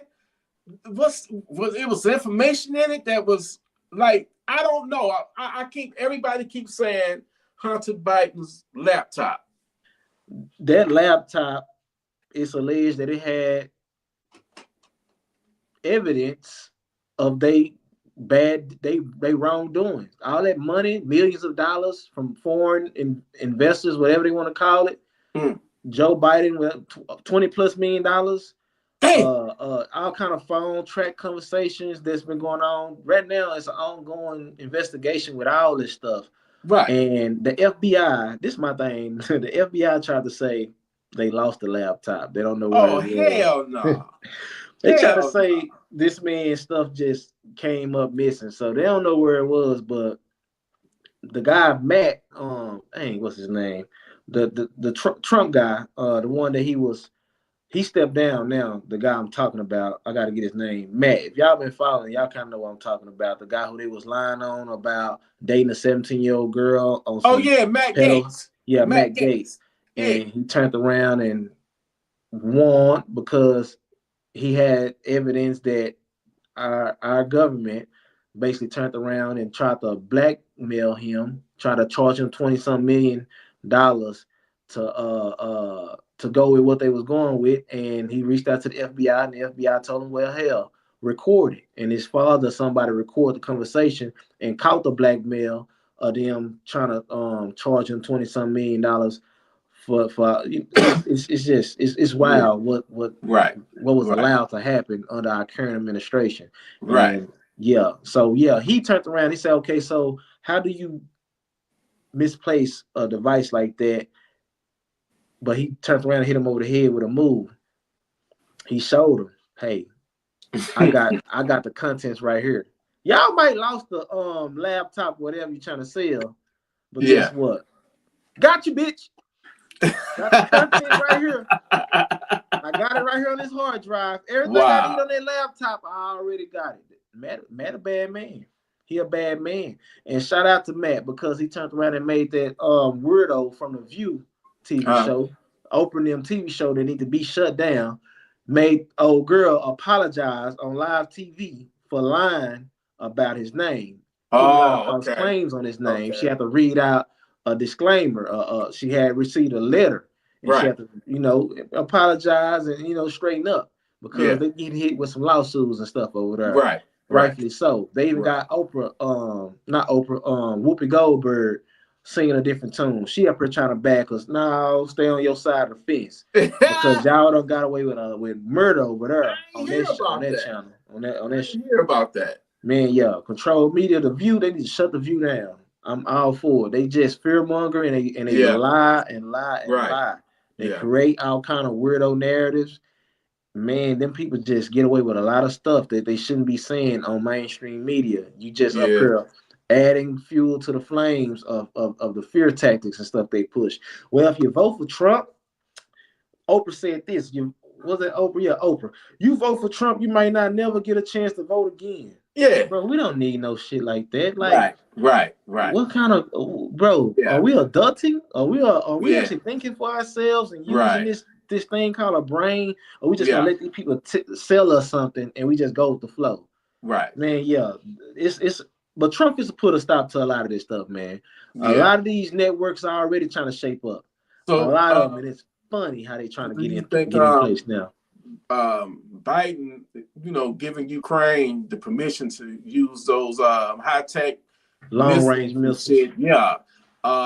You think he's just trying to make a big ass mess for Trump when Trump come in, or is that he really trying to burn the White House down before he leave out that motherfucker?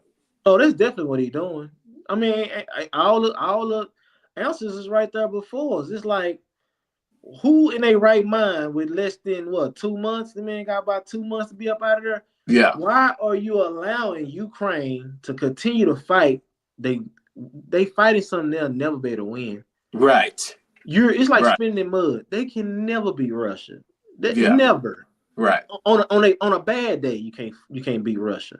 Yeah. So for you to not be able to stand trial, because it's another reason why Joe Biden not locked up.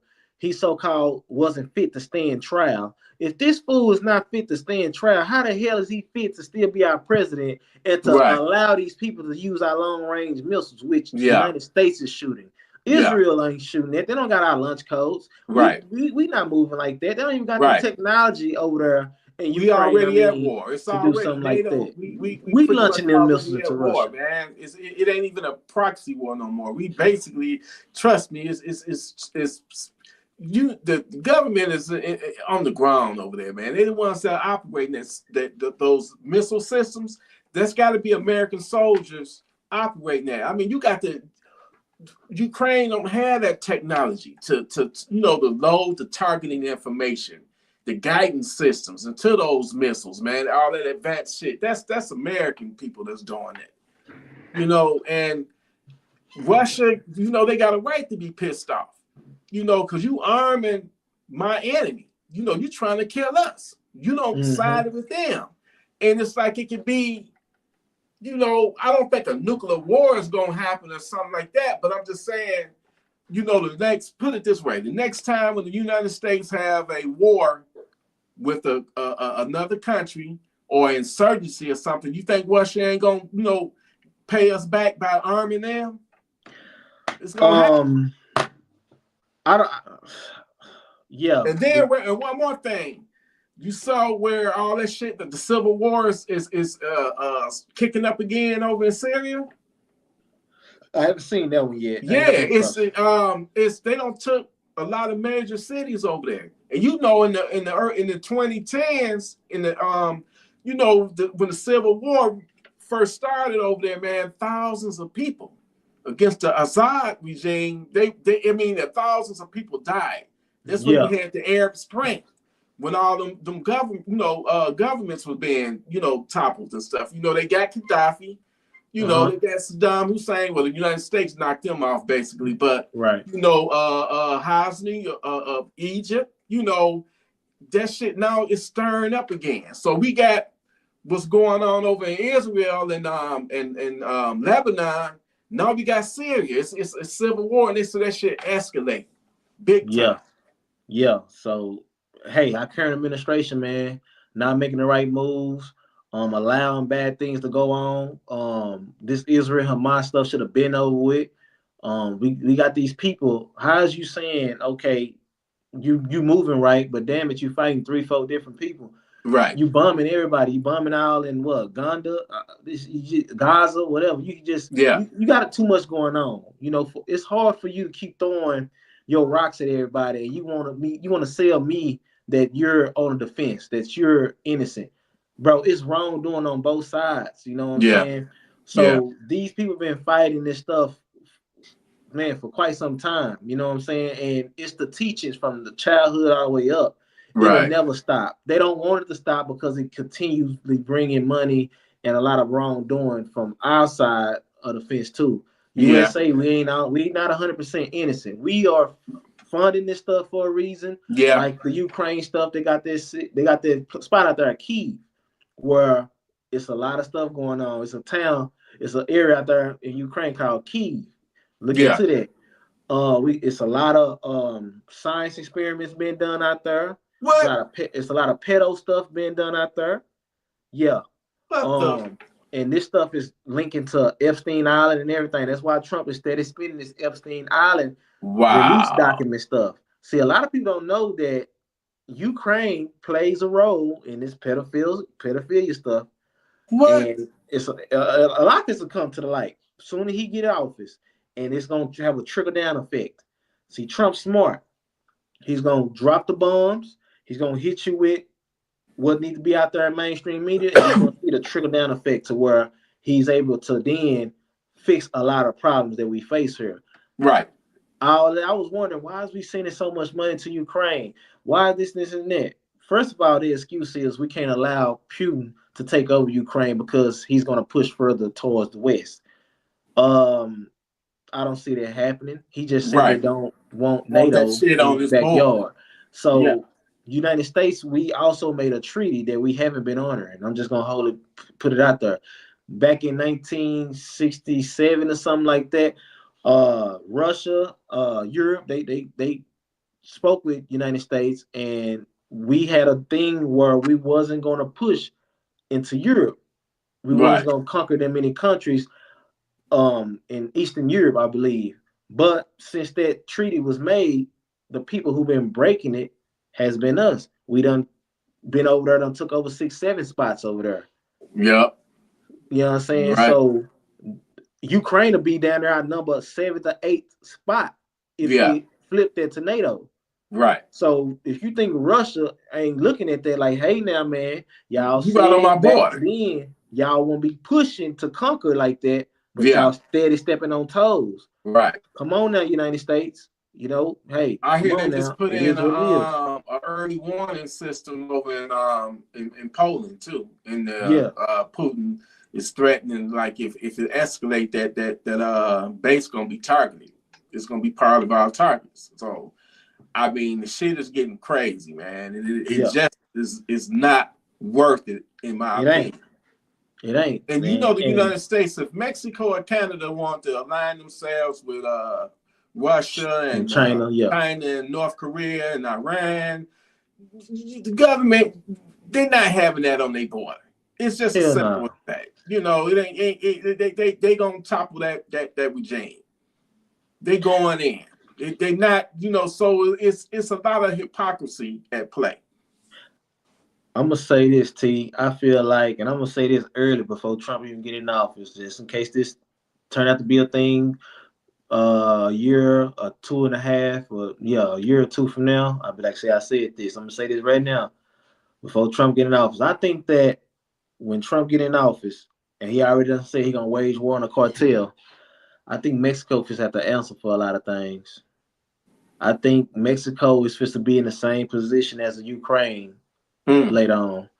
And I see it before it happened, because them balloons that they flew here in the United States coming through China, a lot of that stuff came through Mexico. The hot air, them little balloons, drone, whatever they want to call it. Yeah. Mexico is becoming a problem. It really is. It's poorly ran. Y'all getting in bed with threats against the United States. You know what I'm saying? I'm just gonna put it out there. Y'all are lining yourselves up with the people who've been threatening the United States. Something's going to happen with Mexico soon. It's just getting too wild. You think There's too much going on? They don't got no control. You think it's going to be the new Panama? Remember the Panama, the invasion of Panama back in '89 when they got Noriega? Yeah. And they toppled it. You know,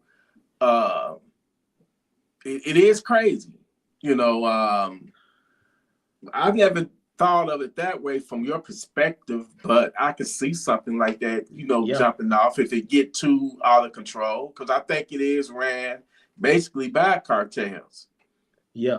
And for her, the lady who's running Mexico, she's sitting up here talking about she gonna try to match tariff for tariff with Trump. For as if we put this type of tariff on them, they gonna do this. Ma'am, y'all economy is not even structured to even play them type of games with the United States.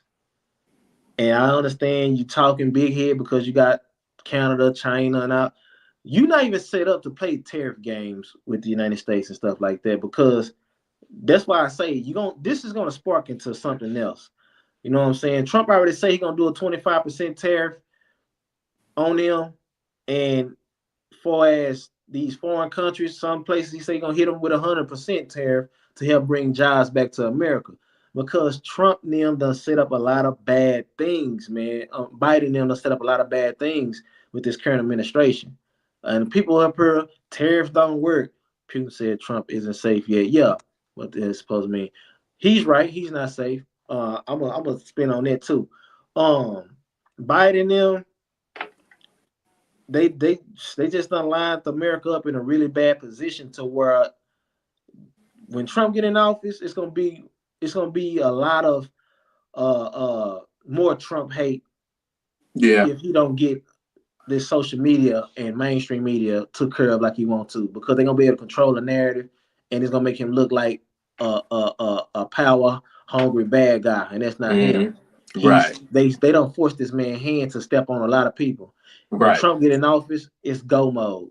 He got to Yeah. clear out a lot of excessive spending, weak agencies that we have here in America that we don't need. We have multiple agencies here in America that do the same shit. Why do we have that many agencies? We have over 300 agencies here in America.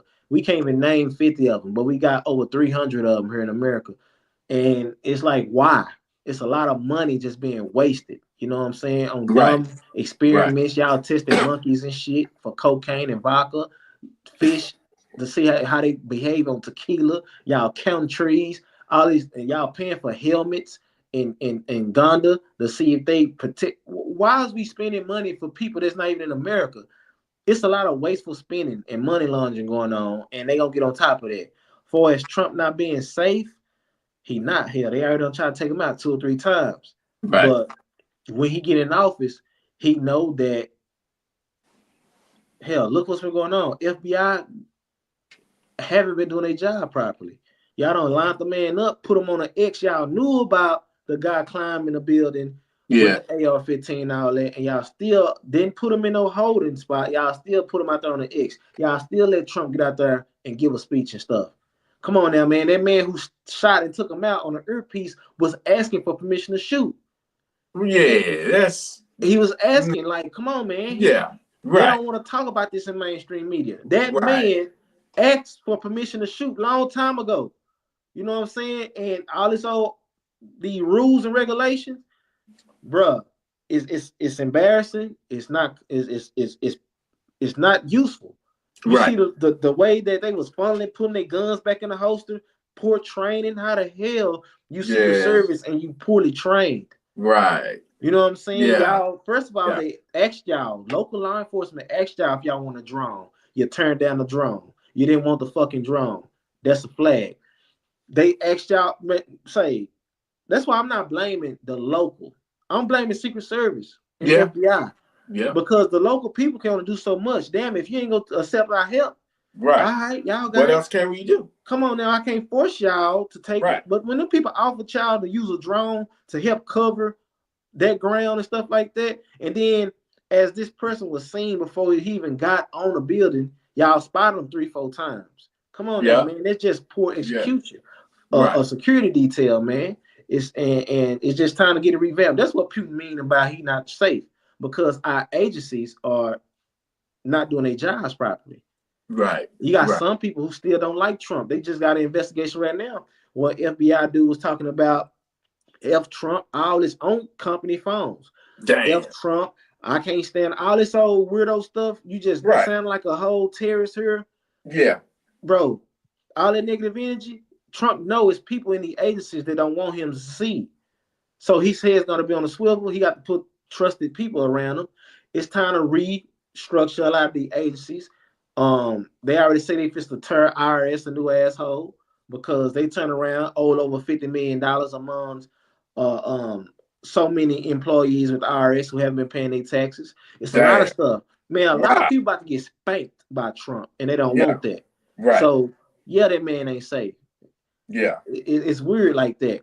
But I promise you, he will be. He's going to get there.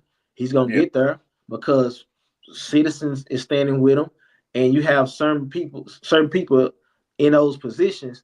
Man, say they're gonna put their foot down. They're gonna stand neck and neck and shoulder to shoulder with Trump, man. And that's how it's supposed to be. It's how it's supposed to be. It's time for Nancy Pelosi. They need to lock her ass up. They need to lock Joe up. It's a lot of people that need to go to jail for these false accusations. It's mighty funny since he about to become president. Y'all want to close down all these federal cases and stuff. All that made up shit y'all try to put out there on him. A lot of the cases is now they closing now. Yeah, you're shutting it down now. You want to close them out. Nah, we're going to spin a block on y'all ass. Y'all want to turn around and resign? That's cool. Do that. But guess what? Trump already said he just fix this social media stuff. He going to fix these networks. He going to fix these agencies. And they going to get this economy back right, man. And Trump gave Elon Musk them up to 2026 to get this economy right, man, with Doge and stuff like that. And they sound like they on the right track because IRS done turn around and ask for some more money. How y'all ask for $20 billion? Nick, say for what? For what? Y'all already in debt for $50 million. Why the fuck I'm gonna give y'all some more money? Right. No, it's time to just shut it down. It's just time to shut it down. Campaign. They spent $1.5 billion in that short span of a time, and they in debt, saying they owe like $20 million. But I hear they said they paid Beyonce $10 million for a 3-minute speech. Yeah, they paid us about $10 million. They gave Megan Thee Stallion some money. They gave Cardi B some money. It's like, dang, there go your $20 million in debt right there. And then this Kamala Harris, she turned around and just spent $500,000 on just getting a setup. It's just wasteful spending. They got so conditioned and comfortable to wasteful spending of your tax dollars. Yeah. Wasteful spending, bro. The Democrats, they mighty quiet right now when we talking about money. Yeah. They've been busted already for wasteful spending of your tax dollars, your hard-earned cash. I'm with Trump. When Trump say he's trying to make it where you working overtime, they not taxing your overtime, we gonna probably end up doing away with the income tax system. I get it, because why are we still cutting Uncle Sam them into our money like that? Right.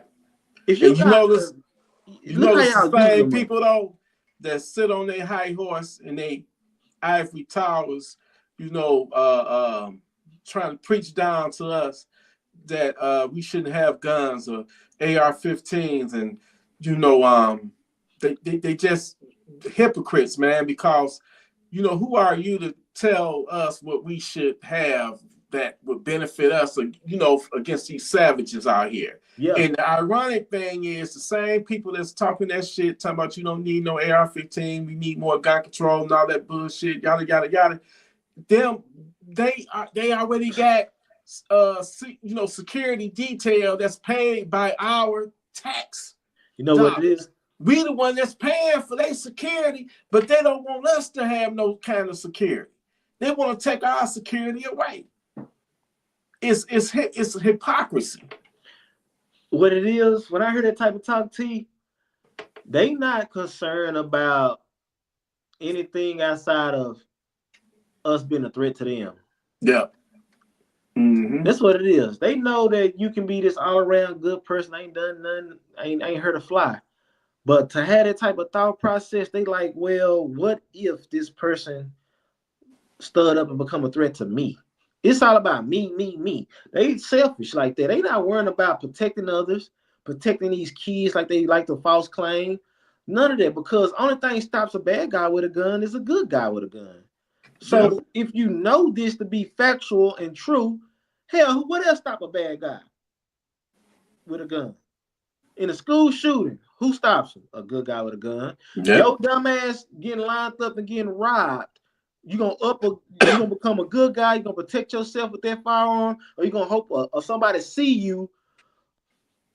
Hands. It's the only thing stops a bad guy with a gun is a good guy with a gun. You know what I'm saying? Yeah. So until they can prove that to be wrong and show that Superman exists or something, God reached down from the sky above or whatever and grab that criminal and shake him. You got to show me something. Right. I'm gonna tell you something. God help those who help themselves too. Yeah. Tell you that's how it works here. Yeah. For real, for real. If you don't believe me, put all your money in one pot, put a sign outside your door. Hey, I got X amount of dollars here. Criminals welcome. And we're going to see how that plays out.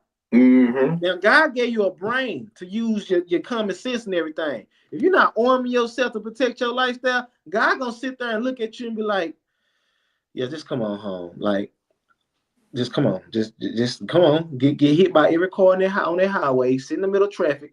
Just come on home. He's just going to welcome you on home. Right. Yeah. You know?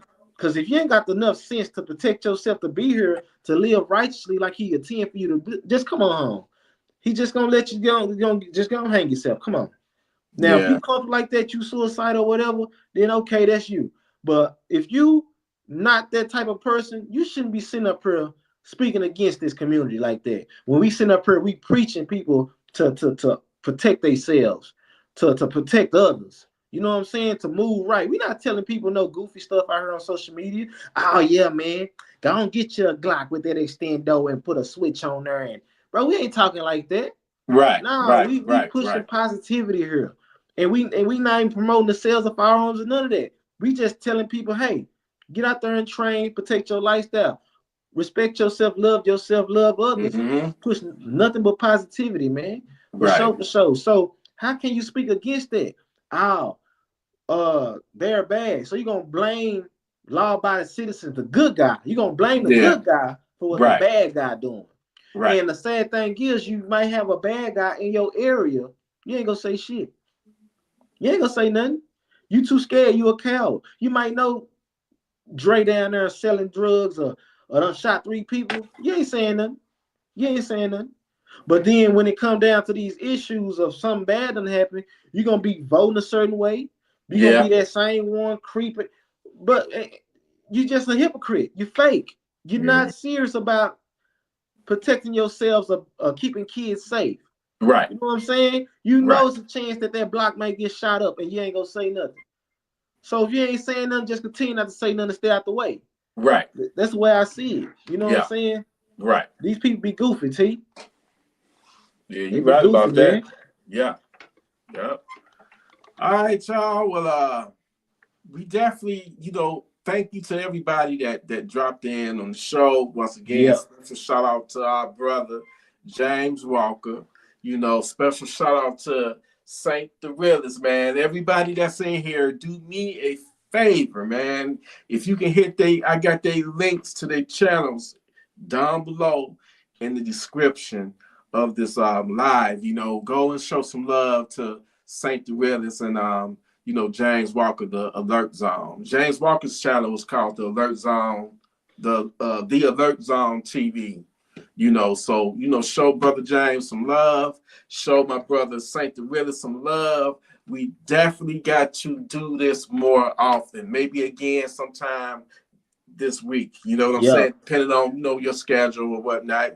And that invitation that stands to you, brother James, if you want to come, Johnny Snow.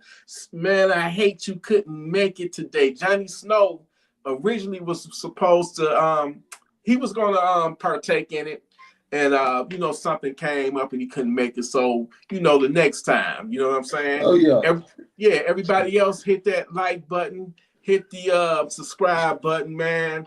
So appreciate you. Yeah, thank you all. Salute to everybody that came through and showed us love. Like I say, Gunfreak Nation is not me. It's all of us. You know what I'm saying? It's all of us. It's what I'm trying to say. It's bigger than one man. I may have started it, but it's bigger than me. So, just let the God's blessings rain down on you and just continue to be a righteous person and be the best version of yourself. But at the same time, you precious. Your life is precious. This is not Call of Duty where you get, unalived and you get to come back. You get caught slipping out there and one of them funky, nasty savages, get the drop on you. You got to be able to protect yourself, man. Like I say, if everybody in this country or everybody in this world, if everybody was just rich, wealthy, if everybody became multimillionaires overnight, it would cut down on some of the crime. But some people minds is just wired to where they just gotta do some foul shit. It's gonna always be some rapists. You might be a millionaire, but you just that urge just to go out and sexually assault somebody. You know what I'm saying? That money ain't gonna solve that issue. You a savage. Serial killers. They just get that urge. They wealthy or whatever, man. Ted Bundy. The Hillside Stranglers. Arthur Shenstraw. The Jeffrey Dahmer. Man, it's the urge. They could have been millionaires when they still would have did it because that's the way they mind is wired. So no matter what, in this wicked world, it's gonna be wicked people that's gonna be doing wicked things, and you don't never want to find yourself in that position where you want to receive the end of it. So you got to be ready to protect yourself and protect your family, because it's a lot of people out there that's up to no good, and they don't have no respect for human life, and they will do horrible things to you before they unalive you. So love yourself enough. I know it's a lot of religious people. Oh, man, I ain't you. What you need that gun for? You need God. You need God. You don't need that gun. You need God. You need God. You covered in the blood of Jesus. You call on Jesus.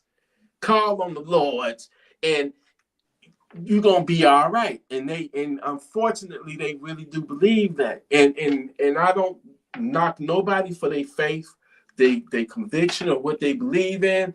But the reality is the only thing that can really save you, and you have your faith and believe in whoever you want to. There's nothing wrong with that, but you can do that all day and pray. But them funky ass savages, they gonna laugh at you and brutalize you and then unalive you. Now, if you got that gun, like that, remember that church in what was that, South Carolina or North Carolina, when the racists went down in that basement and killed all them black people?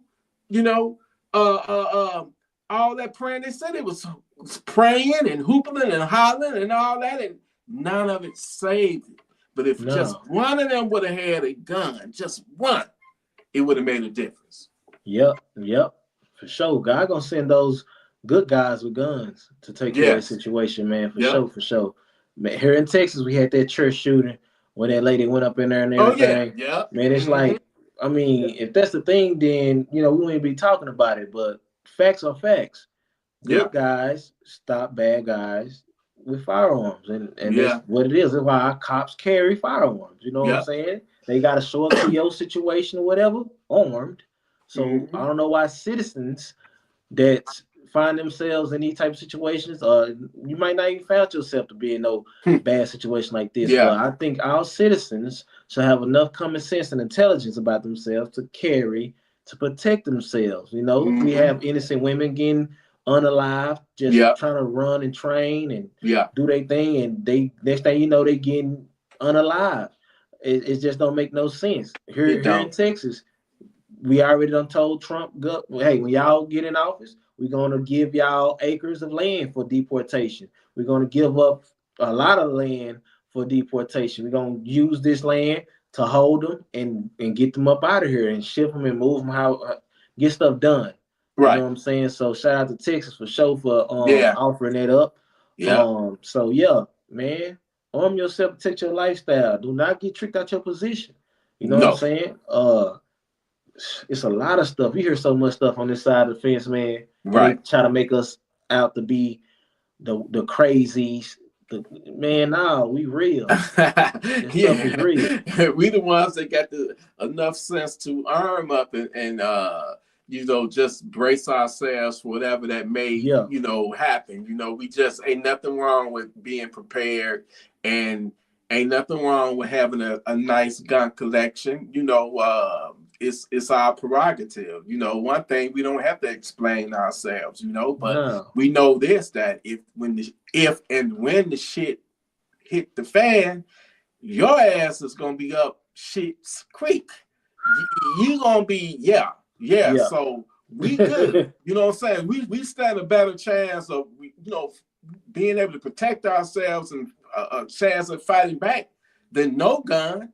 And so it's a lot of people out there that really, you know, think that nothing can happen to them, or, you know, it's many reasons why people don't like them, you know, and I get it. It could be intimidating. It could be scary. Hell, at one point, I didn't like it earlier in my life. I didn't like being around a firecracker.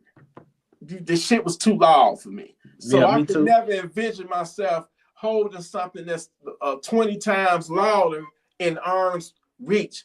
And I'm glad that I overcame that fear, you know. But you know, when it really hit me, when I really knew I had to be armed, like, you know, as far as get my, you know, my CPL, my concealed pistol license, was the night when me and my girlfriend went to that I know you know about it because I told you before, that gas station.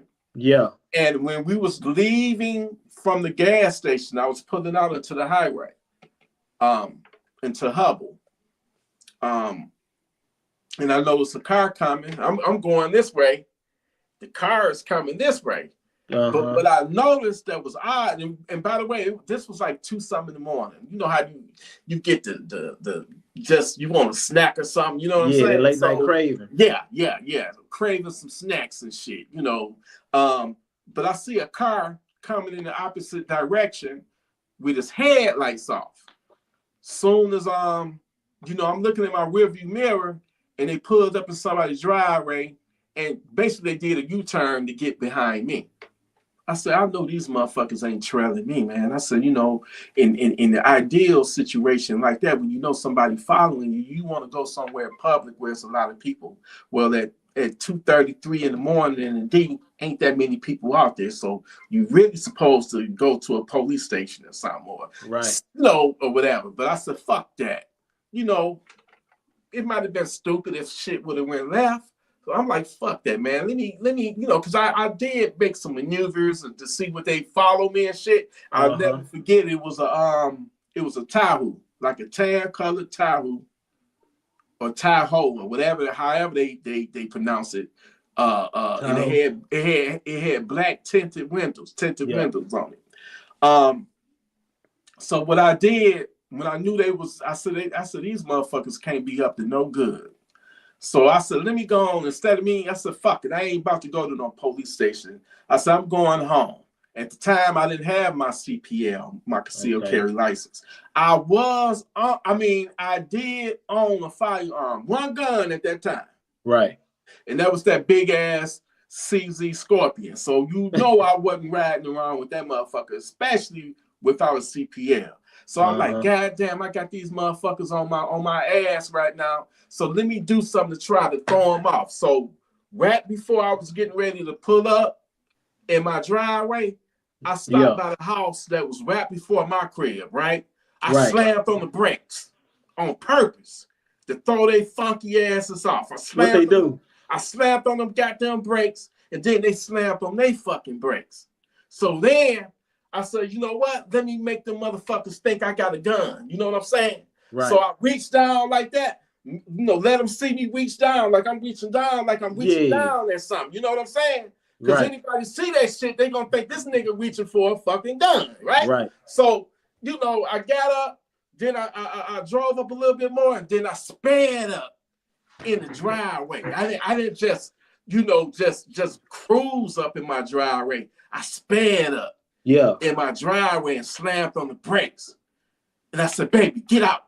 I said, let's get the fuck out. You know what I'm saying? Let's get the fuck out. So we jump out the fucking car. We fucking running.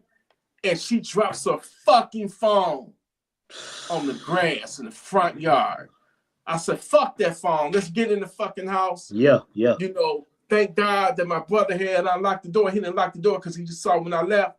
We ran up in there. The first thing I did was run and get that motherfucking scorpion. These savages that was in this Tahoe, them motherfuckers, they stopped in front of my house. And when they saw my silhouette with that motherfucking scorpion and shit, them niggas, man, them motherfuckers took off. Yeah, they burned rubber getting the fuck up out of there. And I said, you know what? I'll never, ever, ever again get caught slipping like that. For a second, I broke the law, driving with my motherfucking scorpion on me. Right. You know, having it in the car with me in case I needed it, because what if the motherfuckers would have jumped out and ran up on me and my girl with their guns out? We helpless. We don't have no guns to shoot back. Right. So they could have did any and everything. You know what I'm saying? Right. So I said, that shit could have easily have went left, but I think what threw them off is when I slammed on the brake and they saw me reaching down. They think I'm reaching for a gun. Yeah. And they hesitated. They was like, that nigga got a gun. I ain't about to jump out on him now. He got his gun now. He on to it. So, you know, I use my brain to strategize that shit, man. You know, it's all in how you move. When you got your gun and when you got your concealed carry license, man, that's a huge responsibility. And you have to know, you got to know how to move. If you don't move the right way and be tactical of every unique situation and environment you're in, you gotta think. Yeah. You can end up being a victim and being unalive if you don't know what the fuck you doing. Right. Yeah. You can get killed. It can also get you killed. You can make one split second decision that can cost a life. It could cost you your life, or it could cost the life of another person. That's why I say, if you are in a situation that you can remove yourself from and walk away, walk the fuck away. You got too much to lose. But you need a gun. I realized because of that incident that I needed to get my CPL. For a long time. I felt like they would not give it to me because when I got in trouble earlier in my life, I had got in trouble, a misdemeanor back in 2005, and I didn't think I would be eligible to get one because of that, because it showed up on my record, you know. But I ended up getting my first CPL in it was 2018 when I first got it. In 2018, man, and also from now on, I want to do things the right way. I'll never ever be caught in a situation where I'm feeling helpless, man. Where that's the worst feeling ever, when somebody got a gun to your head, and it's like, I call it the God mode complex, because flight or fight. They got that drop on you. They got control over whether you live or whether you die. Yeah. And there's nothing you can do about it. Yeah, it's a bad feeling. It's a bad situation to be in, man, to know that somebody else got that type of control over you. So I was saying, when you like, man, if you're in a situation, and would you go to another scene? Nah, we got to go and get down where we started at, man. I just can't. I can't go out like that, you know. I'm going to go out this way. I'm going to go out fighting, for sure. Right. Yeah, but you spot on, though, man. Not using your head and understanding situations and being a quick thinker, and that can get you unalive or in a bad situation real fast, man. Yeah. And it might not be you, it might cost somebody else their life, for sure. So you got to think, man. That's why you always got to run scenarios in your mind, live in a state of paranoia, man. Challenge yourself, run scenes, run scenarios, all that, because it be cases where you think something might pop off and it don't pop off, and you be comfortable thinking you're good here, and then that's when something pop out. When you least expect it, that's when it pop off. And you got to learn to always have that mindset to expect the unexpected. Yeah. And the best thing you can do in any situation is always remain as calm as you possibly can. Because the minute that you let your emotions get the best of you, that's when you're gonna make mistakes and you're gonna fuck up because you're not thinking clearly. And you clearly got to be, you got to try your best to just stay calm no matter what the situation may be, But I've seen so many, times, man, in this city, that in Detroit, man, that so many people have died over bullshit, senseless violence, man, that could have been averted, man. It could have been avoided. You feel me? But it's everybody. It's like I got to prove that I'm the bigger man, or I'm better than you, or I got to match your energy. You ain't gonna disrespect me like that. I'll die for my respect and all that. That's that fucked up ass mentality, man. And people don't want to walk away. And everybody's so fast to solve the situation with their guns. That's not it. Right. And it's a lot of lives, man. That's when I went out there to the cemetery on November 24th, I went to the cemetery to visit my pops, man.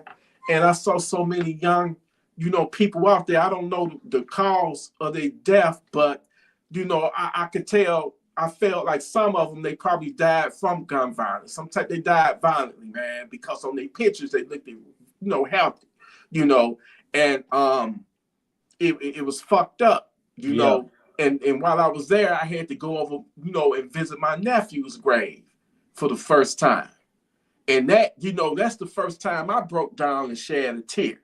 Then I went to my dad, my mom's, my sister, my nephew. From years ago that passed away, Robert. But my nephew Duran that was killed last October, it hit me the hardest because he was as young as he is. You know what I'm saying? Yeah. My other nephew, he died from a blood clot, I believe. Everybody in my family that passed away, it was a medical issue.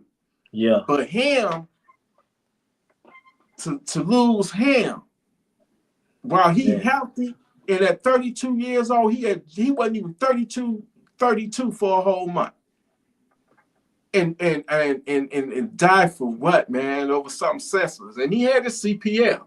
Yeah. But the savage that killed him also had a CPL. And because these motherfuckers went up in the hall that his sister rented for her birthday, and they started some bullshit, acting reckless and disrespectful, and they was told to leave. Mm-hmm. And when they didn't leave, my nephew fucked up and pulled his gun. He didn't point it at him, but he just pulled it and dropped it to the side. But that's all, Michigan is a stand your ground. So the person he having words with wasn't even the one that shot him. It was the dude that came with him. Come to find out, that was his brother. He was arguing with that was going back and forth with my nephew. He took him out. And nobody went to jail over it. It was classic self-defense. That's why I preach on this shit right now. When you get your fucking CPL, you better pull your fucking gun when your life is in dire, a threat to your life, a deadly threat to your fucking life. Yeah. This ain't the 1980s or 1990s where, you pull a fucking gun just to be pulling it. I was one of them crazy psycho motherfuckers. I get mad at somebody. Oh, let me get my shit. Let me pull my shit. You can't do that shit no more. Because the minute you produce that firearm, that gun, and don't use it, they can pull theirs and use theirs. And here in Michigan, we got to stand your ground. You don't have the duty to retreat. Yeah. We got it here in Texas too. Yeah, you have the right to stand your ground. Right. So absolutely. If you pull it, in the way I see it, nephew shouldn't have pulled that fucking gun. Yeah. He probably been drinking and wasn't in his right mind, and he wasn't thinking strategic. Right? Back and forth with this motherfucking savage. He didn't notice the other one lurking, distancing himself, clutching in his pockets. I would have peeped all that shit out, man. And that's what I'm saying. You can't let your emotions distract you from your reality of what the fuck is going on around you, man. I'm going to tell you something. If you ever find yourself in an altercation with a group of motherfuckers, I guarantee you that if some shit pop off, it's not gonna be the one you having words with that's gonna get you. It's gonna be that one that ain't saying nothing, that's being quiet, and he just in the background lurking and watching your every move. He the one that's gonna get you. So avoid it. Gotta be I'm gonna be honest with you, Saint. If I would have been there, I would have slapped the shit out of my nephew for pulling that fucking gun. Because guess what? If they was just intended on some wild, you think I was just gonna sit there and watch this motherfucker gun my nephew down? Yeah, no, sir. No. I was gonna get him, and guess what? They was gonna get me. Because they said all the motherfuckers that was in there was armed, man. Yeah. Everybody pulled their shit. So I wouldn't be here right now. And that's why I'd be mad at my nephew, because not only that you play with your own life, you playing with everybody else's life. But he did a decision that he couldn't take back, man. When that first bullet hit him, I got pictures of that shit that I saw. I don't personally have them, but I saw them on his mom's laptop because they was gathering up all of the evidence and shit. Yeah. And you can see the look of him being in shock and sadness. And I couldn't even look at it because it was so hurtful, man. It was like he knew he fucked up, but it was too late. He couldn't take it back. You know what I'm saying? And yeah, gotta be alert, man. You can't do that shit. You can't do it. You gotta think when you got your concealed carry license or any gun in general, man. You have to you gotta know how to move. Yeah, gotta think professional with it too, man. It's like you gotta be professional with it. You gotta have integrity with this shit. Yeah. You know, you can't just be a reckless, wild motherfucker who got a temper. Oh, they don't piss me the fuck off. One day I'm gonna touch on this situation that happened to me where I could have got, potentially killed by the police because I was being wild and dumb. And I was pissed off at the time and, just acting a fool. And I was, if I was seconds away from getting my fucking head blown the fuck off, because I had I'm walking around with a fucking, shotgun in my fucking hand. And I didn't know that somebody had called the police. Because I knew in my mind I wasn't going to do nothing. I'm putting on a motherfucking act. I'm putting on a motherfucking show, knowing I ain't about to do a motherfucking thing. I ain't about to shoot shit. I ain't about to shoot a fucking fly. You know what I'm saying? Knowing I'm up that crazy motherfucker. Putting on a fucking act, trying to show out. Right. And that shit could have got me killed. I'm gonna do a video in the future about that situation. But what I'm saying is I learned from that shit because I was seconds away from getting unalive, man, because I was in the dining room and I didn't know that the cops had been called, and the cops is coming in the living room and we about to be, meet up. But my pops slapped me upside my motherfucking head and took his gun away from me. Took it away from me. And it was all over some bullshit, man. I was a back then, my main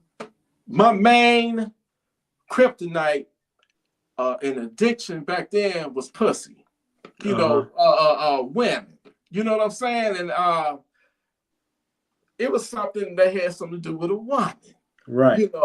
And that's another thing. We're going to have to dedicate a whole nother live for that, because I know you done did some crazy shit for a woman. And your boy T, back in the day, I done did some crazy shit. I didn't like, I always liked the wild ass woman. I didn't want no boring woman, no secretary, or no nun and nothing like that, man. She had to be wild and loose and sexy and all that. And the crazier they were, the more they turned me on. You know what I'm saying? I liked the woman, like you could be with a woman and you looking at another woman while you with her, and she be like, motherfucker, I'll fuck your ass up. I'll stab your motherfucker. She all looking like that. That's the type of woman that I Was used to I back love, then, yeah.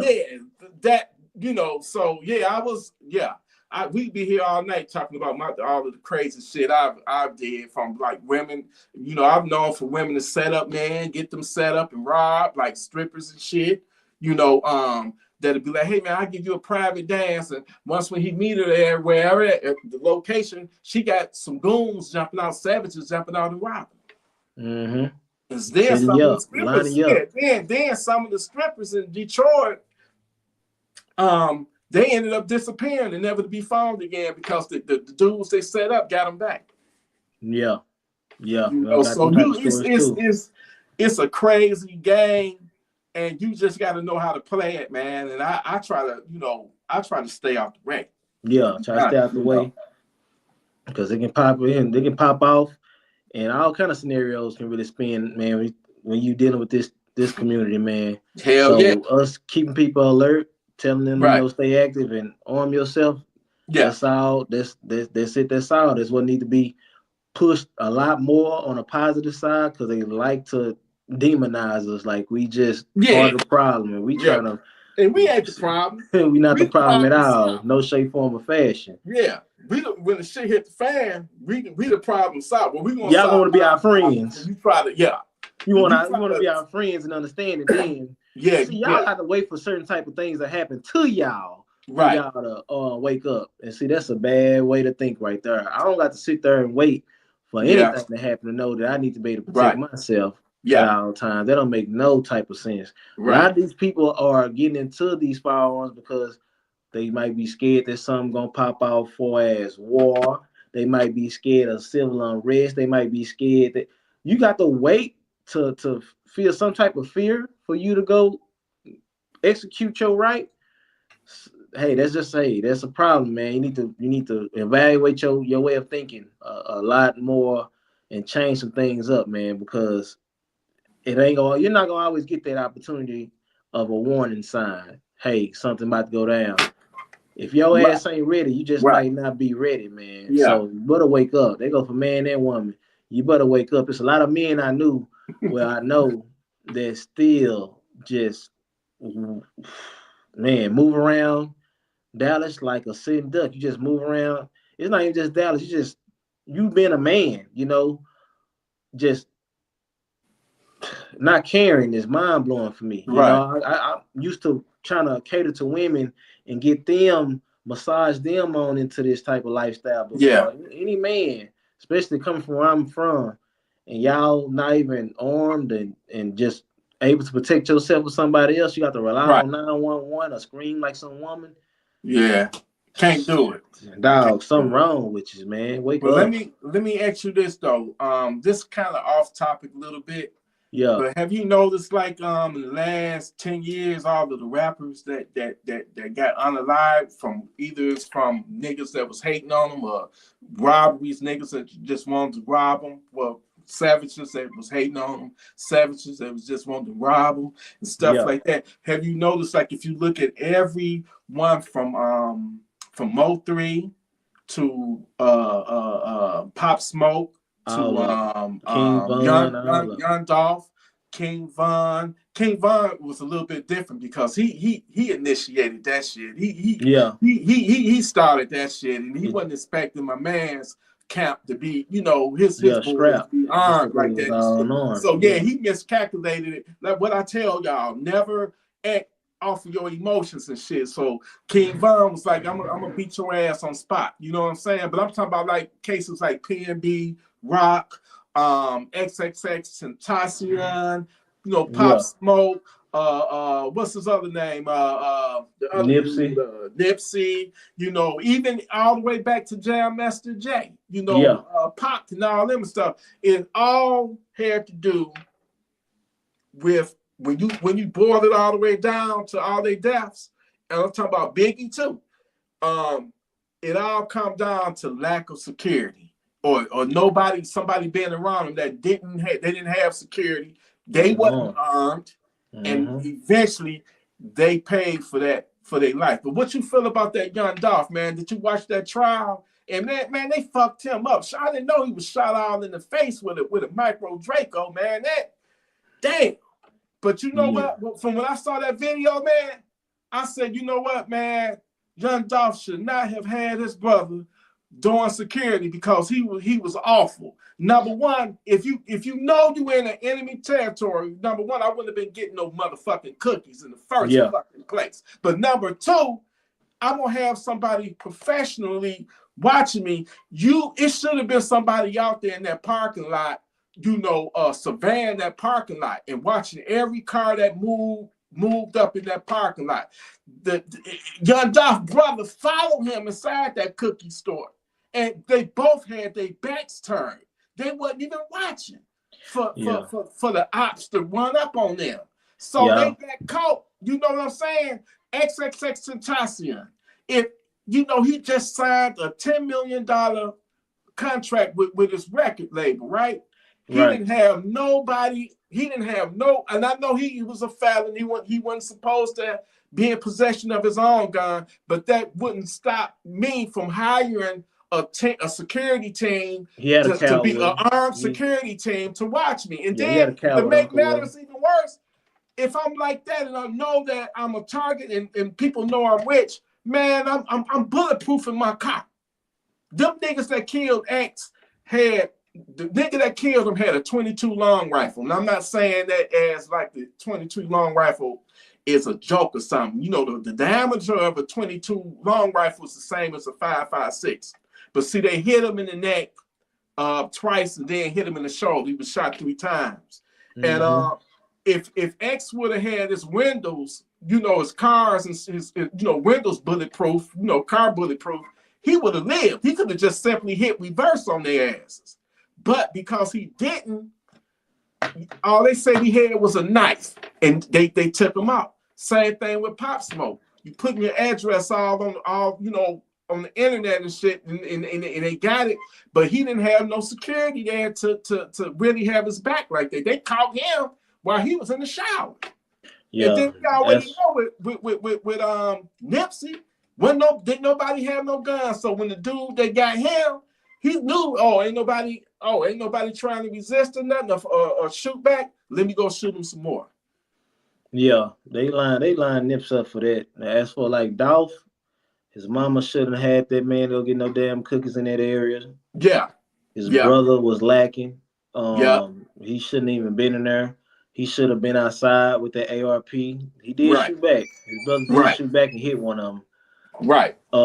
He should have stood guard. You know what I'm saying? Not me in the hood like that. Yeah.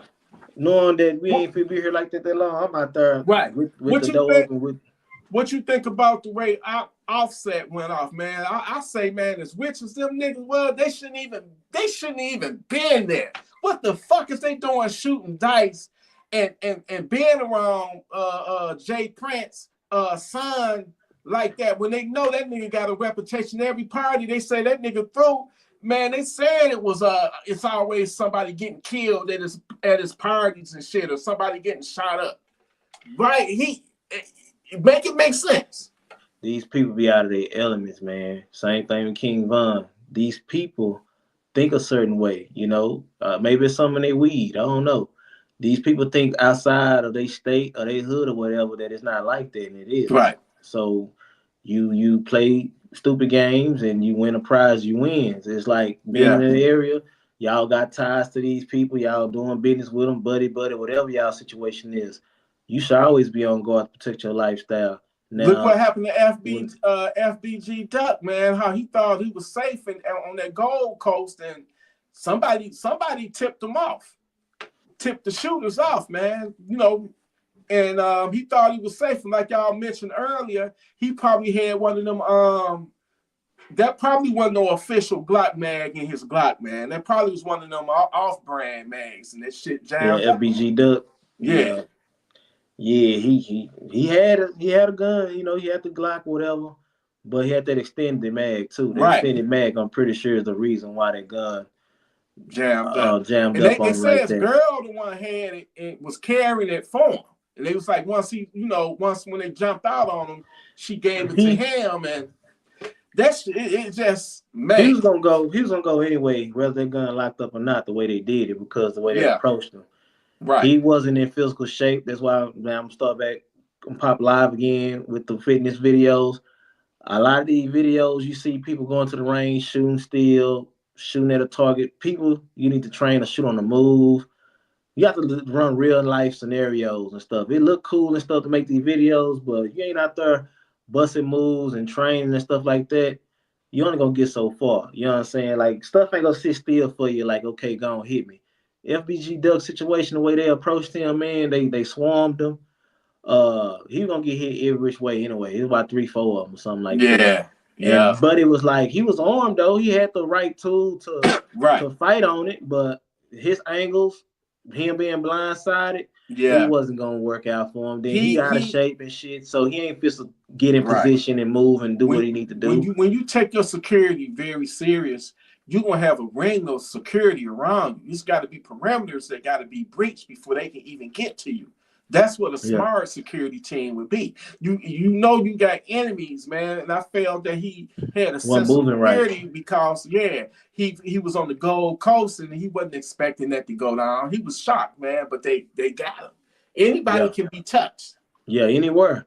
So it's like, man, people be thinking they safe in their home. It'll pop off. And they said King Von was behind that, because they, it came out that it was a hit that he paid for that. They gonna put a lot of stuff on Von. They gonna definitely spend a block on Von right now because there's so many murders out there. Hell, it's easy to say Von did it. Von did it. Right. He done beat cases that they said he done, and he just a scapegoat for sure. But yeah, I mean, I won't put it past nobody, man. It's a lot of stuff going on. People got to move right. You know, you moving. You live in a certain lifestyle. You need to really live that lifestyle, not just for social media purposes. Right. You need to really be moving like a mob boss. You need to move right. Well, what do you think about the Tupac situation? Tupac all the just got people floating up. them conspiracies and shit. Now, what's your thoughts on it before I give you my thought on it? He got lined up because, hell, I mean, looking at the situation, it's like you turn around and tell me you got security, then you tell them don't carry their guns. It don't make sense. And then you in this low, the choice of car to ride around in, knowing that you got a serious beef going on, the vehicle, it's the same thing with Biggie, lined up. You got this low BMW. Anybody can pull up on how to hire. I mean, with them small ass rims he had on there, right at that time. Then, I mean, not saying everybody got armor-piercing rounds, but the angle, it's easy for me to dump down into that car. Whatever. It was just lined up like that. People like, well, why would Suge try to set something up knowing he can go too? I get it. That sound good and all that. Man, y'all got to understand. You got government officials and stuff like that was involved in that too. It wasn't just no West Coast, East Coast, man. This stuff goes into law enforcement, LA, all kind of stuff. Vegas. Sure did have a lot of crooked cops working for him. Rogue cops working for him, though. Yeah, man. Death row security. Yeah, for sure. So Pac, RIP to Pac, man. Some people don't believe he gone and all that. We don't know how that really shook. But I tell you what, though, his girl at the time when she was trying to get him to wear his vest that night. Quincy Jones' daughter. Man, Pac should have wore that vest.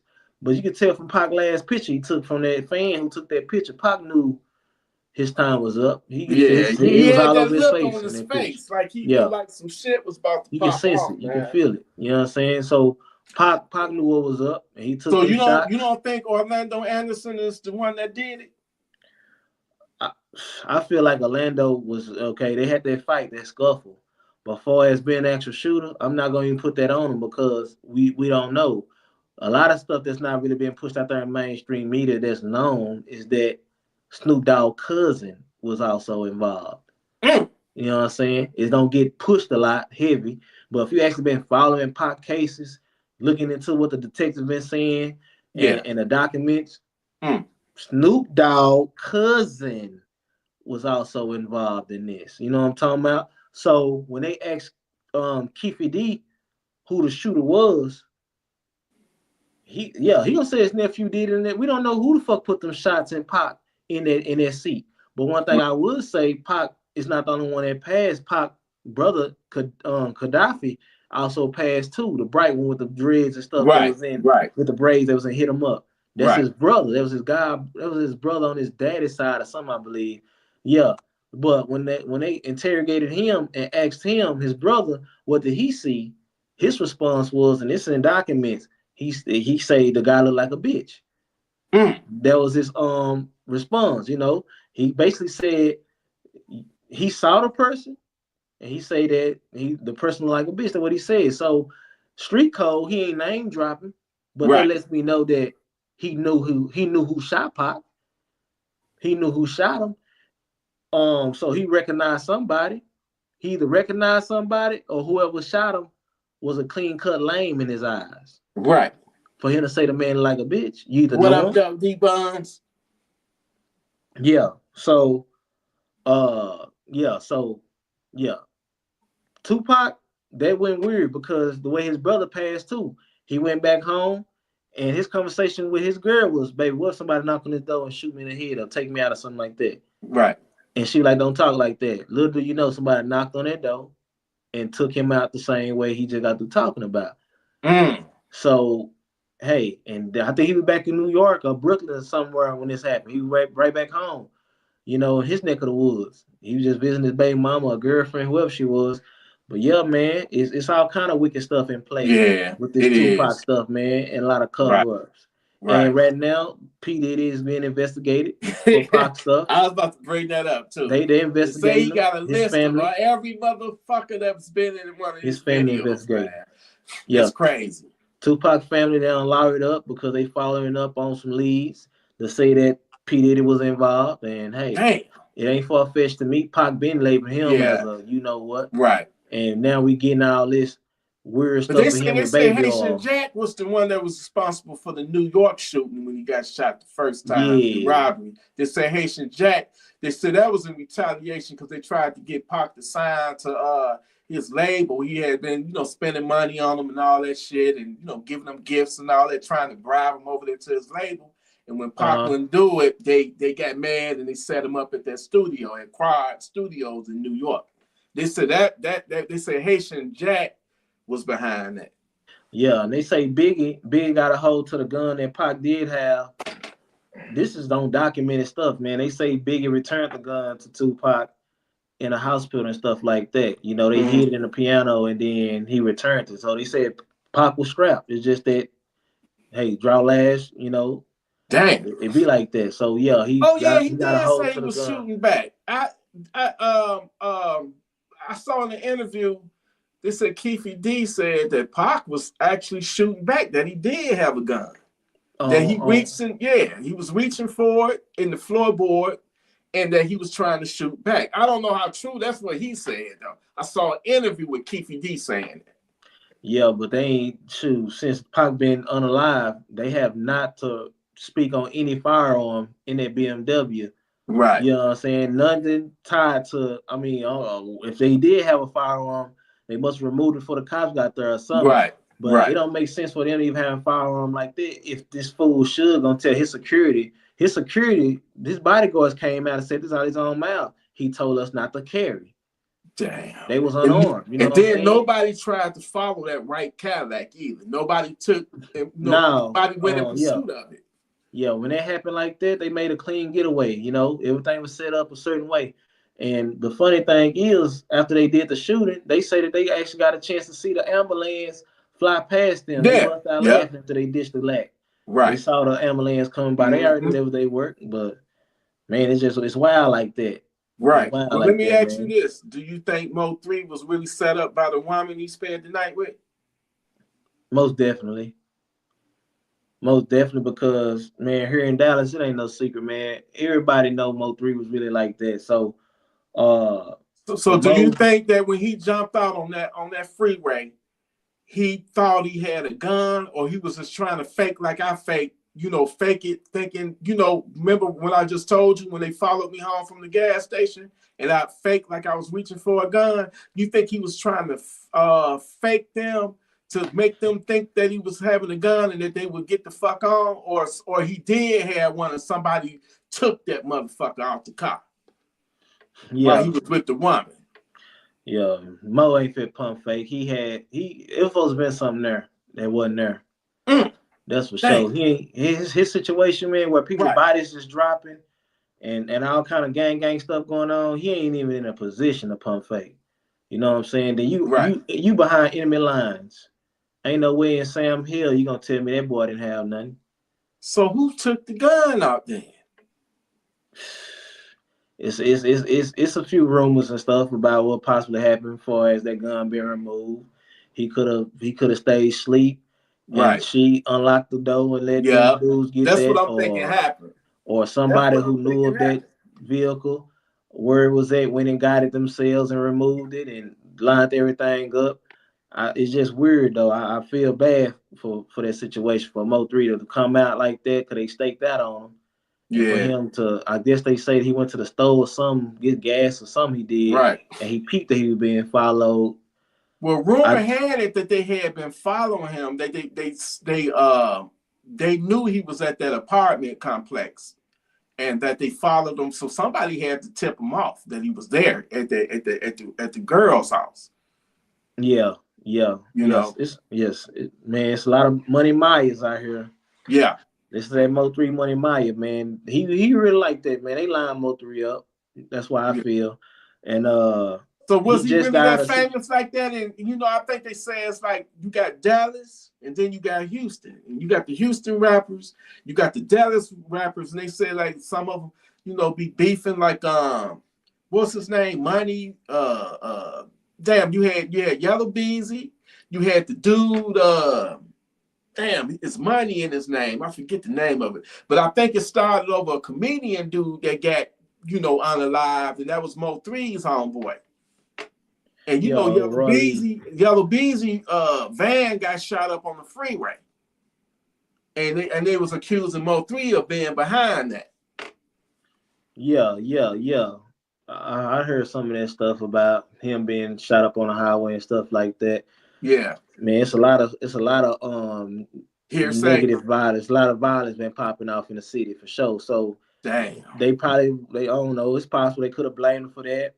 There's a lot of back and forth stuff going on, man. It's a lot of disrespect, man. That's what it was. It just brought down to people not respecting each other's minds and not moving a certain way. Right. Yeah, everybody could have still been here. Could have been getting money, but jealousy and weirdo stuff just take control, man. These dudes don't think clearly. They don't move right. It's enough money out here for everybody. So if it came down to money or whatever, street related stuff, they could have talked that out. But then they don't been talked. They don't tried it their way. But once people start losing their lives and all that, ain't no more discussion. It's up, it's stuck. So I get that. I just wish that these fools could have turned around and played this a whole lot better because these people had kids. Yeah. They had families who loved them and everything. Everybody got somebody who care about them. Right. So that's hard to. That's a tough pill to swallow right there, man. You see these videos of Mo3's son at his grave site and all that. And hey, a lot of people lost their lives, had kids and families and stuff. So I get it, man. I get it. I just wish they could have discussed it and could have came down to a even playing field. But it just came out of jealousy. And jealousy, man. It brought down to jealousy. You know, that led to a lot of wrongdoing for sure. Yeah. And long live Mo3. I hate everything went down like it did, but then too, when you got stuff going on, you gotta move a certain way, man. You gotta move a certain way, and then trust. If you move like that out of trust, you're not trusting people, then you need to evaluate what you're doing, man, because you're never supposed to get caught like that in that situation by yourself or whatever. Right. It's just bad, you know what I'm saying? And then you can tell the way on that video when he went looking for whatever was supposed to be in that car, they wasn't there. They just lined them down. I'm just saying, I understand shootings. I don't know one shooter Brandon, that's we've been live down. since 9 o'clock. We've been live since 9 o'clock, Brandon. Yeah, I don't know what shooter gonna run down on another known shooter like that that's known for taking care of business and stuff that freely, that openly, like that without hell. Don't nobody want to get shot. Yeah. If y'all blaming him and saying that he's shooting people up on highways and doing all this and that, I don't think you should just openly run down on somebody that's slanging iron like that. But hey, So Yeah. they just push more towards the conspiracy, man. That hey, Yeah, it's tragic. stuff No, happen. no matter how you look at it, man. And Yeah, it's cold. it's like that's just the way of the world. It just shows you that you got to be prepared for whatever, man. You You know, do. be You prepared, do. have it Gotta on stay you, on, man. know how to use it, and just, just try to get out of that situation as fast as you can, to preserve your life and just avoid a lot of the bullshit, because it's so crazy, especially here. Arguments usually lead to shootings here in Detroit. Mm-hmm. So you just I stay to myself, stay in my own lane. I don't fuck with nobody. Don't want you fucking with me, because I am prepared to protect myself and my family. At all times, yeah. At all, you got to protect your lifestyle at all times, my brother. But you know what? I'm not gonna hold you no longer, man. I know you got to get your rest or whatnot. You might be busy tomorrow, whatever. We done been on this mug almost 5 hours again. Yeah, man. And we just were spinning the supposed to block. just be at 1 hour. You Hitting feel them me? things. Once again, I appreciate Brother James Walker for coming through and blessing the channel. And you are a blessing to the channel. Everybody in here, go over to St. Willis's channel, subscribe to him. We trying to get the brother to 500 subs. You at how many now? 417, 418, something like on, that. man. We hey, let's get them I'm to almost 500 there. subs. Do that favor for me. Let that be my birthday gift, y'all. If you fuck with me, TElectrik, Gunfreak Nation, go over there for not my birthday, but my Christmas present. Because we in the month of December. Yeah, my Christmas present would be seeing his channel have over 500 subscribers. Man, that'll be what's up for sure. 1,000. So if y'all can do that for me, that'll be my early Christmas present, to look out for St. Willis. Both of ours, man. Do the same thing for James Walker. The links to their channels are down below this video in the description box. So copy and paste it. Go to their channel, hit that subscribe button, and show them some love. You feel me? So appreciate that for sure. Off top, man. Anything? What's your final thought? Man, just pay attention to what's going on with the government. I know a lot of people don't do politics. I'm gonna tell you something. Politics is in control of your society. The society, your world, your way of life right now is ran through politics. So you can say all day long, I don't do politics all day long. You better wake up, because you'll be one of them people like, oh damn, that's going on, but you don't follow politics. You better pay attention to what's going on. Arm yourself, man. Mm-hmm. Say always arm yourself, because that Second Amendment, they're always getting attacked every single year. Yeah. Tell you something, man. That Second Amendment is the reason why you still have the freedoms you have. Yeah. For real. Yeah. That man above, the high power, and that Second Amendment. I'm trying to tell you. Yeah. They want that Second Amendment. Once you strip that Second Amendment from you, right, you're a victim. Boy, look at here. You're gonna have a whole nother future life. Victim. Yeah, future victim. You're gonna put yourself up against the wall, and you trying to tell me that you trust your government 110% with your whole way of life. Mm-hmm. And I'm tell you something. If they don't try to take out our damn president, if the United States, if Trump almost got assassinated 2 or 3 times, what make you think that you can be walking around here safe from negative energy, from wrongdoing? If they trying to take out the president, come on now, man. Like, you never know. You can't. It just can't be stopped. I was watching a show, and the lady say, because they was talking about confiscating guns in the show. The lady say, "Can you promise me my safety?" No, I cannot. Then why the hell would I give up my tool? Exactly. Thank you. And even if you could promise me my safety, I'm not supposed to put my life in your hands. Exactly. I'm not comfortable like that. I'm not comfortable like that. I like to use this analogy, man. Scenario. You in your crib, and you got a group of savages, kicking in your door. When they rushing in on you, 5, 6, 7, 8 of them, and you call the police. you make it out of there, you know what I'm saying, to hide or whatever. And they in your crib ransacking it. And it's just a matter of time before they get to you, to the room that you hiding in, whatnot. And you call the police. And the police, when they arrive, when they show up, they don't have no guns on them. They gunless. You're gonna be like, what the fuck? I mean, what the hell did I call y'all for? And y'all showed up. The savages, the home invaders, they got guns. Y'all show up, arrive on the scene with no guns. Right. Make it make sense. So crazy. you have to. So when you look at it from that perspective, it is crazy, right? But in Gun Freak Nation, in the 2A, is just as crazy as you not having a gun to protect yourself. You should never ever depend on 911, some operator, and for the police to come and rescue you, a grown ass man, to save you and save, especially if you got a family. That's even worse. You should love, I mean, forget your thoughts on it, but you should love your family enough, your wife enough, your girlfriend enough, your kids enough to want to be able to be a man and protect them and not be like a little bitch and running and hiding and getting on your phone and saying, please, please, you know, they in here. Yeah, you know, can you save them. me, please? How fast can you get here? Can you get here as fast as you can? You know, I'm here. They getting, you know, it's don't be that person. For real. Real talk. Don't be that person.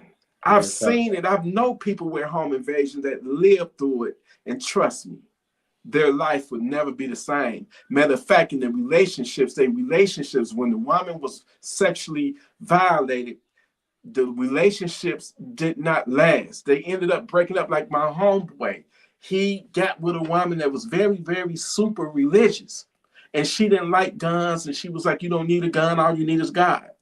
And he had several guns, not as many as me, but he, you know, he was in love with her, you know, and he moved in with her. But one of the rules were you cannot bring any of your firearms into, you know, my home.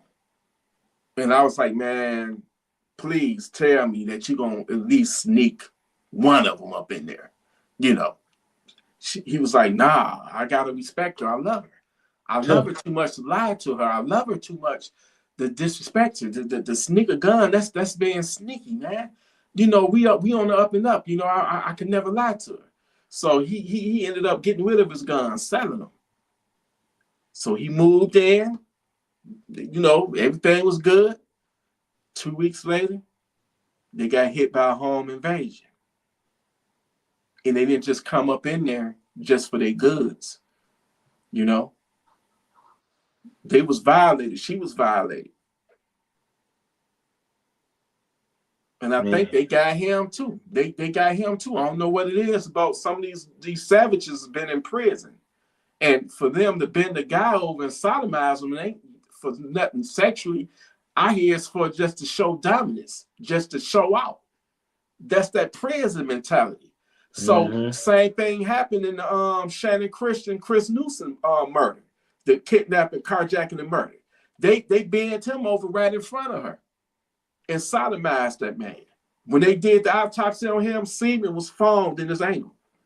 That's wild. So yeah, they did that. Imagine a man breaking in your house and bending you over in front of your wife, your girlfriend, and fucking you in your ass. How demeaning, how much lower and demeaning that could be for your manhood. But that's what happened. Wild. That's what happened to Chris Newsom in 2007, and I believe in Kentucky. And they raped him, and he had the easy death. Because with the woman, they 40 hours, like 24 hours of sexual torture. Man, Yeah. It's a bad situation to be in right there. You don't want, you don't need that. That's why I say you don't get caught slipping. And the only thing they fucked up on, they wasn't paying attention to the savages that was walking up towards them down the side, up the sidewalk. And they didn't try to run. They like I say, you and James Walker was right. If somebody ever get the drop on you, you better fucking make that your last stand. Right there. Because if they take you to location B, it's a reason why they want to take you to another location so they can have privacy to do whatever the hell they want to do to you. So you still going to die, but you're going to be tortured before you die. If you're going to kill me, then you're going to have to just kill me right there on the spot. But I guarantee you, I will be fighting for my life. Off top. And for these men, don't be that weak, man. You better ignore that woman. She don't know no better.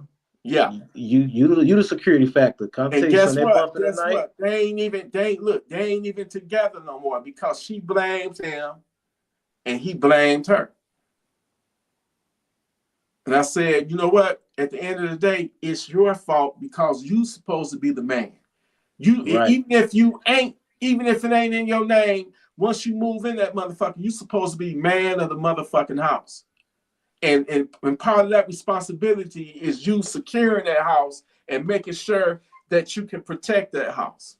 So in my opinion, you wasn't no man, but you let this woman, I ain't even on that wild like a man supposed to be over a woman. That's not me. But at some time, you got to be a man. It's only one man. And there's certain responsibilities that's going to fall on you. You know, that's just like somebody breaking your house and the man is the one that's running to the woman. Help me, help, can you, is somebody break that ain't no man. Yeah, that don't make sense. That's something else. Yeah. That's something else, man. That's definitely not no man. For you to sit there and be in that type of situation, man, that's sad and embarrassing. Yeah. And I need you to wake up. I understand it's some weak men out here. You gotta grab your nuts, you gotta wake up. Yeah. Hey, I understand we all kind of built different when it comes down to the mental state and physical. But say you gotta wake up, man. If you care about something, you love it, you'll defend it. You know what I'm talking about? You'll protect it. Right. So I think everybody want to be alive. So don't put your faith in somebody else's hands, and don't be so religious to where you're gonna just say, blind. This God, that. And God did not put you on this earth to think like that. Right. You know what I'm talking about? He gave you a brain for a reason. Yeah. You know what I'm talking about? Call on Jesus, and Jesus answered that phone and be like son. Even in the movie Booker. Ain't this a tool down there called the AR-15? Well, you should have bought you one. I'll see you in a little while, but you could have extended your life by being able to protect your life by purchasing something called a firearm. Yes. You know what I'm saying? Yes. So, we done seen the movie Book of Eli. He even had a pistol and was slanging iron. Right. Use your brain and do what you're supposed to do, man. Arm yourself, protect your lifestyle. Don't get tricked out your position. You don't need nothing like that. Man, say, look here. Because when it's up, it's stuck. When it's on go mode, that's it. You can't tell them. They ain't trying to hear, hold up, I'm not ready. Right. Pause, time out. None of that. It's just going to happen. Right. You never know when it's going to happen. So you need to be prepared and ready, on guard. You got to at all times. And make your woman do it too. Yeah. Say, make her. Right. You ain't into it. I hear you. Make her. You know what I'm saying? Because hell, she might have an upper hand. You know what I'm talking about? It might be for that woman to come on and say today because the attention on you or whatever. You don't know how that might pop out. Right. I don't want no weak ass woman around me just screaming and shit. Don't give me that. Something pop out. Nothing. That means you don't even love your own damn self for kids. Man, you better arm yourself. Yeah. You better know how to use that pump or that AR over there. Grab it. I don't need you on the corner screaming and shit. Fuck calling the cops. These bullets gonna help the neighbors call the cops. When I let off in this motherfucker, that 300 blackout gonna alert everybody to call the cops. Call something. Right. Shit. Yeah, Like, come yeah. on now, man. I don't need you over there shaking and nutting up and all that. If you go to the store or You, something and if I'm incapacitated, I need you to be able to cover me and be able to defend yourself. If they get the better of me and incapacitate me in some form or fashion, you yeah, should be able to know how to use that firearm, that pistol or whatever, that my scorpion or whatever, and take him out. You still should have my back instead of you panicking and screaming and running and hollering and hiding. No, I want you to be able to send that funky ass savage to Funky Town. Send a yeah, second ass to Funky Town. You know, same thing. If your kids old enough, teach them the responsibilities of a firearm, not to fuck with it. It ain't no toy, not to be played with, but it's something, a tool to use to save your life. If they incapacitate me, they incapacitate your mom, then they coming in for you next. So get them before they get you. You yeah. know, everybody should be trained in that I'm situation. sure gonna train Everybody, your mine. entire family. Yeah. They go for Because I've moms, seen everybody. cases where the guy get incapacitated and then they go on and they unalive the whole entire family because they don't know how to use the weapon. Yeah. Yeah. And that's sad. I got multiple firearms. I only got 2 damn hands. Damn it. Right. Look here. Right. Yep. Yep. It might be more than 2 people. You better grab something. While Yeah. you on that screaming and stuff, you better be you better be Right. getting suited and booted while Do you you remember screaming. that shit that happened? I think it happened in Texas. That inmate that broke out of prison, he escaped that prison bus, and he went into that cabin and he unalived the entire family and took Boy. their guns. He didn't even have a gun. Some kind of way, this crazy motherfucker broke in their house and managed to get control over them. And then he killed them with their own. He unalived them with their own guns. See, that's You remember sad. that? I think it That's happened in embarrassing. Texas. Man, if it did happen in Texas, I didn't even catch it, man. I can't even pinpoint it. But that's Yeah, some bad situation right there for sure. yeah, For yeah, somebody to come into your yeah, domain and use yeah, your own stuff against you. That means people just weren't alert and wasn't trained.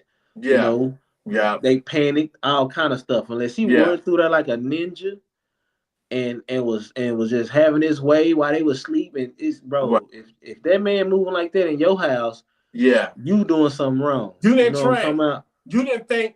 You didn't think it can ever happen to you. Something like that can Yeah. ever happen to you. Like the man come through your stuff like SEAL Team 6. Man, y'all tripping. You Right. just that mean you probably had it in the safe. He probably forced y'all to do. I ain't no telling what all played out in that. Y'all probably Yeah. had something laying out and wasn't prepared. He got a hold to it.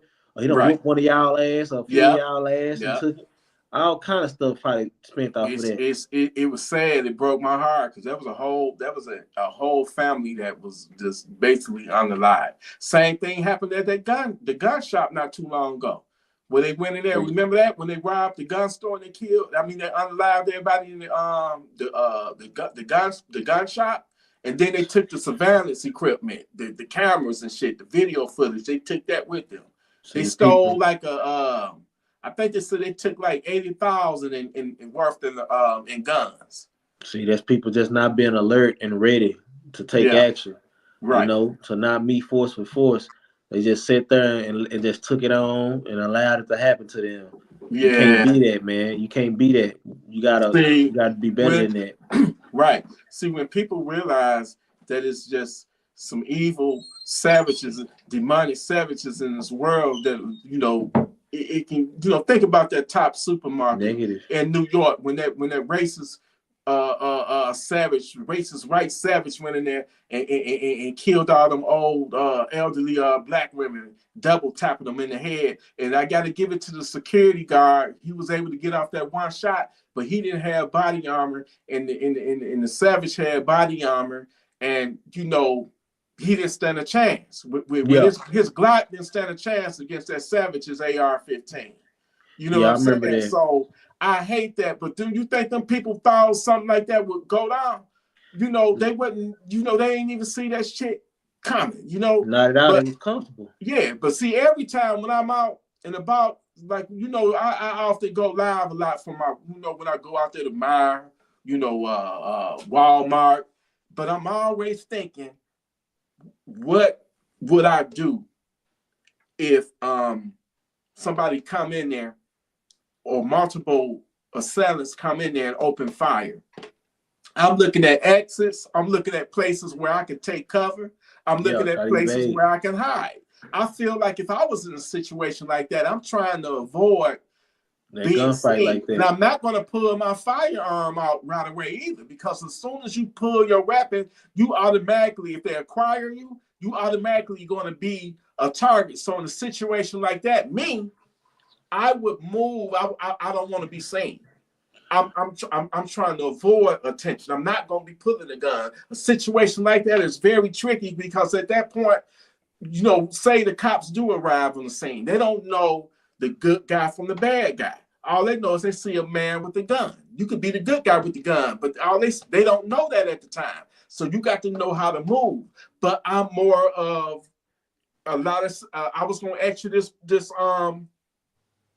question, Saint.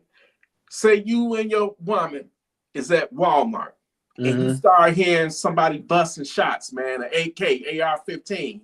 You can hear the difference. It really don't matter. But they in there unaliving folks. What you gonna do? You gonna take flight, or you gonna be the hero? When we inside the store and it's going down like that? Yeah. I'm getting me and my wife and family up out of there first. Only way I engage in it to try to play Superman to everybody else, I mean, I can't get out myself.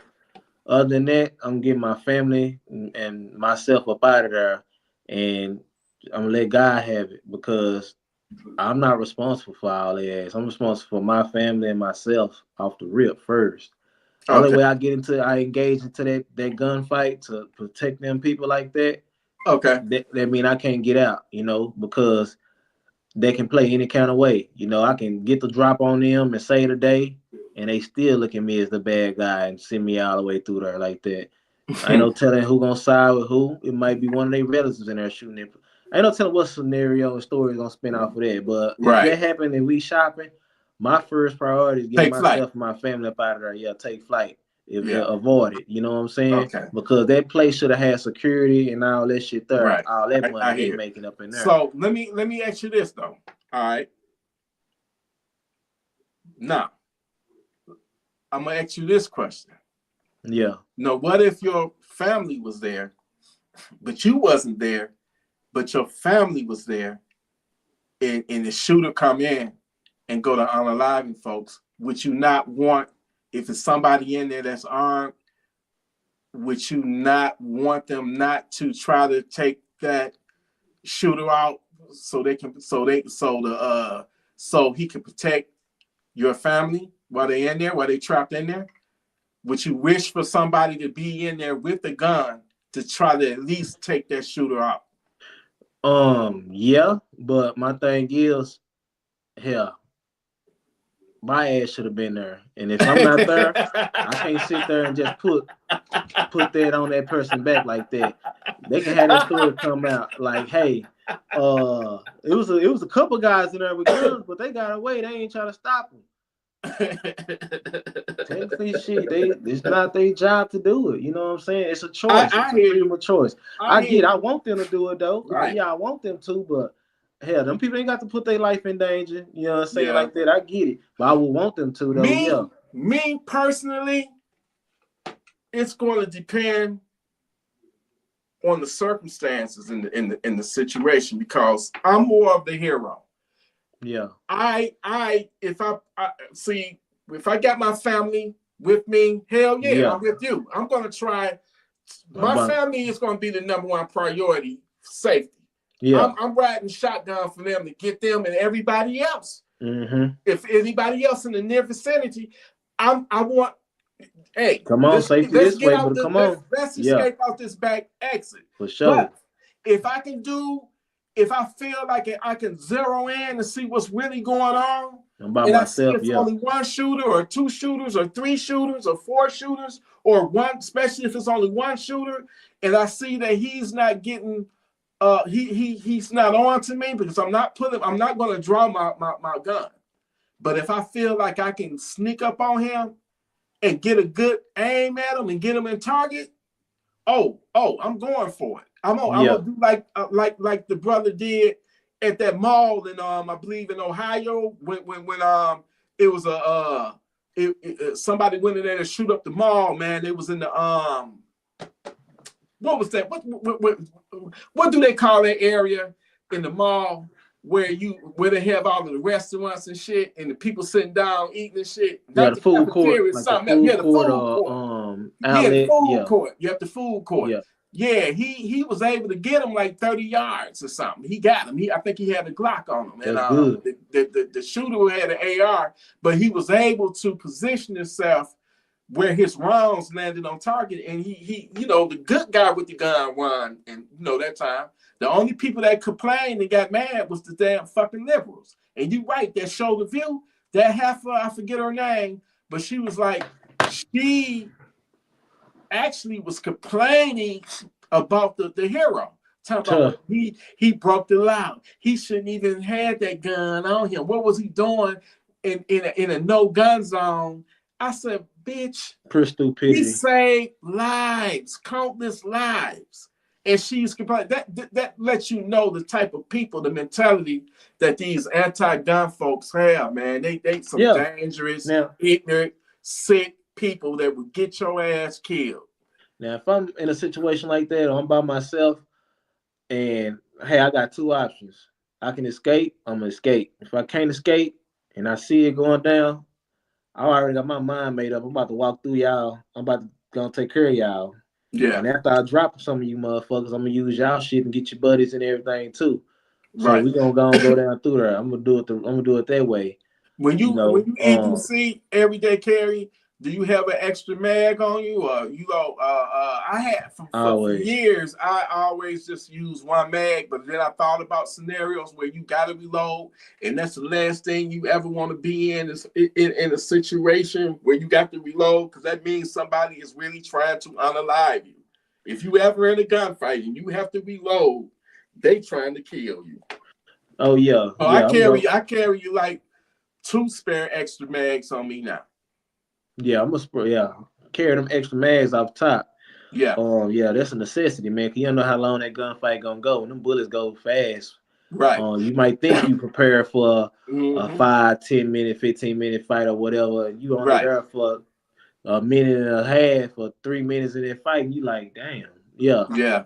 And that means you not hitting your targets and all kind of stuff going on. But yeah. Right. For sure. Speaking of that fight, though, who was you rooting for? Mike Tyson versus that Netflix fight, man. Did you think Tyson was gonna get it? I thought he was. I knew Tyson gonna get it, but I watched it and you can see that Tyson pulled a lot of punches and didn't do a lot of stuff. But they also had rules in that fight. Tyson wasn't allowed to use uppercuts in that whole fight. That's why you don't see him throw the uppercut one time in that fight. I didn't know that. Jake Paul wasn't allowed to hit Tyson in the body. That's why you never seen Jake Paul go to the body on Tyson. Oh, yeah, they had rules. They had all kinds of stuff going on with that. So it was just for show for me. Like I know on a good or bad day, this man can't fuck with no Tyson. If it was a real boxing match, his ass would have been knocked out. And I'm glad Tyson made him some money, man. And when I saw him walking in that ring and he was by himself, I'm like, Tyson, because everybody like used Tyson, took advantage of him, man. The money and all that stuff, man. So when he was walking in that ring by himself, man, I'm like, he could have been knocked that man out if he wanted to. He ain't allowing nobody to take advantage of him, use him all his money no more, man.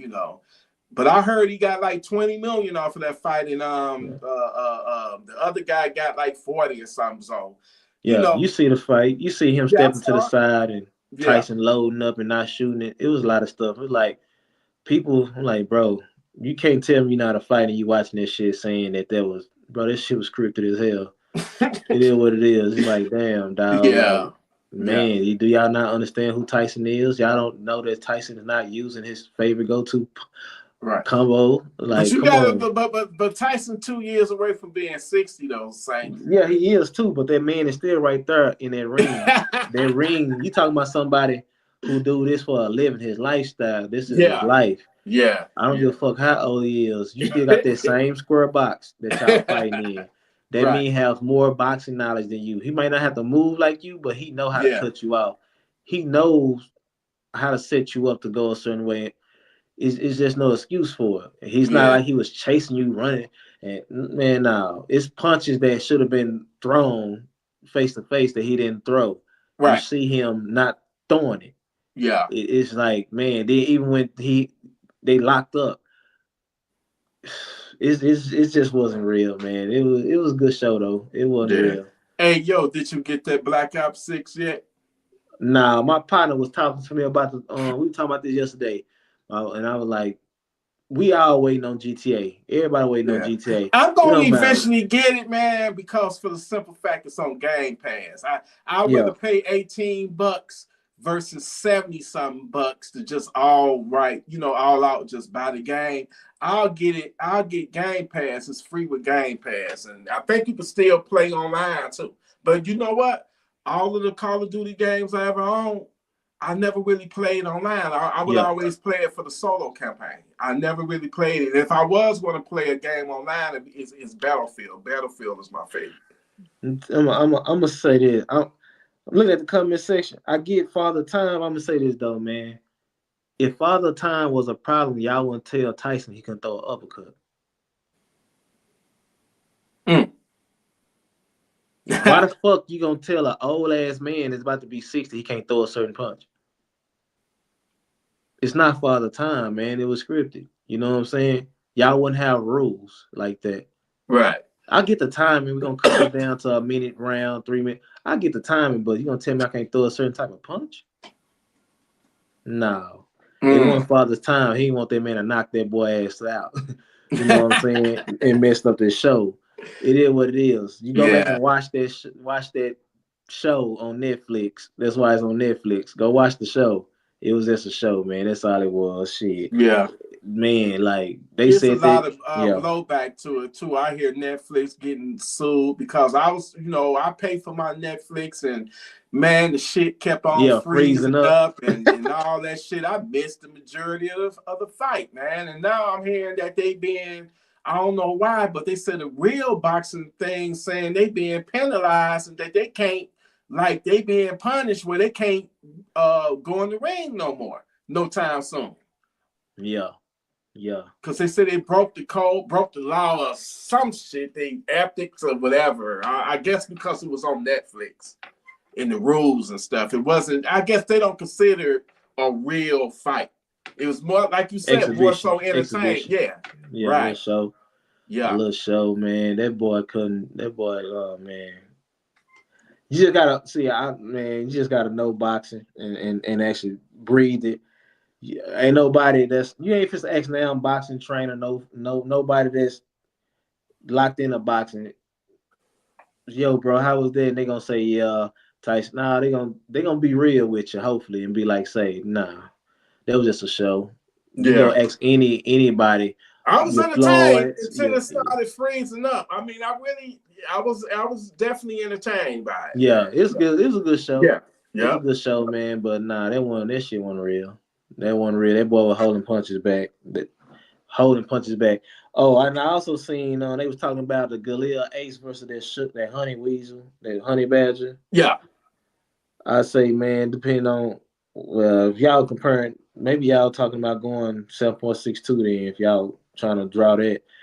But I'm leaning towards a honey badger all day long just for 300 blackout purposes. So yeah, that'll be my go-to. You say you think Jake will take Tank up on that offer? Yeah, Jake will take Tank up on that offer, but the thing is, Tank, they ain't serious about that. It's weight classes for a reason. I ain't saying Jake Paul is just a real boxer, but the boy is polished enough to at least get a punch off. You know what I'm saying? Right. And in boxing, it's always a puncher's chance. My thing is, it's like, man, the highest weight class that Tank ever fought was like, what, 140, 144, something like that. Jake Paul, nah, that's not even good for boxing. Yeah. You know what I'm saying? Yeah. And I know Tank is a real true boxer and a knockout artist. Right. But it's weight classes for a reason, man. Well, who's the heavyweight champ now? Forgive me, I ain't, I'm gonna be honest with you. I can't even recall who the heavyweight champion is. That's how the heavyweight champ, the heavyweight title class is just pathetic. Yeah. You know what I'm saying? It's pathetic, man. It's And going down. Mayweather, he retired now, right? Who that? Mayweather. Mayweather, yeah, he retired. Mayweather Okay. retired. He was And he fighting didn't like lose not one 140. fight. He his whole career, he didn't lose not one fight, right? No, yeah, he undefeated. Yeah, he Yeah, stayed undefeated and stuff, man. It's like Yeah. it's some people want to say, well, he lost against this guy. A lot of controversy, but numbers don't lie, man. Shit, if he won, he won. He lost, he lost. He Right. 50-0. You know, Yeah. he didn't lose no punches. I mean, he Right. didn't lose no match. You gotta look at how he fights. Shoot, he's a defensive Yeah. fighter, and Yeah. he stay active. He fight on the move, Yeah. and Right you here got to from have a good. Michigan. It take a Right certain here from type of fighter Michigan. to beat Yeah. Mayweather, man, for sure. You Right. got to have a good body game, have some power with you, and have a left hand. You ain't got none of that. You ain't beat no Mayweather. Yeah, you Right. got to be accurate with your shots and shit, because he ain't forgive you that chin like that. You got to make him open up to that and Yeah. shoot that left up in there. You ain't coming like that. You're not beating no Mayweather. Right. You Right. know what I'm Right. saying? You got to be an art. You got to be an artist, man. You got to be, for sure, for sure. That's a code. You got to be able to crack that code, man, on Mayweather. He will expose your endurance. He will make you chase him around that ring. He will Mm-hmm. embarrass you with that defense because you ain't Yeah. getting nothing up in there. And hell, if you ain't got no knockout power, a lot of people ain't went to the body on Mayweather for a reason. Hell, a lot of them, the weight classes he fighting, a lot of people ain't had a skill set to even break him down like that. Yeah. So Yeah. yeah, Yeah. He was a skilled fighter, man. You yeah, know what I'm skill. saying? Can't take nothing from him. They boy skill. A lot of people like, well, he ain't fighting. Y'all got to remember he was Pretty Boy Floyd. He was banging shit when he was Pretty Boy Floyd. He was punching more. Right. But when he messed his fist up, he switched his style up to cater his situation. He went more defense. And hell, they still couldn't beat him. So all the offensive guys and got in there and they couldn't Right. beat somebody who wasn't swinging as much as them, then it just mean they wasn't as good. You Yeah. know, it is what it is. They couldn't capitalize on him. So he Right. basically Right. went in there as a skilled punching bag on them boys. And they Mm-hmm. couldn't do it. You know, they Right. couldn't crack the code. They couldn't get it done. Yeah. I'm gonna hit you with this before we leave. A young Muhammad Ali and a young Tyson. Who would win?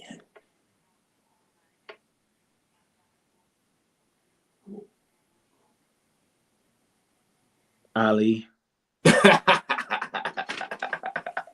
Ali. Because you got to think about it. If you go back and look at Ali caliber of fighters, he used to fighting people with power, not the same skill set, exact skill set as a Tyson, because a young Tyson was like a Joe Louis moving like a Roy Jones down there. You know, Yeah, he but just had the Tyson was heavyweight and knocking the agility. motherfuckers out in the Yeah, he first round, was. like the first 2 seconds of the first round. I He don't think was. Ali was doing that. Yeah, but Ali though, Ali's skill set. Ali was more so working off a jab, and he understand people with power. He's not just let you walk up in there and knock his ass the fuck out like that. He gonna float like a butterfly, sting like a bee for real, for real. Yeah. So that was gonna come down to stamina, really, stamina, and who can cut the ring off and get somebody in a bad situation. Mm. Tyson had that peekaboo thing where he's coming in. Yeah. Yeah, that's gonna cause Ali to be on that bicycle and popping and stuff too. But Ali had some power too. To Yeah. get away with a lot of stuff he Yeah. did, he had some power too. Right. So you gotta think about hell, Tyson in his prime versus a Holyfield in his prime. Holyfield staying bouncing, throwing them blows. What you think Ali was gonna do? Bounce and throw them blows, float like a butterfly, sting like a bee. I just gotta give it to just skill set. I gotta give it to Ali. You know what I'm saying? Now, if you telling me who's gonna walk in there and say blow for blow, you fall into Tyson's hands with that. Tyson gonna knock you out. Yeah. Now, if you're gonna Yeah. box, I see Ali, you know, probably coming out on top on that. You know, but my guy Hey, was Joe man, Lewis Ali anyway. be My in guy was there Joe Lewis. dancing. You hear me? Yeah. He got that footwork, Yeah, So, footwork, man. Yeah. And Tyson has some real decent footwork too with power. Yeah. It just I mean, Tyson said that Ali would get him, but I know he was paying homage and stuff. And Tyson, in Right. his mind, I eat anybody. But it's Right. like, man, hey, Ali he's the guy that titled the greatest for a reason, though, man. That man, Yeah. hell, he stood in the ring with George Foreman, Joe Frazier, a lot of them power Yeah. hitters, man. Yeah. Man, I had his jaw broken, everything. So it wasn't just Yeah. easy just going there and knock him out. Right. You know what I'm saying? Now, we talking about a boxer versus somebody that's going to box with power and somebody gonna box with finesse and power. It's like, yeah. I gotta lean towards Ali on that. Both in Yeah. their prime. Right. Yeah, I'm Right. gonna lean towards Ali, man, because that man Yeah. did some stuff. Yeah.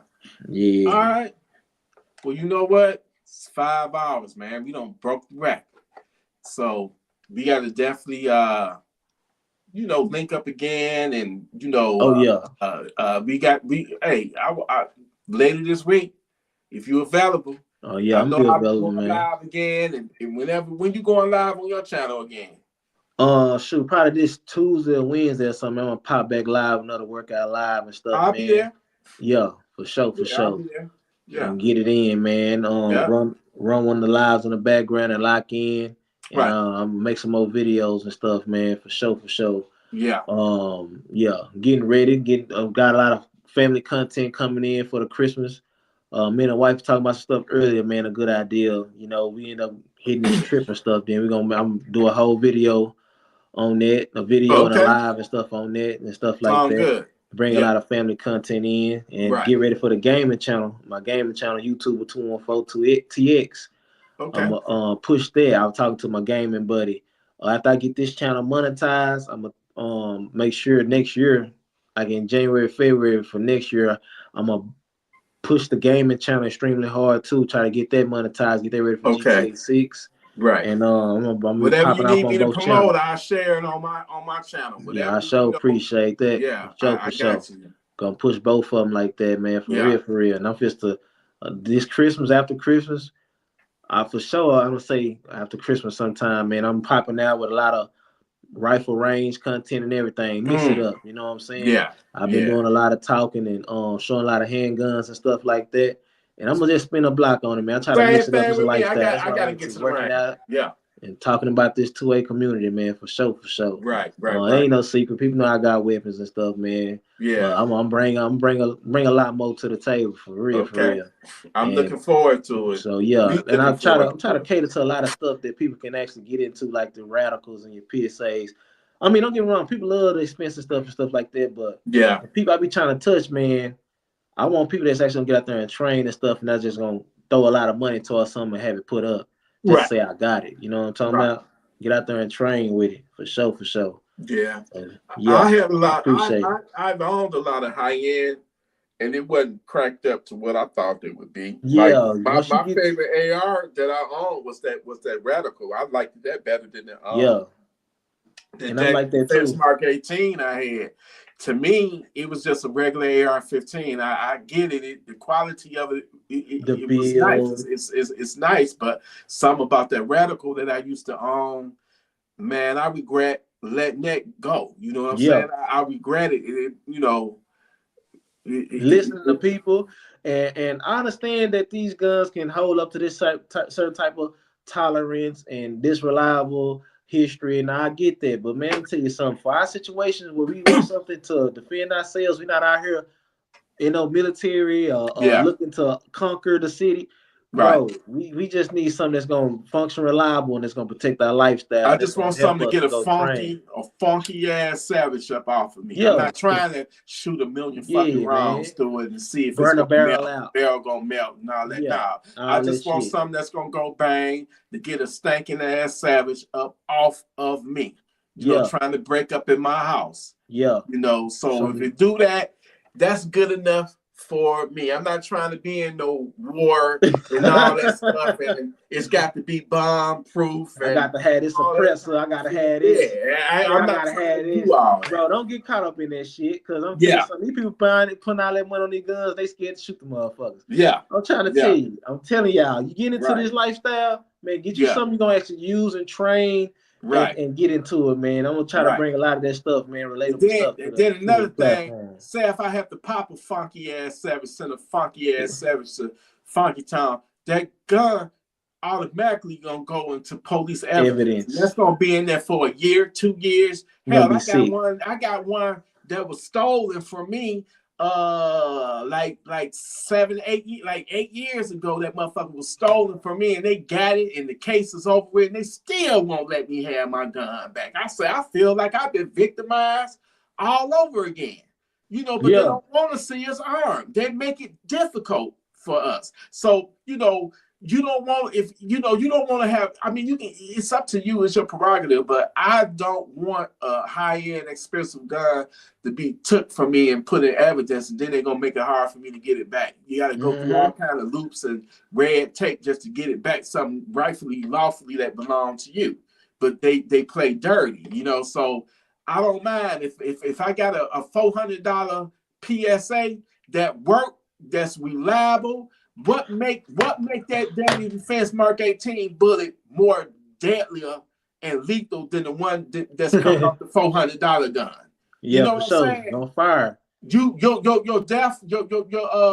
Your ticket to Funky Town supposed to be a lot better because it was a more expensive gun that sent you there. It make sense. I don't know. The next live I got it set up for. I hope you're doing an AR-15 live and talking about a lot of rifle content. Baltimore James just asked, can I hop in on the next live? Yeah, for sure. We can talk this stuff all day long. All is welcome, man, for sure. I got you. Yeah, man. People just, it's a flex, man. People just get caught up in the flex, T, and they'll make a person feel bad, or oh, this gun don't cost this much. She ain't bro, don't get caught up in it. Don't get caught up in there, man. You better understand what's what and get very knowledgeable on these 2A tools and go from there and let that be that. I ain't saying it's wrong to have something nice. Get you something nice, but also get you a lot of things that's nice and reliable. Yeah. As long as it's reliable, that's the only thing that matter, man. Reliable, and they're gonna function for you. And you gotta understand maintenance. I don't care how much you spent on a firearm. If you ain't maintaining it right to where it's all right, and you're not putting all these weirdo aftermarket stuff on there to cause malfunctions, bro, do not get caught up in that like that. Especially as a new foot to the ground on this. Right. Don't do that, man. Do not sell yourself like that. I do not recommend that. I'm not gonna lie to you. I like nice things. I like expensive things, cheap, reliable things. I like it all, but I'm not gonna lie to you like that. Don't do that. You're not going to see me, I'm switching out this trick for that. I'm not doing all that extra stuff in a lot of my stuff, y'all, because it's a court thing that come with this. They will have you in court like you're a terrorist because you changed out something. Come on now, man. We trying to get back to our families fast. You know what I'm talking about? If that happens. So yeah, man, arm yourself, protect your lifestyle for real, man. I appreciate y'all subscribing and rocking with me. Yeah. Everybody go subscribe to St. Willis channels. Subscribe to James Walker's Alert Zone TV. The links to their channels are in the video description. You know, hey, salute to everybody in here, Gunfreak Nation. I appreciate you. We definitely going to link up and do this again real soon, probably later this week or whatnot. Like I said, thank you to everybody that dropped in and supported this epic, live stream with James Walker, me, and St. Willis, man. We got to do this more often. For sure. I'm going live more often. I'm thinking in the future of the Gunfreak Nation channel, I think instead of me uploading videos the majority of the time, I think I'm going to reverse it and go live the majority of the times, and then every now and then, upload a video, because I love to interact with my people, it's that connection. So I'm thinking about just doing this, full on a time, regular. That's why I've been on the regular lately. It seems more natural. They can kind of engage with us too. And anytime I'm live, you already know you're welcome to jump aboard. I don't just do this with any and everybody, man. You got to have the chemistry. You know what I mean? I don't want to be in no situation that's awkward. So I don't just let any and everybody on here. You know what I'm saying? But I did enjoy the time when I put the link up, and my brother was out camping with his family. He was like, T, I've been rocking with the nation for, ever since you had your first Freiburg. I'm like, oh, wow. That's at least about 4 or 5 years that you've been rocking with, I appreciate it. So I'm gonna start putting the link up. I just gotta vet you. I can't just let any old body up in here. You might be crazy. Say the wrong thing. Yeah, might say the wrong thing. Get naked or something or whatever, man.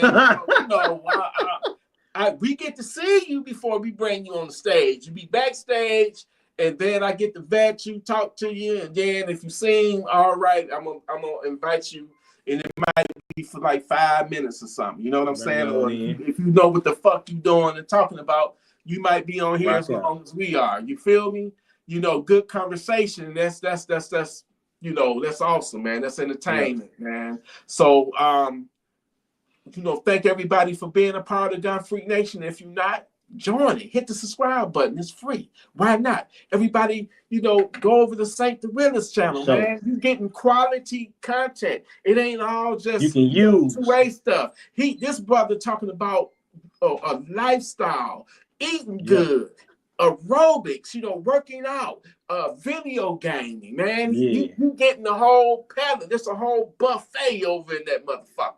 You know what I'm saying? So go over there and join it. You know what I'm saying? Hit the subscribe button. Same thing with James Walker's Alert Zone TV, man. Quality content where, you know, he at the range. You know, he telling, you know, his life stories. He's telling why you should be armed. You know what I'm saying? So it's a lot of, you know, other YouTube channels. I don't want to mention it because I don't want to forget nobody and offend somebody. I don't want to forget nobody and offend somebody, but it's a lot. I will even go as far as everybody that's in here subscribe to one another's YouTube channel. Yeah, you got a channel and grow. Shoot in there. If y'all got a channel for sure, shoot in the comment section so I can follow y'all too and subscribe and stuff, man. All that. Right. You know. But for those who were late, catch the replay. Shit, we've been going over 5 hours now, man. I'm about to lay my ass down, make me a milkshake, a 0 sugar milkshake, and get the sipping. You feel me? For sure, man. But appreciate it. Next time, man, like I said, I appreciate you. And Johnny Snow, if you watching, you gotta join the next time, Johnny Snow. Johnny Snow was supposed to have been here, but something came up. Yeah. You know, because that, you know, it's a couple of other people I plan on doing, you know, live with, you know, AR American. He's a cool one. You know, the skinhead looking right brother. Yeah, I gotta see him. Looking right brother, AR American. No, I'm joking with him. He say that it's an inside joke. It's say inside that joke. About himself. I gotta catch him. Yeah, he say that about himself. So every time, you know, I be joking with him and shit, you know. But yeah man, it's I had a great time. It's always a pleasure getting together with like-minded people that got the same mindset. You know, each one teach one for sure, man. Each one teach one, and if you know better, you do better, and that's what we all about. We all trying to do better and be the best versions of ourselves. And in the meantime, in this journey called life, we don't want our life interrupted by these savages. So we have to be ready and prepared at all times. You know, hope for the best, but be prepared for the worst. You see, we talk about some everything, man. I appreciate you putting me on to that that VR headset. We're gonna definitely talk about some everything. Stuff we into, man. Stuff we into, man, for sure. I'll talk to my wife about getting that damn VR headset. I got to get me a VR headset. I am a gamer. Hey, this is just stuff I do for my peace of mind inside. I don't get out there in club and do all that rah stuff, man. I like to my own body. And I like to chill and just be in my peace and arm at all times. Meta is not paying me. I'm gonna say this. 2016, October 2016, PlayStation released they first VR headset. I wanted it so bad. I went to not Guitar Center, but I went to GameStop. They had the midnight sale. That's when a big game or something dropped, and they open their stores at 12 a.m. midnight, so you can get the first dibs on it. I went there and bought my PlayStation headset VR, and I paid $400, and I bought like 4 games with it. The 4 games, it was Rush of Blood. Until Dawn, Rush of Blood. It was a racing game. It was VR Worlds, and it was some other game, man. Yeah, the Batman game, right? Okay. I got it. I loved it. But I noticed with certain games, I couldn't play it because of the motion sickness, man. It would make me, lightheaded and dizzy and shit. So, and another thing I didn't like about the PlayStation VR, you tethered to the fucking console, man, and having all those wires and cables. I still got it, by the way, and I got all my games, but I never really played it like that because I didn't like being tethered, man. You got all those wires and cables. With this right here, and by the way, they got a Gen 2 PlayStation, but it was still wired with cables tethering you linked to the console. This right here, everything. And I had this for a week now. I got it last week. Mm-hmm. Everything is I got to get me a stand for it. But everything right here is built into the headset. You can walk around your house with this on, and you can see with the cameras that's in front. And what I like about the mixed reality, see, a lot of people think that the MetaQuest 3S is the newest one, and it is. They're right. They're correct. But it's not better than the MetaQuest 3. The MetaQuest 3 is still more powerful. The MetaQuest 3S is just merely an upgrade to the MetaQuest 2. They made the MetaQuest 2 with the mixed reality. You know what I'm saying? Where you can put this on and this headset will scan your entire home, this room that I'm in, and then it can have like creatures or zombies or enemy soldiers breaking in on you, and you fighting them in your house like a home invasion. You got your AR, and it's trippy as fuck because you were in your house. It's mixed reality. Yeah. And then it's not only for games. You got apps. You can hook this up to your social media, and you can have like a piano or a computer keyboard, and you can be typing it, and it works. It's like a real keyboard going to be there, and you can be just like that. And movies, TV shows. It's got the YouTube app. It's got the Netflix app, where it's like you watching a big ass, like you like at the movies, man. Screen bigger than that. It's so much more that, and like I say, they not paying me to endorse them. I'm just giving you the real. Like, this is so much more advanced than the PlayStation one. This is just, I've never seen anything like this before, and it's got a built-in microphone, built-in headphones. Like my girl, she loves to do the karaoke on this, right? So this, when you put this on, she could be in a stadium or arena or something with thousands of people watching her perform. And then the microphone, when she's singing, it sounds like a karaoke microphone, because you hear the effects of it, the echoes and all that, man. It's unbelievable with all the shit that this right here can do. So if y'all on the market to get a VR, you can't go wrong with the MetaQuest 3. If you can afford it, it costs a little bit more than the 3S, but it's so much worth it because the 3S got the same lens that the MetaQuest 2 have. But the MetaQuest 3, it's got something called the pancake lens that's more bigger, rounder, and you get a bigger sweet spot. You know what I'm saying? Where like some headsets, you got to do that and just, be blurry and all that. No, you don't have that problem with this one. You don't have that problem with this one, man. Okay. This one, I would say if you know anybody that got one, try it out.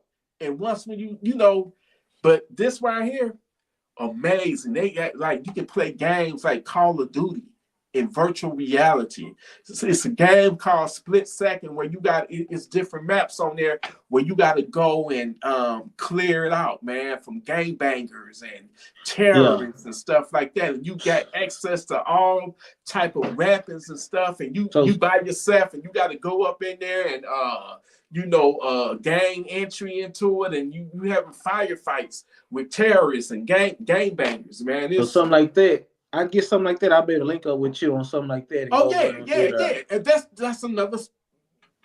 If you got one of these, we could link up and be in the same game together.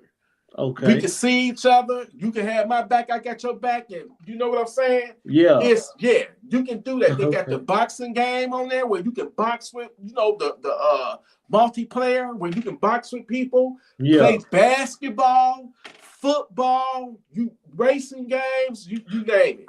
It's on there. That's the next game right I'm getting is that Walking Dead game, Saints and Sinners, because they don't upgraded it now, man. And for VR? Yeah, for VR. Yeah. It's dope. I This love made to me play. not even really want to play my Xbox no more. I But love to play it's got an app on here for the Xbox where you can access Game Pass, all that on here, and play the games with this headset on. It's like you playing I want to play the Resident Evil VR on that, and I want to play the Chainsaw Massacre, Test Chainsaw Massacre or something. Yeah. That'll be something right there, boy. For sure, for sure. It's amazing, man. They took VR to a whole nother level. Good, I'll probably use that. And what I love about it, everything is built in there. Right into the no cards. So I want to use that for like the Xbox and stuff too. No cords. I'm gonna add the PlayStation, but yeah. Look it up, man. There's a million videos on YouTube. Just look up. Just gonna run through them. Metacrest 3 games and like me, I love the shooters, man. It's like you can go to the range literally with this thing, man, and be shooting, and it's accurate. The guns you can shoot, it's like a virtual range. It's hundreds of guns you can choose from. And different types of targets and stuff, man. I'm definitely gonna have to look into that one for sure. Yeah, by 4 something, okay. Yeah. But you know what, Gun Freak Nation, I wish